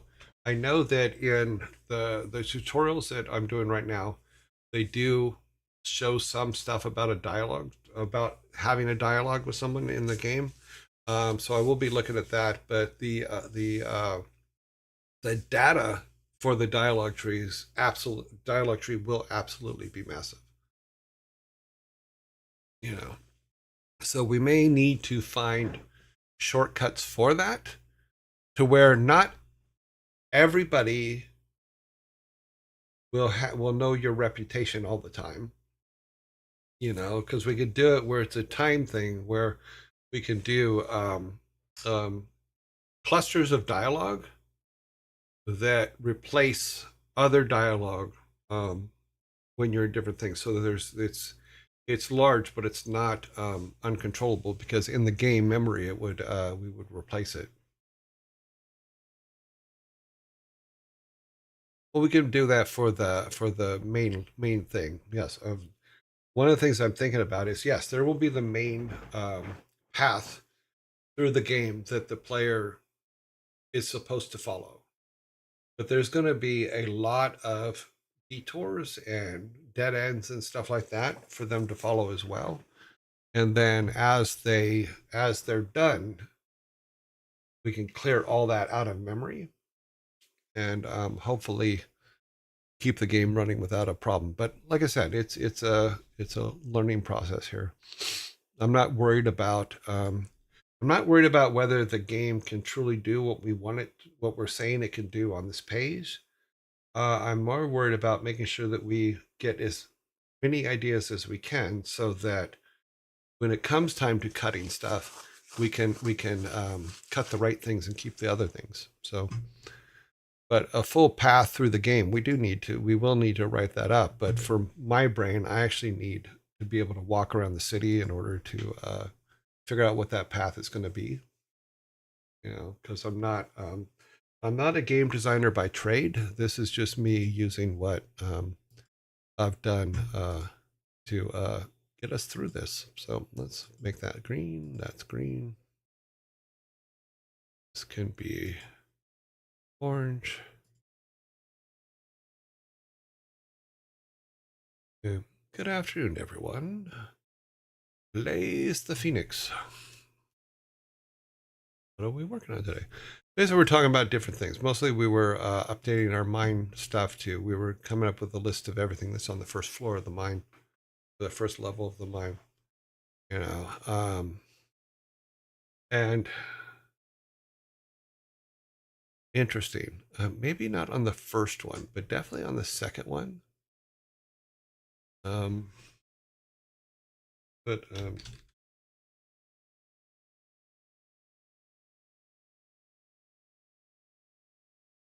what I'm thinking about this is if there's people that got behind, because in the old days, what used to happen is you would work at the mine, and then you'd only shop at the shop that the owner owned, which led a lot of people to get into debt to the mines and then go to debtor's prison way back in the beginning of time. So maybe we put a debtor's prison in there for people that fell on their luck and owed the company too much money. Or it's like they used to say, what was the song? I owed my soul to the company store. That's what I'm thinking of. We're not in the mines. We're just touching on them because it was something that we hadn't touched on before. Breaking rocks. Breaking rocks for gruel. Yes. Mining towns were outlawed. Yes, they were, because the companies took way too much advantage of the workers. but we do have a mind. So thinking about 14 tons. Yes, I think that's the name of the song. 14 tons, and what do you got? Another day older and deeper in debt. Yeah. Sorry, I have not heard this song, wow, in probably 40 years.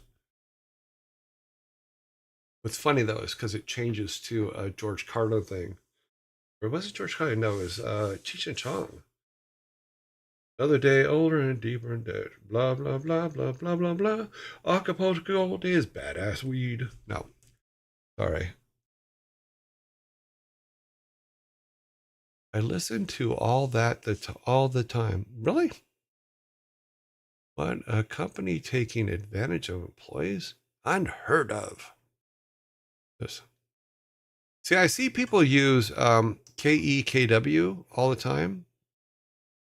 I don't know what that's short for. What is that? What is that short for? It's a good song. Yes, it is. I loved it. I remember that. It's a really popular song. Is it a popular song now? That song's got to be 60 years old. I'm pretty sure it was around before I was, so it's got to be in its 60, 70 years old. For my son when he wouldn't get up for school.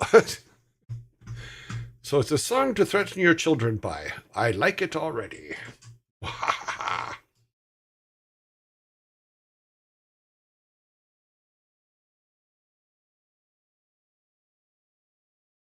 uh, 3-ton song.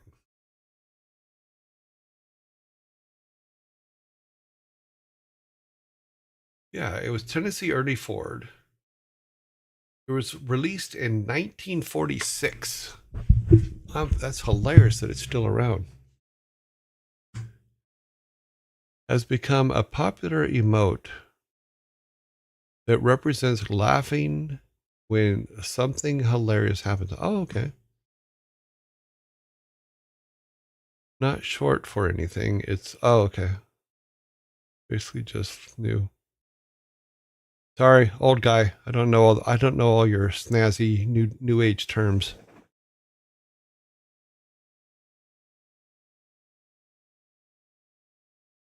Oh, ads coming up in 2 minutes. I like to. Yeah, the song that we were talking about is 16 Tons by Tennessee Ernie Ford. Released on August 8th, 1946. Good for him. And people are like coming back to it and saying it's good.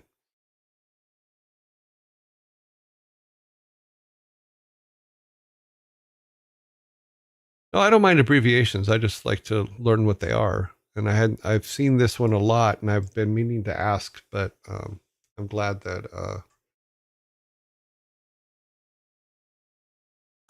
people could tell me. Okay, so yeah, so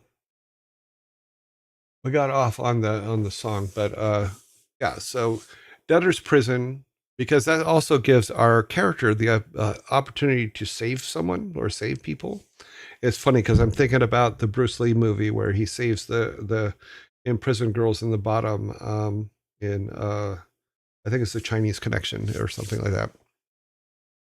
That's I actually made a commercial based on that movie.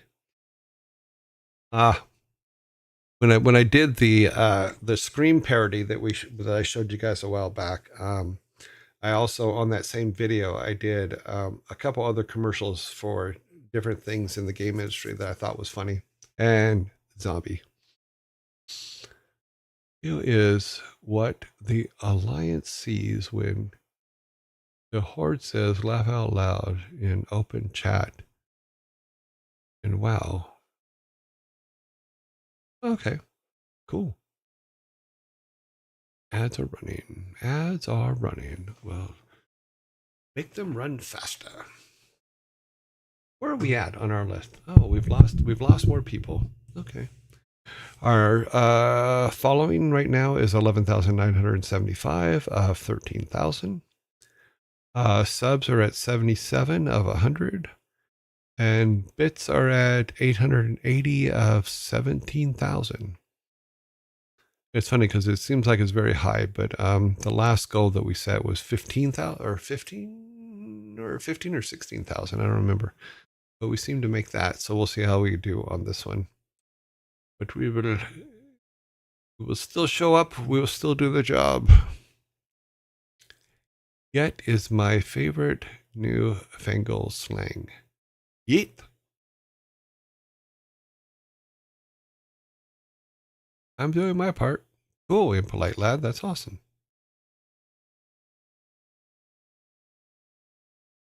How have you been enjoying your streaming adventure? It's been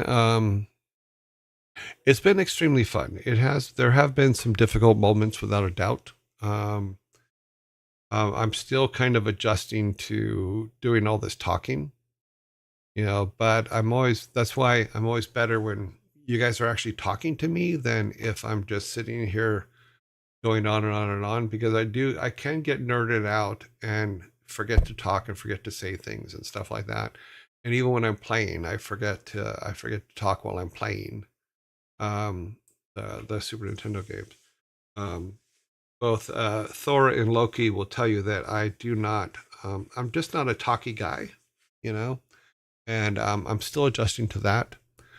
The most difficult part is when I got sick in December, and it carried on until it looks like it's clearing up now, but now we're off medication as of Wednesday, so everything's getting there. It's just practicing.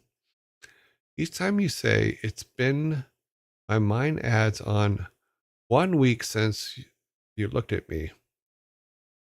Ah, you just got to bring those songs together.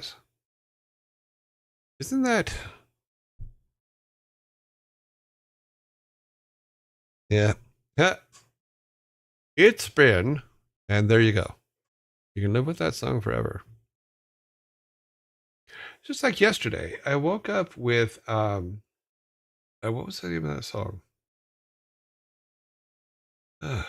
It's a Crosby, Stills, and Nash song about a train. Okay, I'll remember it later. But it was the first time I was apparently listening to this song in a dream, and when I woke up, the song stayed with me, which I just like, okay, why? I've never had that happen before. I thought that was interesting. I'm assuming usually my brain just resets when I wake up and turns all that stuff off. Thor likes to say bonkers a lot. Bonkers was a funny cartoon show about a cat as a cop. I get locked into hard to. It's kind of hilarious when I go, what? To everyone who interrupts me. What? Hmm? So yeah, so let's see, where are we at? We are putting stuff in. Let's go back to our diagram here. We bring this to the front so I can see it. So yeah, so things we had in the minds. I will refer back to this stuff because it's stuff that I need the visual for it. So one of the things what I'm going to do is let me do a split screen here. Make this a little bit smaller. Grab it here and move it over this way. Oops. And that's how you mess up your background. Come on. Nope, did it again. Okay, there we got it. I'm going to take this and we're going to make it a little bit smaller over here. Make that up here. It's out of the way. We're going to turn this one back on and move it behind. And then move it over here. No, that's not going to work. Oh, we'll move it here. Okay.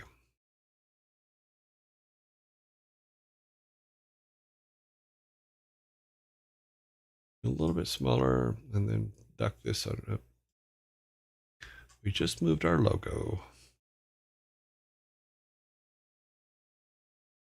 Digging through these layers sucks.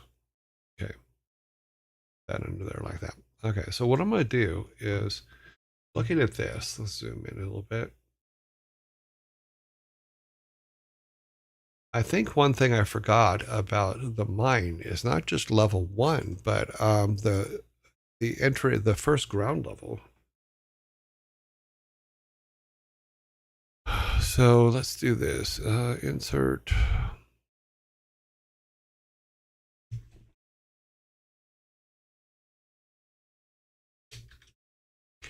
And I think I was trying to shove too much stuff. So we can do that. Sorted maze, no, that would be on the next level down. Carts, explosives bin would be on the first level. Personal lockers, no, that would be on the second level with showers and stuff. Medical office would be on the first level. Canaries would be on the first level, or on the ground level. Machine shop would be on the ground level, and then the train staging would be on the ground level. So let's take all those out.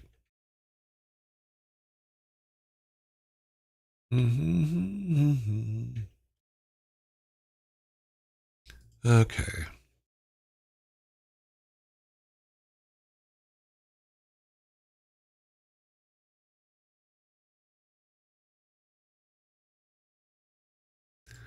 Okay. Boom, boom, boom.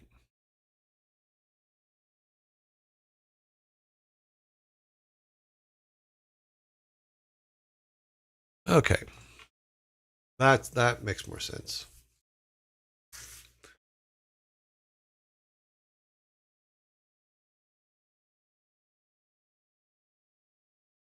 Why is there a Copilot for Excel? Because it's owned by, like you said, it's owned by Microsoft. It's Microsoft Excel. So yeah, they've incorporated Copilot into everything. I've never used it, but yeah. Yes.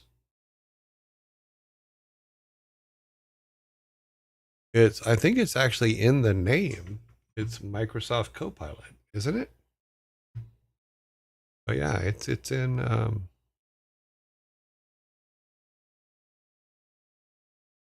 good think I don't use Copilot. Okay.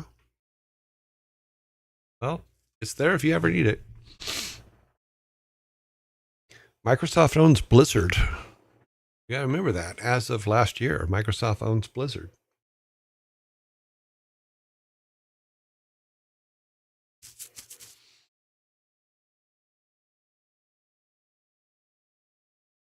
Yeah, when Blizzard went up for sale and Bobby Kotick sold out last year, sold it off last year, he sold it to Microsoft.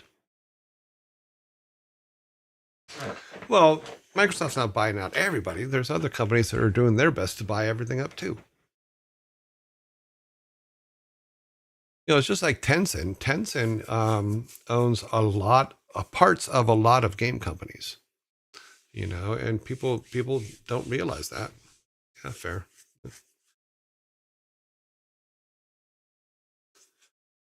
But I personally was very sad when Microsoft bought Blizzard. However, I was very happy that BK was removed.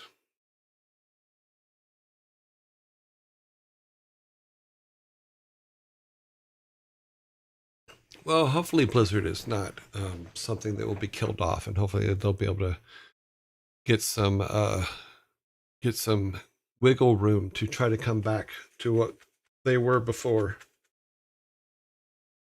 You know, I really miss Jan and Bob Davidson. They gave us a lot of freedom.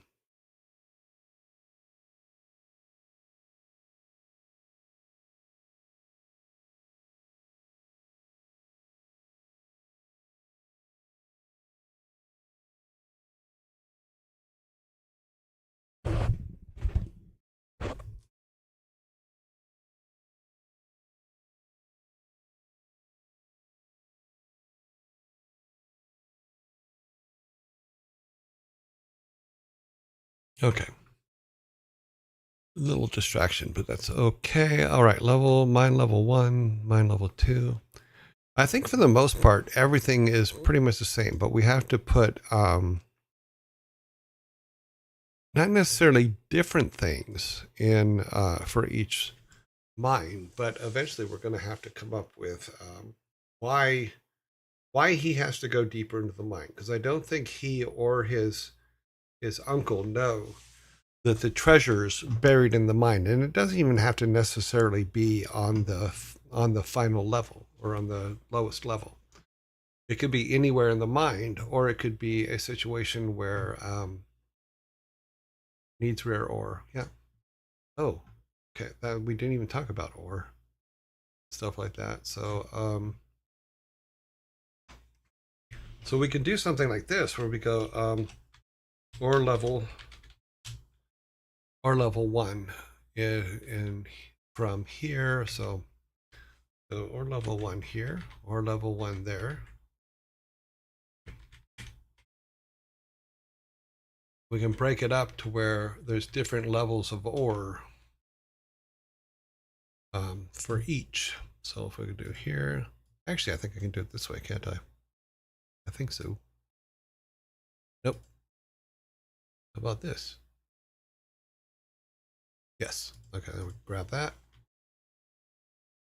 Put ore level 2 on levels 3 through 5, ore level 3. We go that way. That'd be cool if we could. We can. Ore level 3 and 6 through 8.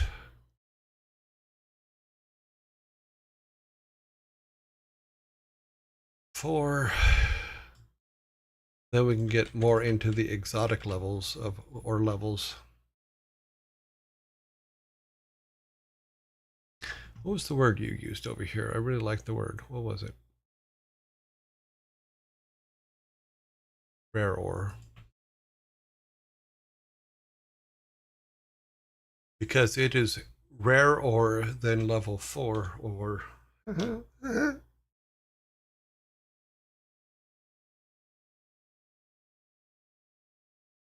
we can do the same thing where it's rare ore 1 and then a little bit of rare ore 2 on here. Then we grab 2. We're at 13, so it actually could be a couple more there.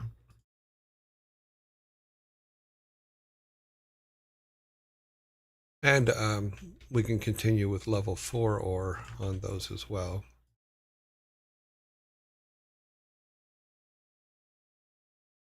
So you can still get level 4 ore, but you can also get rare ore for a rare ore time. And okay, I'm not going to continue with that.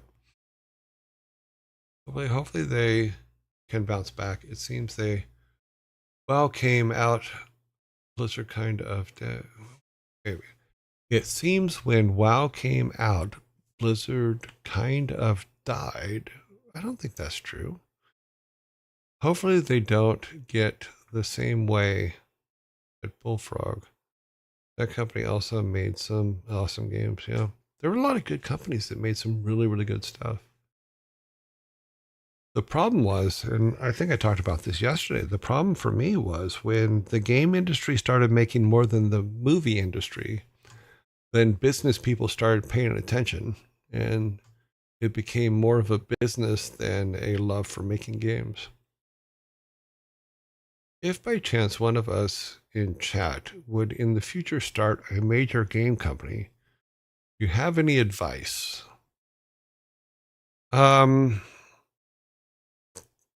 The first piece of advice I would give you is keep absolute perfect track of the money, where it's going, where it's coming in, all that stuff. Never, it's going to sound horrible, but never hire family. You know, I've never hired someone from my family. However, I've seen a lot of situations where people hire family into jobs that person could not do, and it's created huge disruption within the company that they're at, that they're building.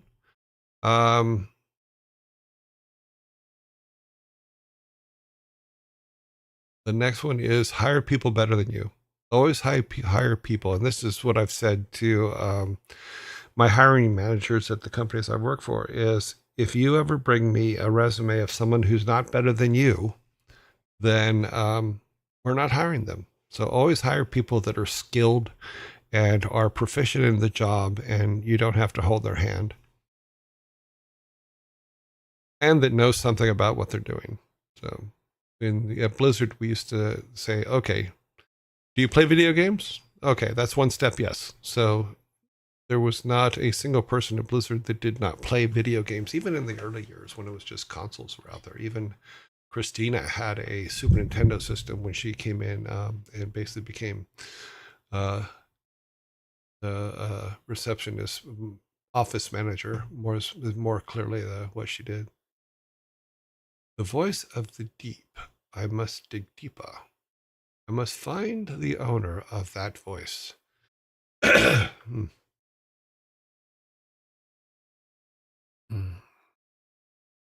Yeah, so let's continue with this here. So we go,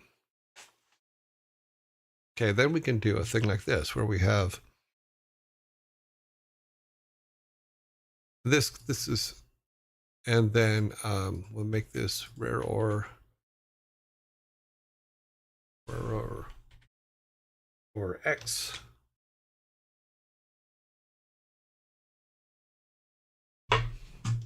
And like I said, this is just spitballing it. We'll see what happens when we start cutting the other ones out to where it's mostly just ores, and then we can attach things you can do based on the ore that you have. And we'll give it certain properties and stuff as we're going on.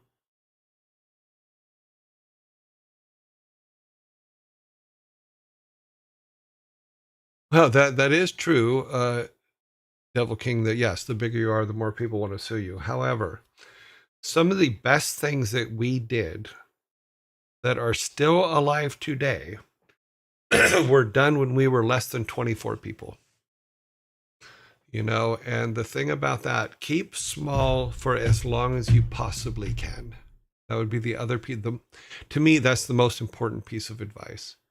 Because once you get to the point to where a decision is made and not everybody hears about it or not everybody knows about it, then you're going to start having some pretty big troubles, and trust is going to fall apart. Now, we have not decided what type of mine it is.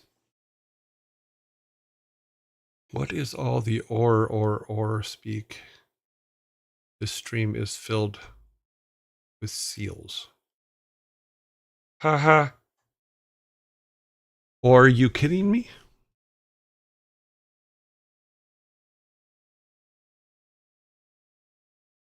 I never thought.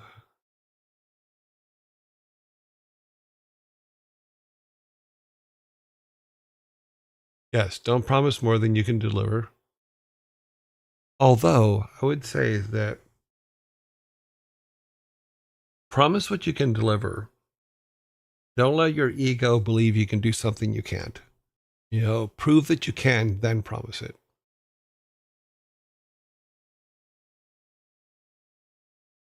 Yes, Nano, I am Thor's pops. Both Thor and Loki are my children. I only had 2 because that's all we needed. The world could not take any more. Making games has always been a business. The problem is that a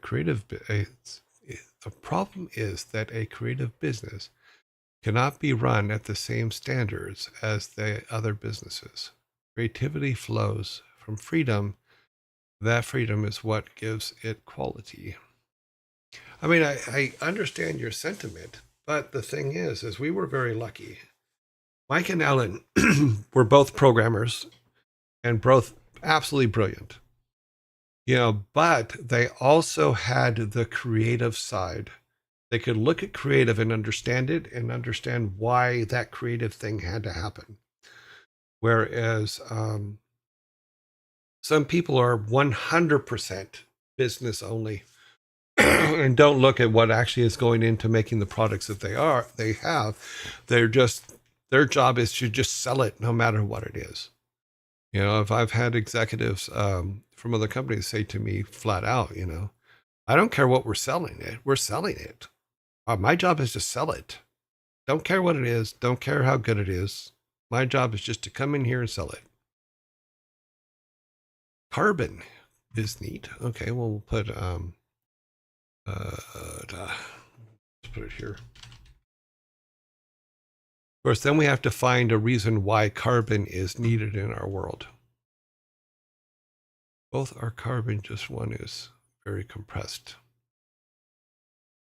Yeah, because we can use the U128. No, I forget what the numbers are. We are carbon mostly, I think. Carbon is flexible and definitely neat. Yeah, that's not to me. Staying small is good. Yes, absolutely. You know, plus you can also share the wealth. You know, one of the things that took us a long time to do, and it didn't happen until StarCraft 1, is the company being able to share some of the profits with the employees. When StarCraft came out, I think we were 50 people, you know, and it was massive. That first not that first profit sharing check that we got was just scary, but by the same token, it was great. Yes, Loki is Loki. Yes, he is. Literally on purpose. You know, there are times, and I think I'm trying to remember when the last time was. There are times that he's been in the chat, but he doesn't identify himself, and that's fine because he's not a public facing figure. What the hell? Oh, okay. No, his name is not Loki. No, too funny. What is this? Your joys what?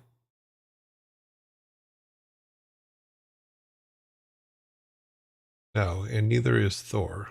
Thor is his middle name. That is correct. Hearing that hurts. Why, Troy? I'm not a big fan of big companies buying up little developers because they just kind of get swallowed up. You know, but little developers can do a lot of real good, and they can make a lot of really good stuff. And there's different reasons for them to sell to bigger companies than you think. Carbon or carbon? Cardon? I don't know. Did I mention I can't spell? I'm pretty sure I said it many, many times. I think, you know, they don't have very many employees, but still they do all this stuff. Searching it up, it says they had 200. Oh, cool. Yeah, Valve was always, I think Valve was actually the first one that I remember hearing about actually sharing the wealth with their employees on a very large basis. It's carbon. Sorry, I put a D in it.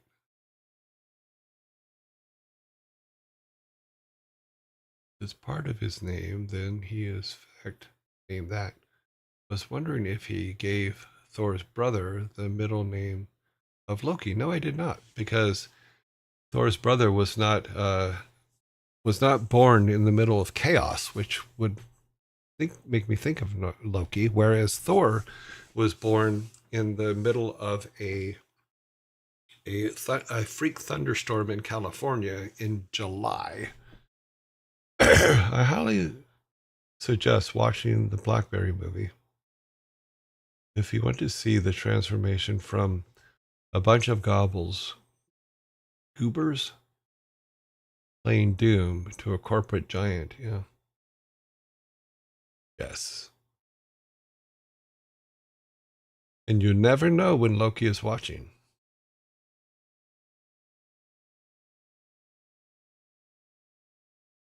I think it's insane when I read it.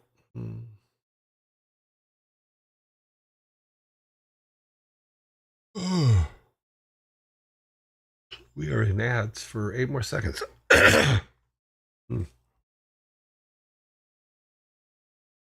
He could be in this very room. He could be any of us. He could be me. He could be you. He could even be. Nope. Yes, he lives a low key life. I'm kind of glad you don't name your other son Loki. Loki, you would have brought the end of the world. Oh, funny. Yeah, I think if I remember correctly, Valve did a lot of really good stuff for their employees very early on. So good for them. And yeah, keeping it small and manageable is going to be a godsend for you. Once it starts getting too big and you have to have managers on top of managers on top of managers and then meetings about meetings and all that stuff, then it just gets to be, okay, we're done. You know, the point where you can still call everybody into the room and make a decision and everybody go do it is it's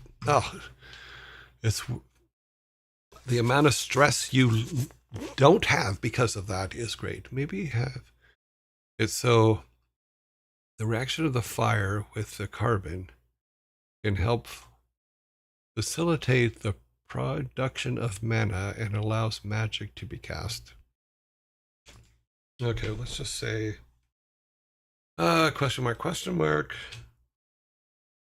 plus fire equals magic. So we'll put that just as a maybe.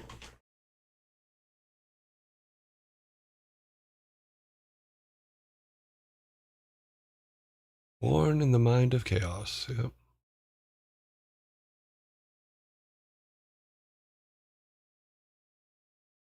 Yeah, 79 people run Steam. That's awesome. It's a good manageable size.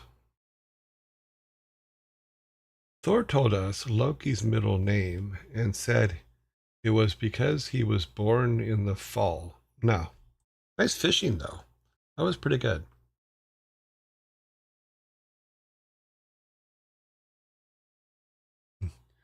Nevi's fishing attempt fail. 1.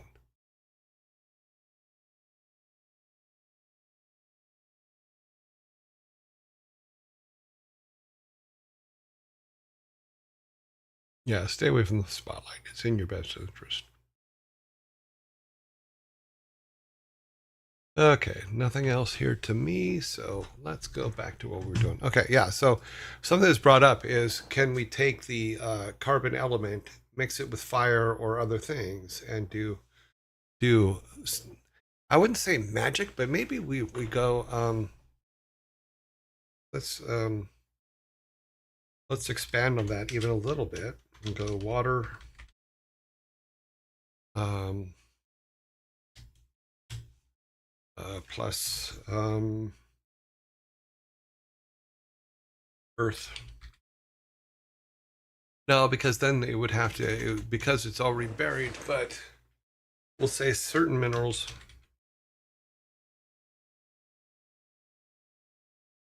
Yeah. What would they do? How would we do that?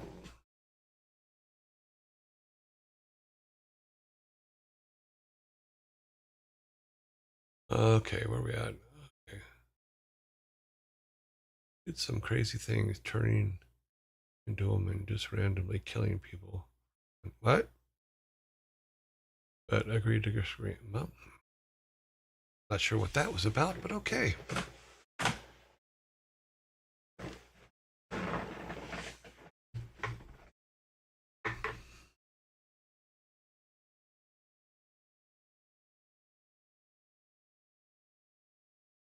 Unfortunately, whose information has already been leaked? Loki's or somebody else?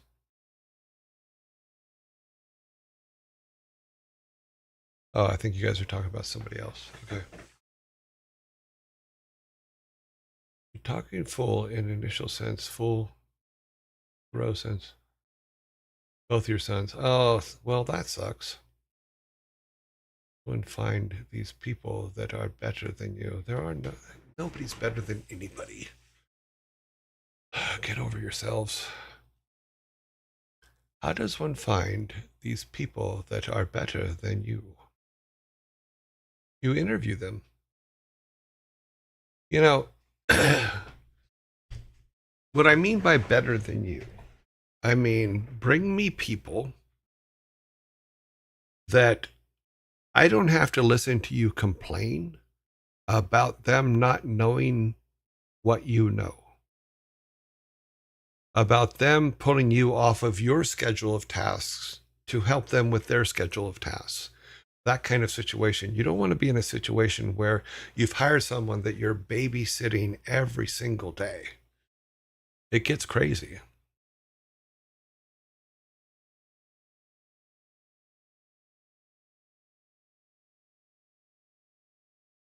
What is this?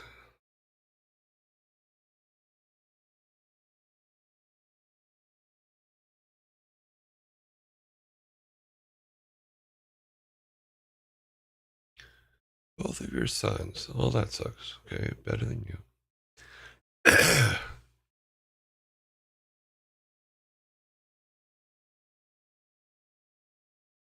Yes, significantly skilled and competent is a good way to put it. But from a manager standpoint, though, is I think it's important for a manager to be able to look at resumes and stuff like that and talk to people and things like that and know that that person is someone they're not going to have to babysit every day. Because a lot of managers will hire people that they do have to babysit every day. And then it just drives them crazy. And then they want to kill each other at the end of the day.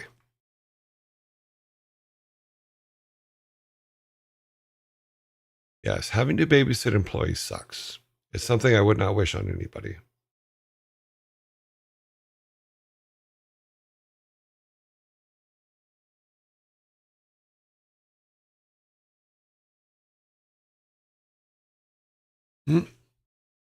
Well, that's a different thing altogether.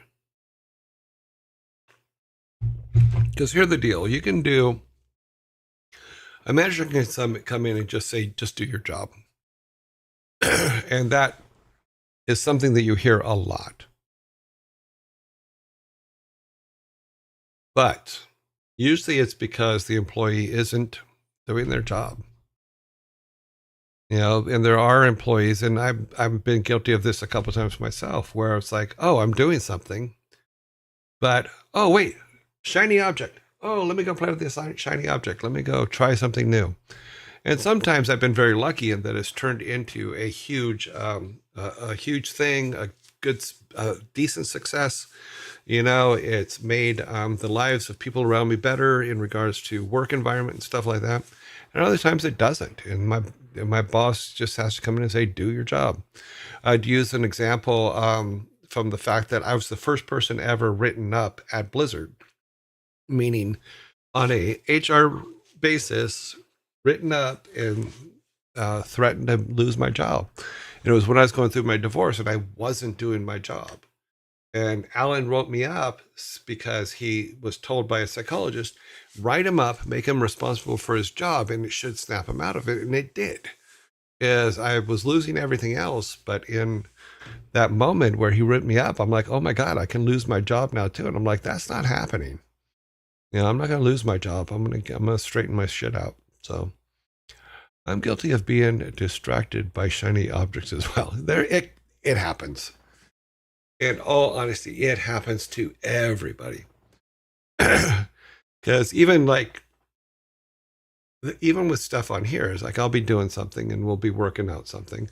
I have to be more precise going forward as to the things that we're going to talk about in game dev every day, because I do like we are now. We've been going for a while now, and I'm chasing shiny objects when we're supposed to be doing. I'm supposed to be coming up with stuff for this, but no, I'm chasing shiny objects, and my brain is going, ooh, let's play with that. Let's touch this. Let's do that. But we're all built that way, and it's okay to be that way sometimes, just not all the time. Because there comes a time when you have to stop and do the job. But I am looking forward to getting our town and stuff like that we built in Toby. We pull Toby up here. Let me make sure I have Toby. That's Toby 2. We're going to bring back Toby 1. Save changes. Nope. We're not saving nothing. Okay, so if we go back to Toby 1, which is Game Maker here, and we say, okay, let's go to our town. So here's our town that we threw together. When I start with the new tutorial and start building our town in Toby 2, where we can interact more with it, walk in and out more, design, because I was thinking about it with the smaller shops and things like that. We can make those just to where it's the roof comes off of it and you can go in and buy things, and then the roof goes back on when you walk out, and then only have full rooms for ones that are bigger, that need bigger rooms. But if you're going into the bakery just to buy a muffin, you don't need a whole bakery setup and room to do that. So yeah, so there's all that kind of shiny. Okay,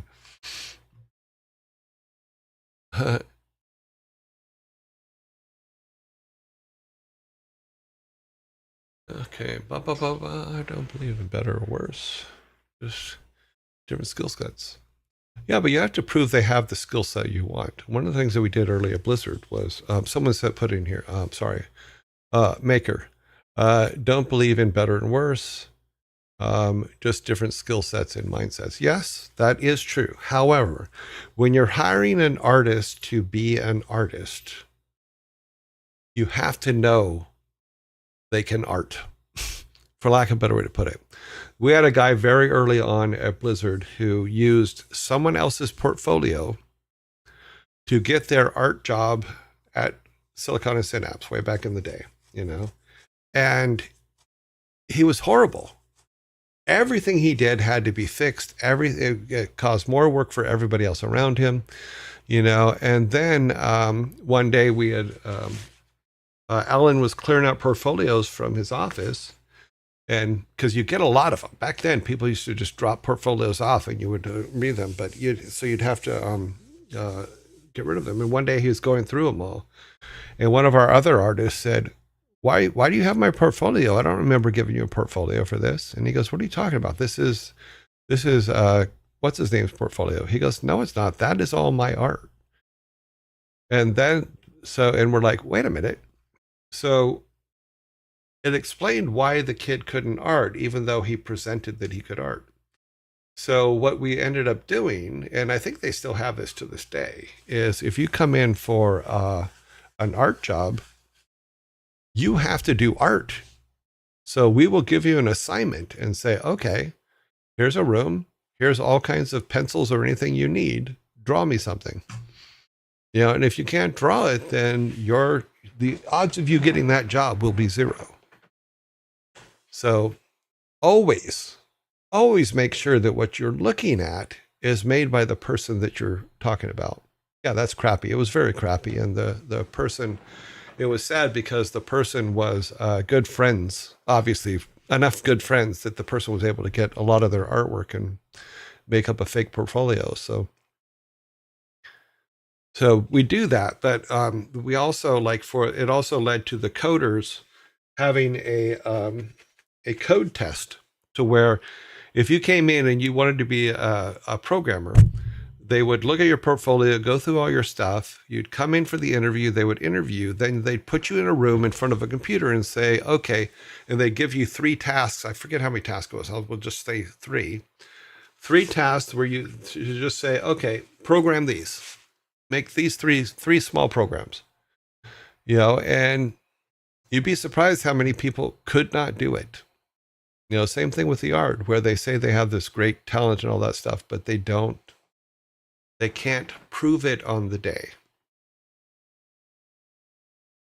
Pass these trials 3 and you shall pass. What is your favorite color? Hmm.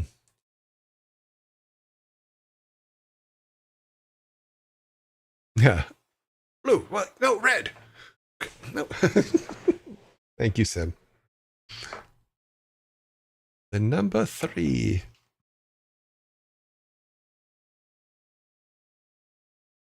Ah, too funny. Great movie. Yeah, so I'm looking forward to like having this town to scale, because it's going to help me start thinking about all the things in town. And we haven't even started building the maps for the dungeon yet. I mean, we do have a mock-up. Where's it at? Because I was testing whether you could. Oh wow! Oh, we're being raided. Hello, raids. Mad Matty has raided us. Who is Mad Matty? He's mad. Hello, Mad Matty. See, now I have to go to our other list here, because I started on our raid sheet. We've started keeping track of who raids us, because we weren't before. And now we're getting raided, which is awesome because more people are raiding us. So let's go to raids from on our sheet over here. Sorry, I don't think you guys can see this, but I will. I am adding Mad Matty to our raid sheet. And they rated us on 2-7. We had a raid sheet before, but for somehow I lost it or deleted it. I didn't mean to. Welcome to Mad Matty's people. We are just sitting here talking about our dev stuff that we were working on. What is the weight of a European sparrow? Northern or southern? Come over here with a guided raid. Come over here with a guided raid from Morgoth the Wizard. So is it Mad Matty or is it Morgoth the Wizard? Rated from Mad... Okay, I'll have to look that up. Okay, the first town... Go back up here to the top so I can look at this real quick. I can agree for the art, but programming doesn't work like that. I know a couple of senior devs that would fail that test. Yes, you're absolutely right, Sparta. But that is the test that we used to give people. We wanted the best of the best in our programming and in our arts. And if they couldn't program in the moment, there are a lot of probably really good programmers that never got the job.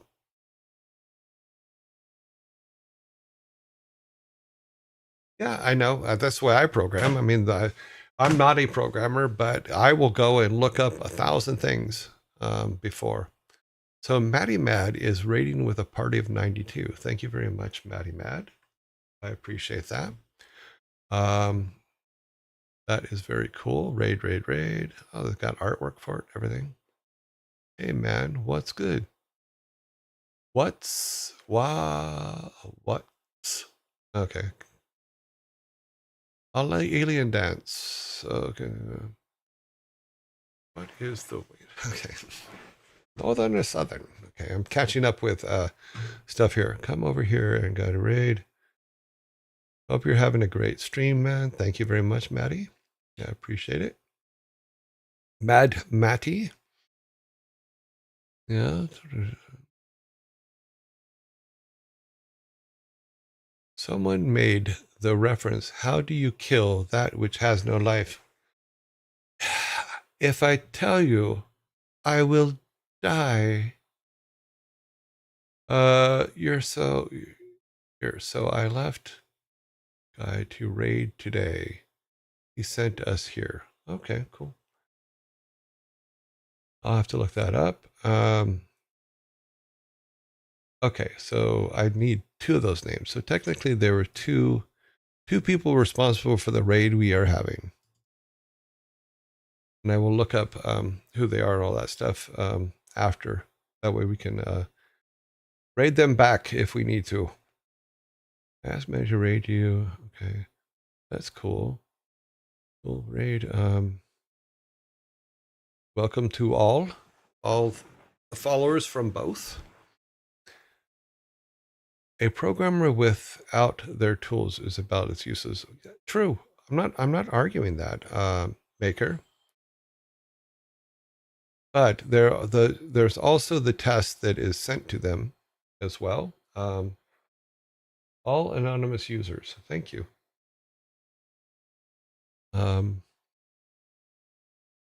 It was a very different time period back when we did that. We started that in the 90s, I think it was. The same thing with artists. I mean, artists without all the tools that they like to use for drawing and stuff like that are useless as well. But that wasn't the point. The point was just to show that they could do something, because there was a situation where someone took somebody else's portfolio to get the job. Is also Pirate Software's dad? Yes, I am. Every day. Yearlings. Yes. That's how I found out about him. Okay. Okay. The chat is just going out of control wild. We're going to go to ads here in a second. But I'm trying to keep up on all this. I think I finally reached the bottom though. Yo. I get gifted. Thank you. Not sure what that means.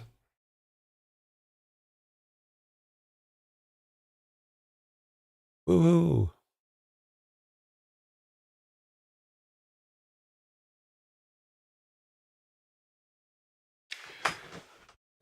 No, the ads are run automatically. I don't have anything to do with them. It's just my thing is telling me that they're starting in 5 seconds, but more than likely it'll be like 25 seconds. Waiters, if you look at background real closely in the picture, you can see South Park character. Ah, not anymore. Ha!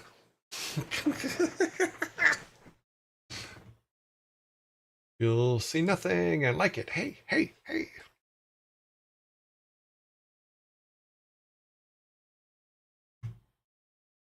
You've been zombied. Triva, transformed to a lurker myself. So definitely feel that. Love the love from the raid. And so thank you for me. Yes, thank you very much. Morgoth the Wizard, and Mad Maddie. That was perfect timing. Wasn't that hilarious? Look closely at the background. Ah, tricked you. Haha, you look closely at the background. You'll get nothing and like it. Hey, hey, hey. I love little timing things like that. They just happen. They're very cute.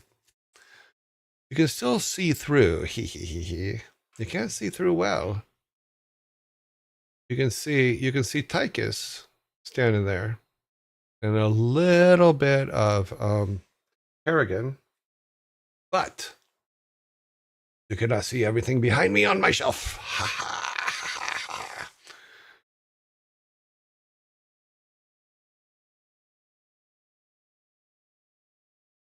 You cannot see everything.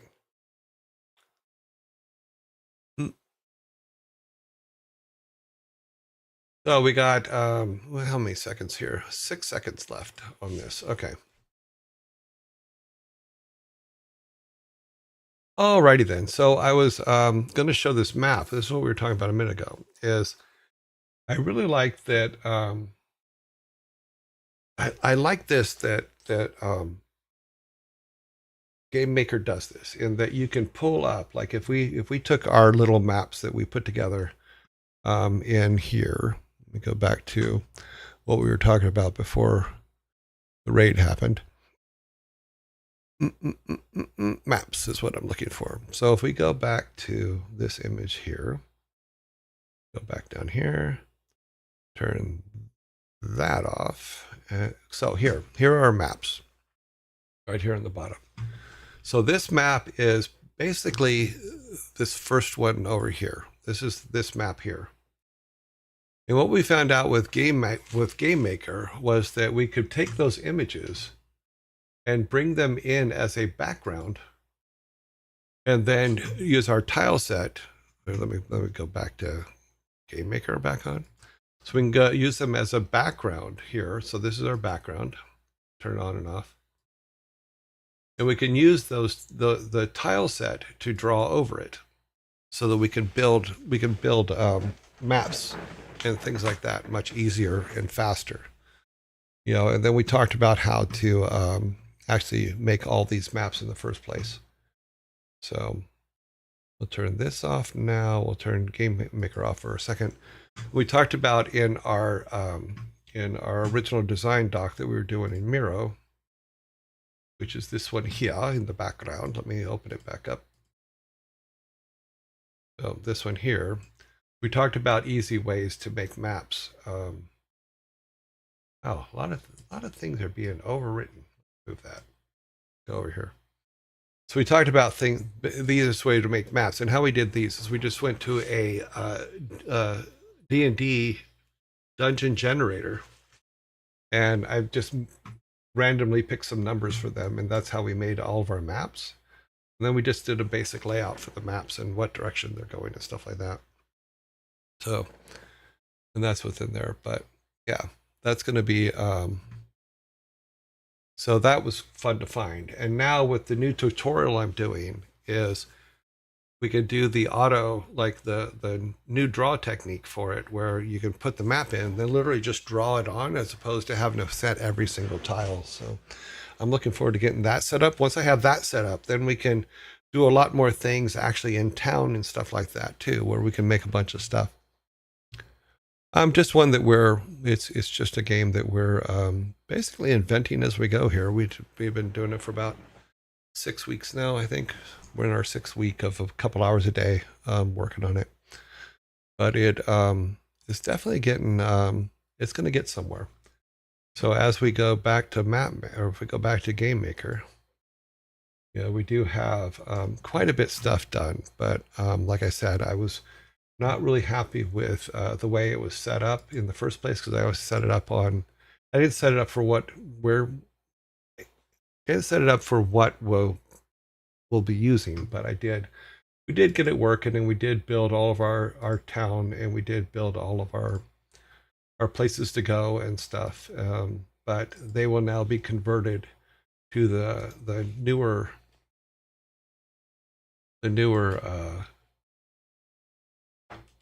program with the newer tutorials that I'm working on. So we'll get back to that, and then we'll start building out the mines and stuff like that, because we will need to at some point stop and build some tile sets and things like that, which is gonna, I don't know, maybe we'll just do quick ones that can be replaced later. So if we make the foundation for the tile sets for the mines, then later all we have to do is replace the art, and then hopefully it'll automatically update. But it's just a game that we literally just threw together. Eero19, thank you very much for the follow. It's a game that we literally just threw together because someone asked the question is how would I do things? But the basic storyline for the game, which is probably a good time to put that back up here. Let's go back to, let's turn that off. Background. No, oops, we turned the wrong thing off. We need to come up here. We turn Game Maker Studio off. We turn that off. We turn this window. We take this window here. Yes. We make this window the center of attention. Come here, be center of attention. Nope. X. Come on. Okay, pull that up here. We will go back to That's the faraway town. We haven't done anything for the faraway town yet. Okay, story points. Let me zoom in here. Basically, the story follows a young boy who has grown up in a small village. One day, let's open that up just a little bit more. One day, he returns home to find his beloved grandfather has gone missing. Determined to find him, he sets out on a journey to uncover the truth about his grandfather's disappearance. As he begins his search, he discovers that his evil uncle, who owns the large coal mine, right now it's a coal mine, we'll call it whatever, company, just beyond the village, may be involved in his grandfather's disappearance. He is determined to confront his uncle and bring his grandfather home, but he knows that he will need to be strong and wise in order to succeed. Determined to gain strength and wisdom he needs, he turns to his ancestors for guidance. He visits the family tomb, where he speaks with the spirits of his 9 ancestors. Each ancestor teaches him a valuable lesson and gives him the ability to level up in strength and wisdom. As he continues on his journey, he encounters many obstacles and enemies, including bandits and corrupt officials. He also meets new friends who help him along the way, including a wise monk and a skilled blacksmith. As he levels up, he becomes stronger and more skilled in combat, and he also learns valuable lessons about honor, loyalty, and the importance of family. Eventually, he reaches the coal miner company and confronts his uncle, who reveals that he had kidnapped the grandfather to force him to reveal the location of a hidden treasure. The boy fights his uncle and his henchmen, freeing his grandfather and recovering the treasure. With the help of his ancestors and new friends, the boy is able to bring his grandfather home and restore peace to the village. He decides to use the treasure to help the village and the people who helped him in his journey. The game ends with him returning to the family tomb, where he thanks his ancestors for their guidance and looks forward to a bright future for himself, his family, and the village. That is the game we are working on. I hope it helps. I hope that makes sense. It seems to make sense.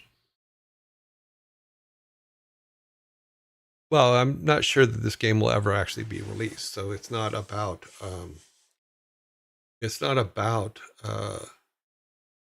releasing the game. It's about how would you build one. So yes, there's still some twists and turns that can be put in there that can be kept away from the live stream, but I'm not going to do that, because it's a pain in the ass to remember everything that I didn't want to talk about on stream, because when you're talking for 5 hours a day, guess what? You're going to say a lot of stuff, and some of that stuff you probably shouldn't have, and some of that stuff is like, don't hold me accountable for it. I was filling time. No. Oh my God, Thor's dad. Yeah. Accused Brewski. Accursed Brewski. Thank you very much for the follow.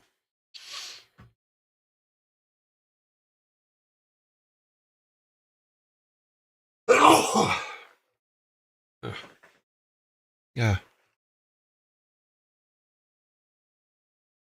Gonna run, but followed in. Okay, cool. Cursed Brewski. Thank you very much. Yeah, we're pretty chill here. So if you're looking for big, exciting, every the sky is falling, let's light each other on fire kind of stream, that's not us. But if you just want to hang out and have some talk, then yeah. Good day and all the wonderful yearlings. Great Uncle Ann. Hello, Great Uncle Ann. That'll come.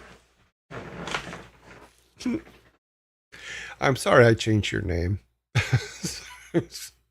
But welcome in the house. You are in the house. Great Uncle Ann. Oh, God. We love Till. Oh, my God. my opinion. Okay, cool. Okay, great. Okay, but what time is it? Okay. So we did get some things done today. I know it doesn't sound like it, but we actually did. We did get some ideas for the mines put up. I think accelerating the types of ore that we get are good, and I think that figuring out not just the value of them if you were to sell them, but also what they can be mixed with. So what kind of potions, for lack of a better way to put it, can be made, which means that we might want to talk about. Let me put it in this part here. No, this is just game controls and stuff like that. Hmm. Oh, alt openings. No, we're gonna. I think we're looking for this over here. Yeah, I think we can just add it here as a. Okay, let's go here. Okay, we'll call it. That's way off screen. Skill notes. We'll say cooking.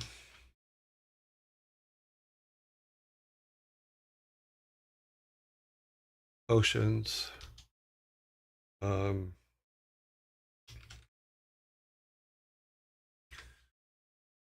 yeah, so we have to add the whole thing on crafting and stuff like that, but it's good to make a note of it now because I will probably forget about it if we don't. Okay. Cooking, potions, crafting, that kind of thing. Yeah. Centered.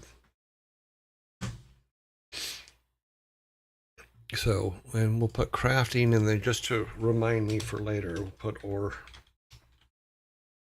That way I remember that we have to come up with not just what we can mix the ore with to do things, but what can be done. Because so that Otter's happy, we can make things that explode. We can make bombs and stuff from it and things like that that we'll need to maybe break up some rock to sneak into the mines and stuff like that. We've been having a really good Friday. I'm looking forward to the weekend. I'm going to learn a lot this weekend, so I'm really looking forward to it. I do have a lot of personal things to take care of tomorrow, but I will be spending a lot of time with oil barrels. Yeah. Well, let's see.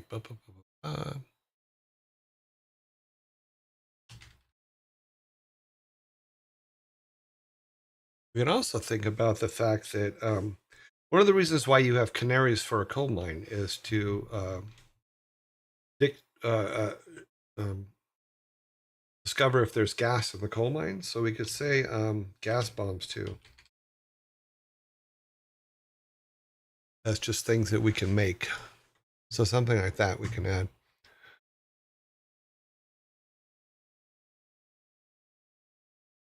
There's a lot of those kind of things that we can add and be happy.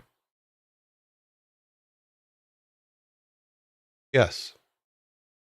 Cave-ins? Oh, let's go back to the mines. Yeah, cave-ins would be a big one too. So let's put that in our mine page. I think I had a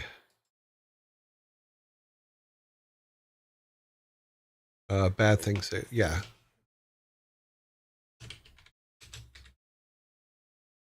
Yeah, so we got some cave-ins. See, that way if I put a period on it, it looks like cave insurance.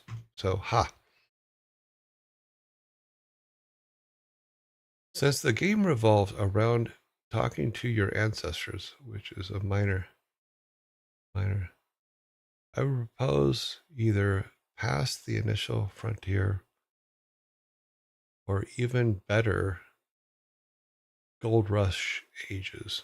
Yeah, we haven't picked a that world yet. I have some ideas, but I'm not happy with any of them yet.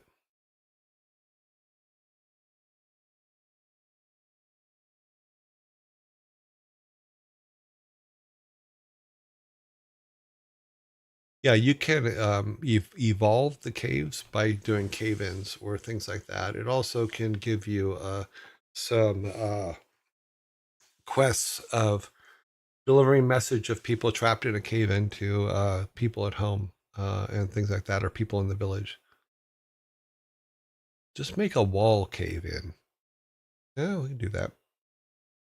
We'll put cave-ins, and then as we build the mines, we'll get more ideas on what kind of caves and how the cave-ins could be affected, and then how we resolve those cave-ins. All right, so we are pretty much done with this for today. Let's bring our logo back up. Let's turn off everything behind it. So that's where we are for today's dev part.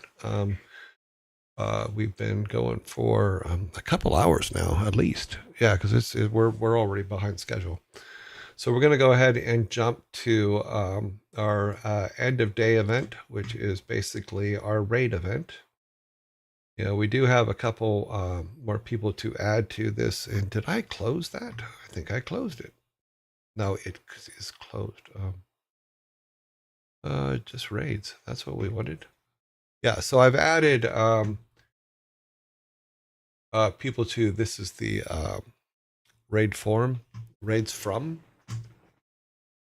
Okay, something's wrong. I've lost my mouse. Okay. Whoa. Okay. My mouse is invisible. Go back down here. I click on a few things, see if I can get it back.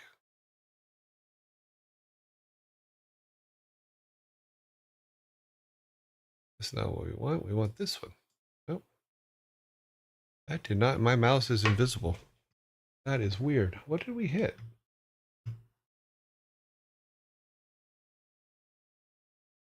Okay. Well, we're going to go to the raids anyway.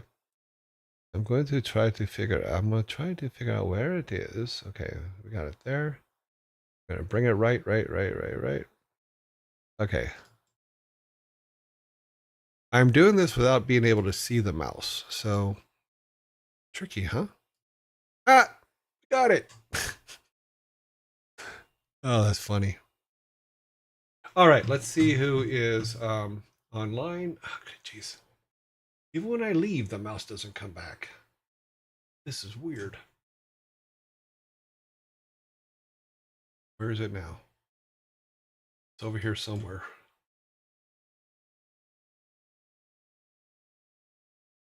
Okay. Okay, so let's go back over here. I can't see the mouse to get looked at what monsters we're bringing. We haven't got to monsters yet, no. 5 or F7 that makes the mouse invisible. Did I hit one of those? No, it wasn't F5. F7?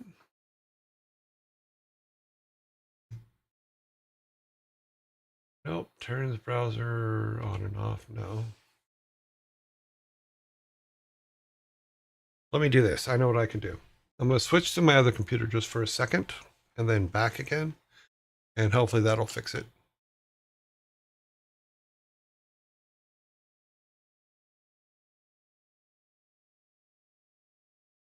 That fixed it. Okay, we got a mouse back. Weird. Yeah, let's pull this over here. We'll still be able to see you guys, what you're talking about. Okay, so who is online? Oh, we went all the way down there. Okay, let's pop back up here. Carnage.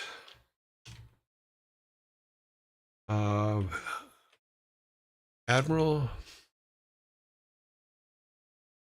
Jensen. Ray. Annie.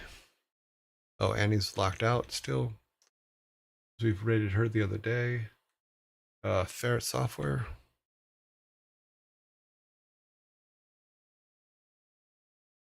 Edit Software. Ray we got. Annie we got. The Primogen who's still on lockdown. Ezekiel.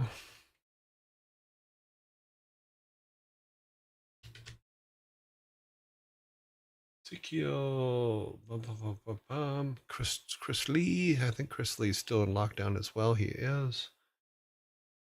Sanctuary.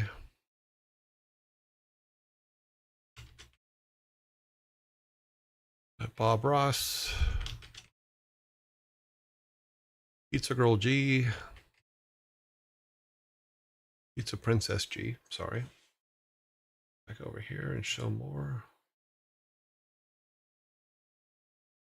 And then Furball. Furball. Bunnies, of course. And Chipmunks. Chipmunks is on lockdown because we just went to them the other day. So, okay. So we have in our rating pool this week or today, we have 11. So let us do this. We're going to have to do 4, 4, and 3, I think, for it. Make sure we're all going. Yeah, we have 11 to choose from. So let's get the first 4 up and going here, and then go to our settings here. We want to see the Allfather with ferrets, with the ferrets one day. Well, one day when I go out to see Thor, I will go into the ferret room, look at the camera, and wave. I think that would be sufficient. Do you not believe so?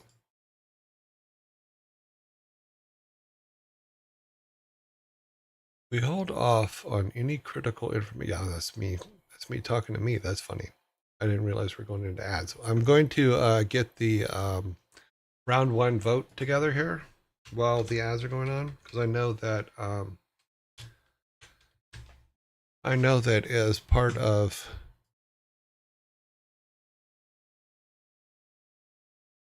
ads, you can see it in text, but you can't see the actual image. So totally get it. In some cases, because it's covered with an ad. But I will wait for ads to finish before I put the vote up, just so that we're all visible to each other. Okay, here's our first 4, because we're going to do 4, 3, and 3 because we have 11. 4, 4, and 3. Sorry. Did you just read your own? Yes, I did. Okay. Devil King, I looked up. I read my own message. Yes, I did.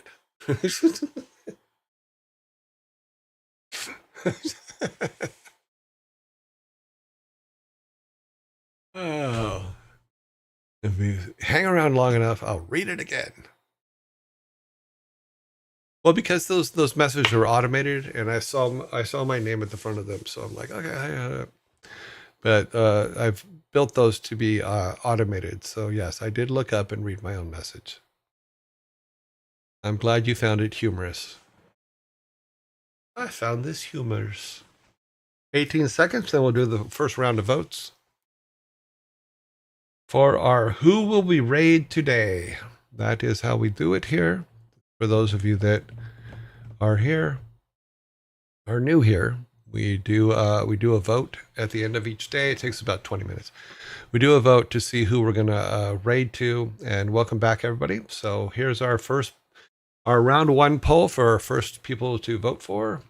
Let's view the results. Let's keep our numbers going up here. So we have 1 and 1 here. We have 2 total votes. 2. We now have 3 total votes. And now Insum now has 2. And we got 2 up here, and we got 3 up here. And this one is still at 0. We now have 4. 4304. 4304. Oops, I put 5. That should be 4. Sorry. It's 5404 now.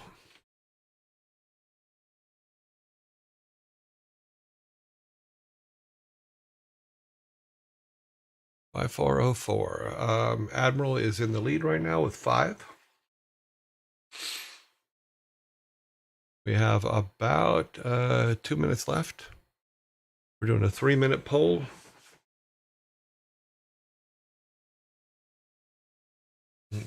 This is just round one. Remember that. And then after we finish the 3 rounds, we'll be coming back and taking the top 5, and those will be the ones that you vote on last as the final vote, and we should be good from there.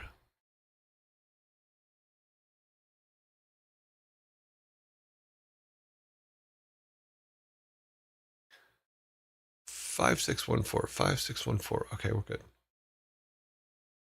About halfway through.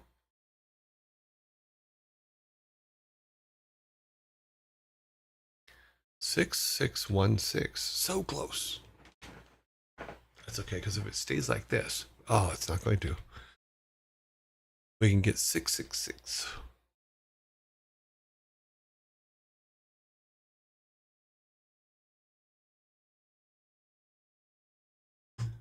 Okay, let me move that out of the way so I can see this. 6, 6, 6, 6. Very funny. Hmm?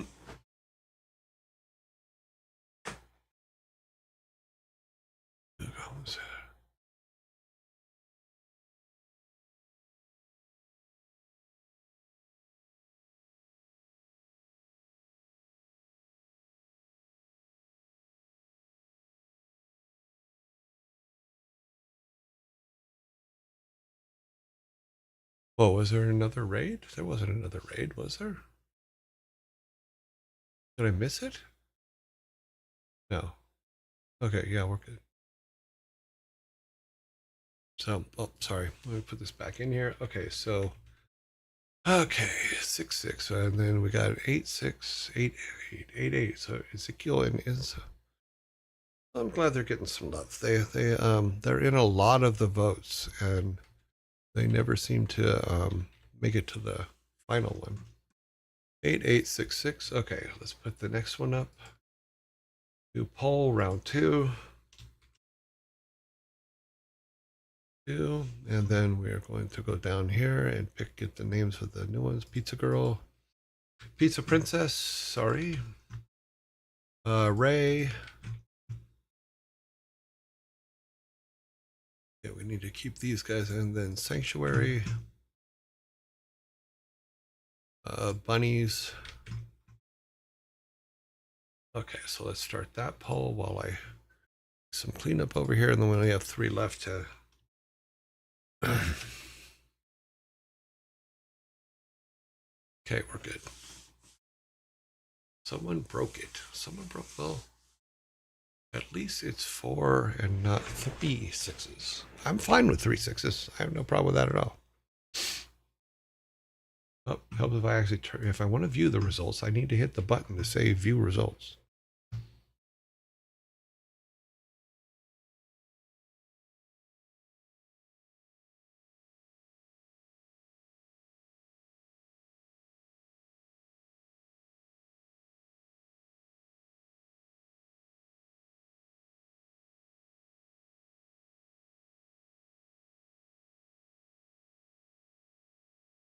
Okay. Yeah, we're playing a game here, guys.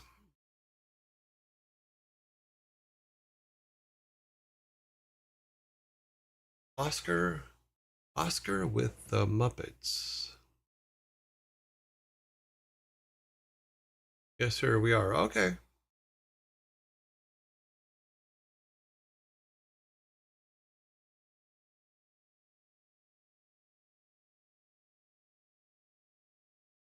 Just don't abuse the system.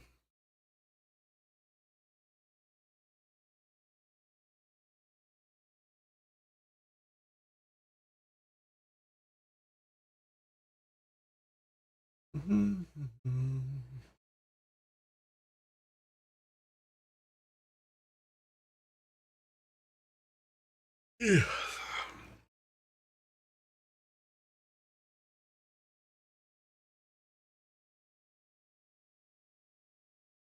I mean, I rather enjoy the fact that we vote on who we're going to raid. But if it's something that you guys don't like doing, then we'll stop doing it. It's pretty much that simple. It's just going to be okay. Let's mess with him. Then it's not worth doing anymore.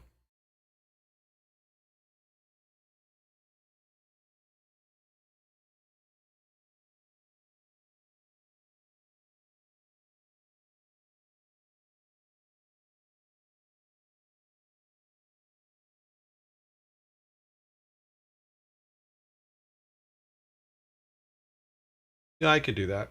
We can make them 1 minute. We'll try that on Monday. We'll try next week to make them 1 minute instead of 3.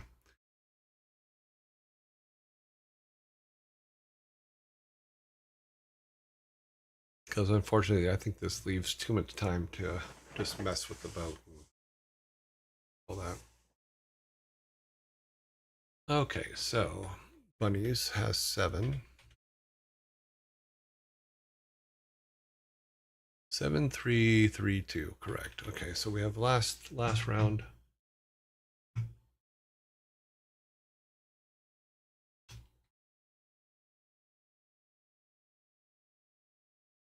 We just need these guys here. We need old Bob Ross with his happy little trees.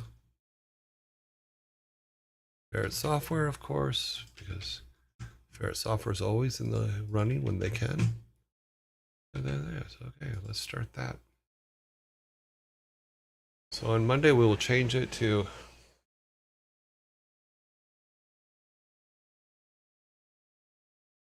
Oh wow, interesting. Paid voting is cool, but shorter times. Yeah, we'll change the times next week to a shorter time and see how it goes. Just in this particular case, we have 3 rounds, and I want to make sure that they have the fairness of the same amount of time for each round. So.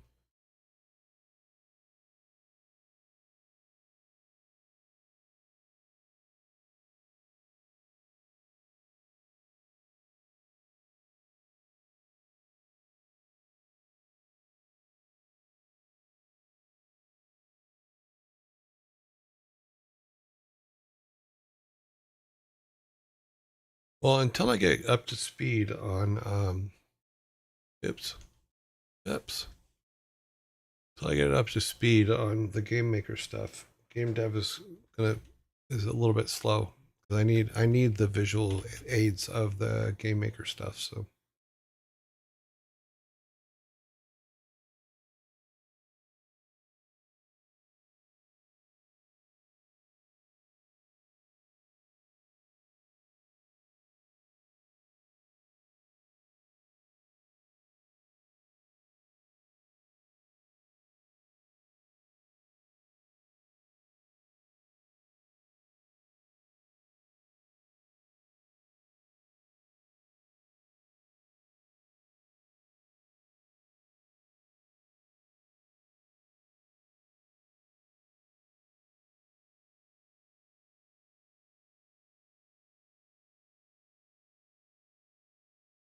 Mm, mm, mm, mm.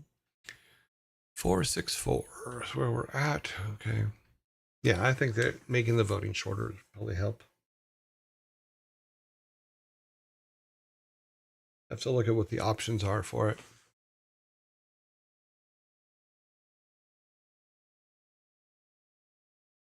5, 7, 4,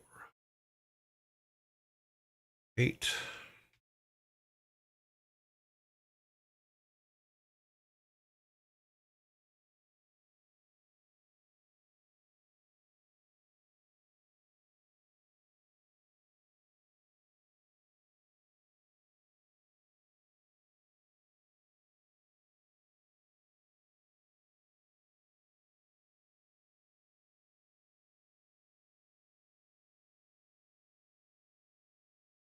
Just seconds left, and survey says. Okay, that is correct. Okay, so let's put our final vote together here. New poll.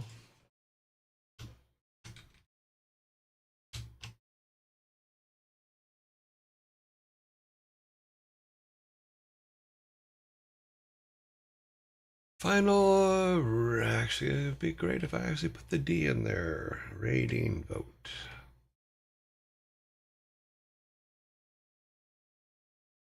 Okay, so who are our peoples? We have 1, 2, 3, 4, 5, 6. Okay, so the top ones actually that have 8 each, which are our higher votes, they actually absolutely get put in.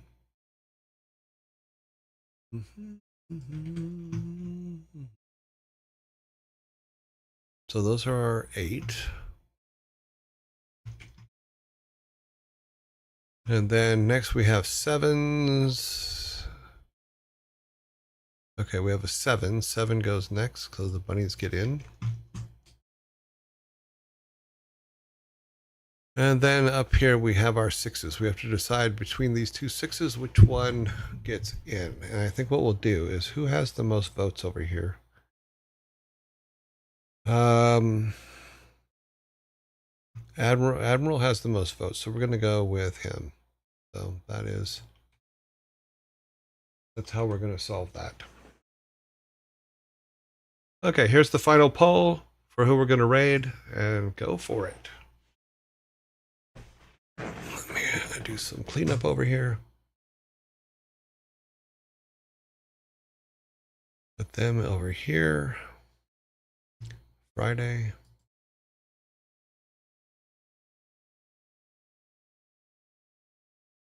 Okay.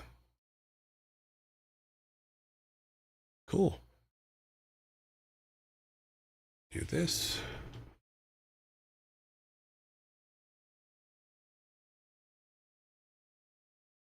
That one's cleared. Clear this. Okay.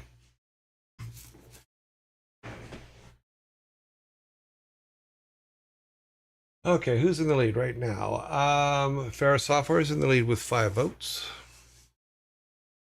Second place is Admiral. Third place is Ezekiel. And then Insim and Bunnies are in last place right now. You know, it's funny because I think Ferris Software is going to win, but this is the reason why we have our delay, is because I want to make sure that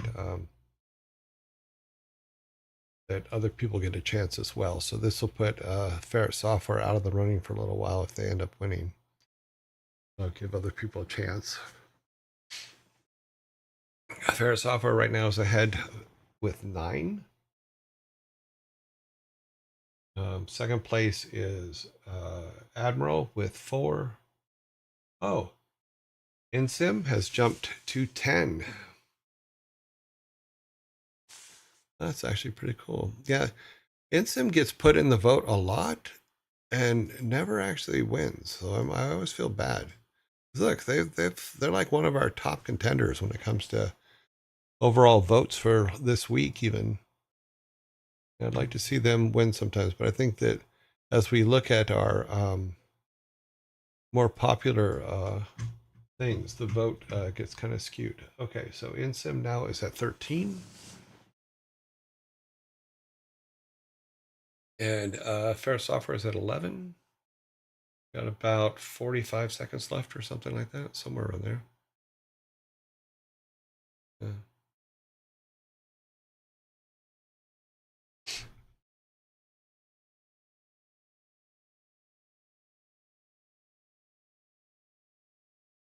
Final shot. Shows up nearly every day. Curious myself. Not sure what that's about.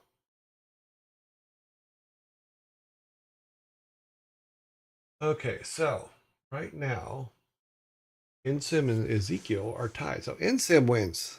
I'm actually happy about that. And here's why. Because Insim gets a lot of votes and never gets the opportunity because he always gets beat out by they always get beat out by some other group. So I'm very happy that that they're going to be our rate today. Now let me go over here and I need to oh no, cancel that. I need to go back to the window.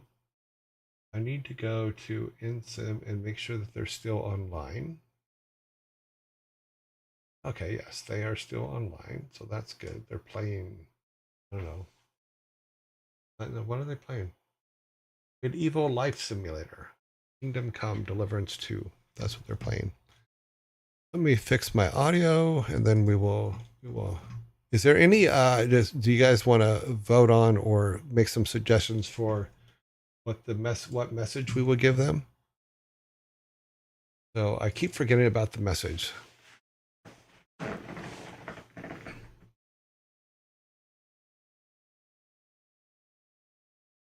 Yeah, if you want to suggest other people to be put on our list, then add them in the Discord, and I will put them in. I man until everything goes around. What? Can whoever won on the previous vote not partake? They cannot partake for 14 days. So if they won the previous vote, then if you look at this, these are people that have won in the past. So like if you look even at insums here, it's today's date, so they have 0 days. So until this gets to 14, they aren't eligible to be rated again, so that other things have a chance to do that.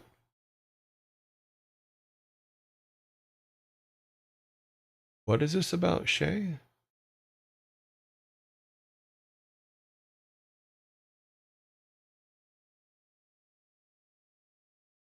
Where did they get the news? Okay, what happened?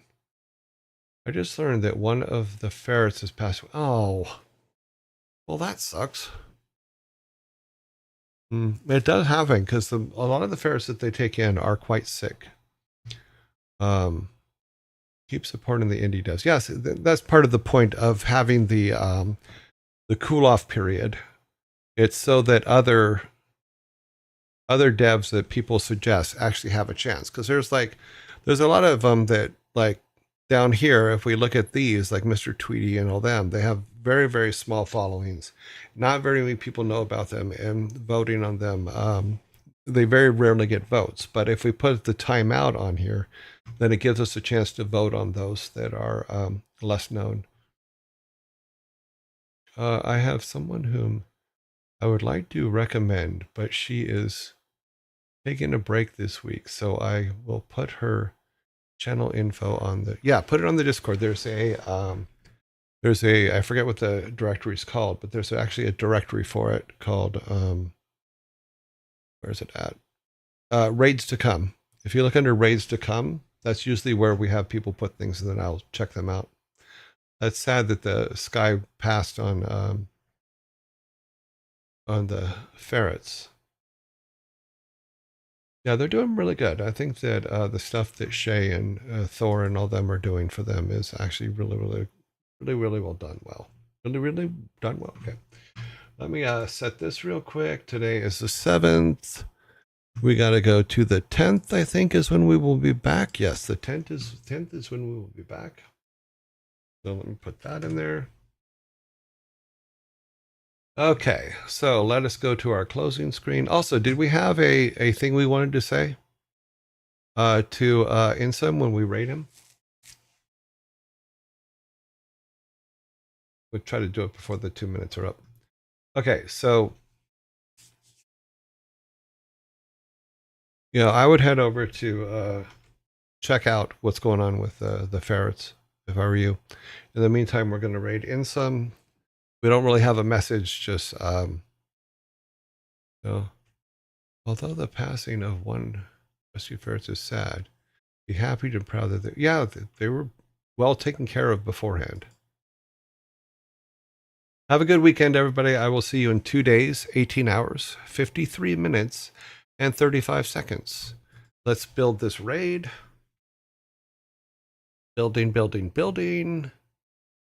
Boom, boom, boom, boom, boom, boom. Okay, raid is almost built. Okay, our raid is built. Let us send you on your ways before the ads come. So have a good day. Have a good weekend, guys. I'll talk to you on Monday.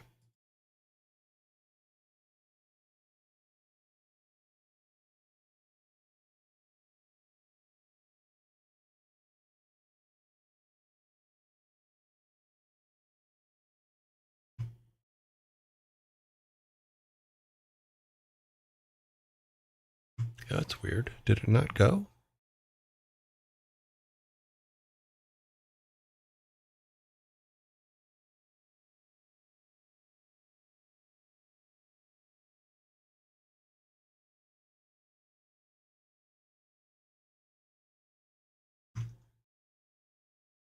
Okay. I don't know what happened to the raid. It's not there.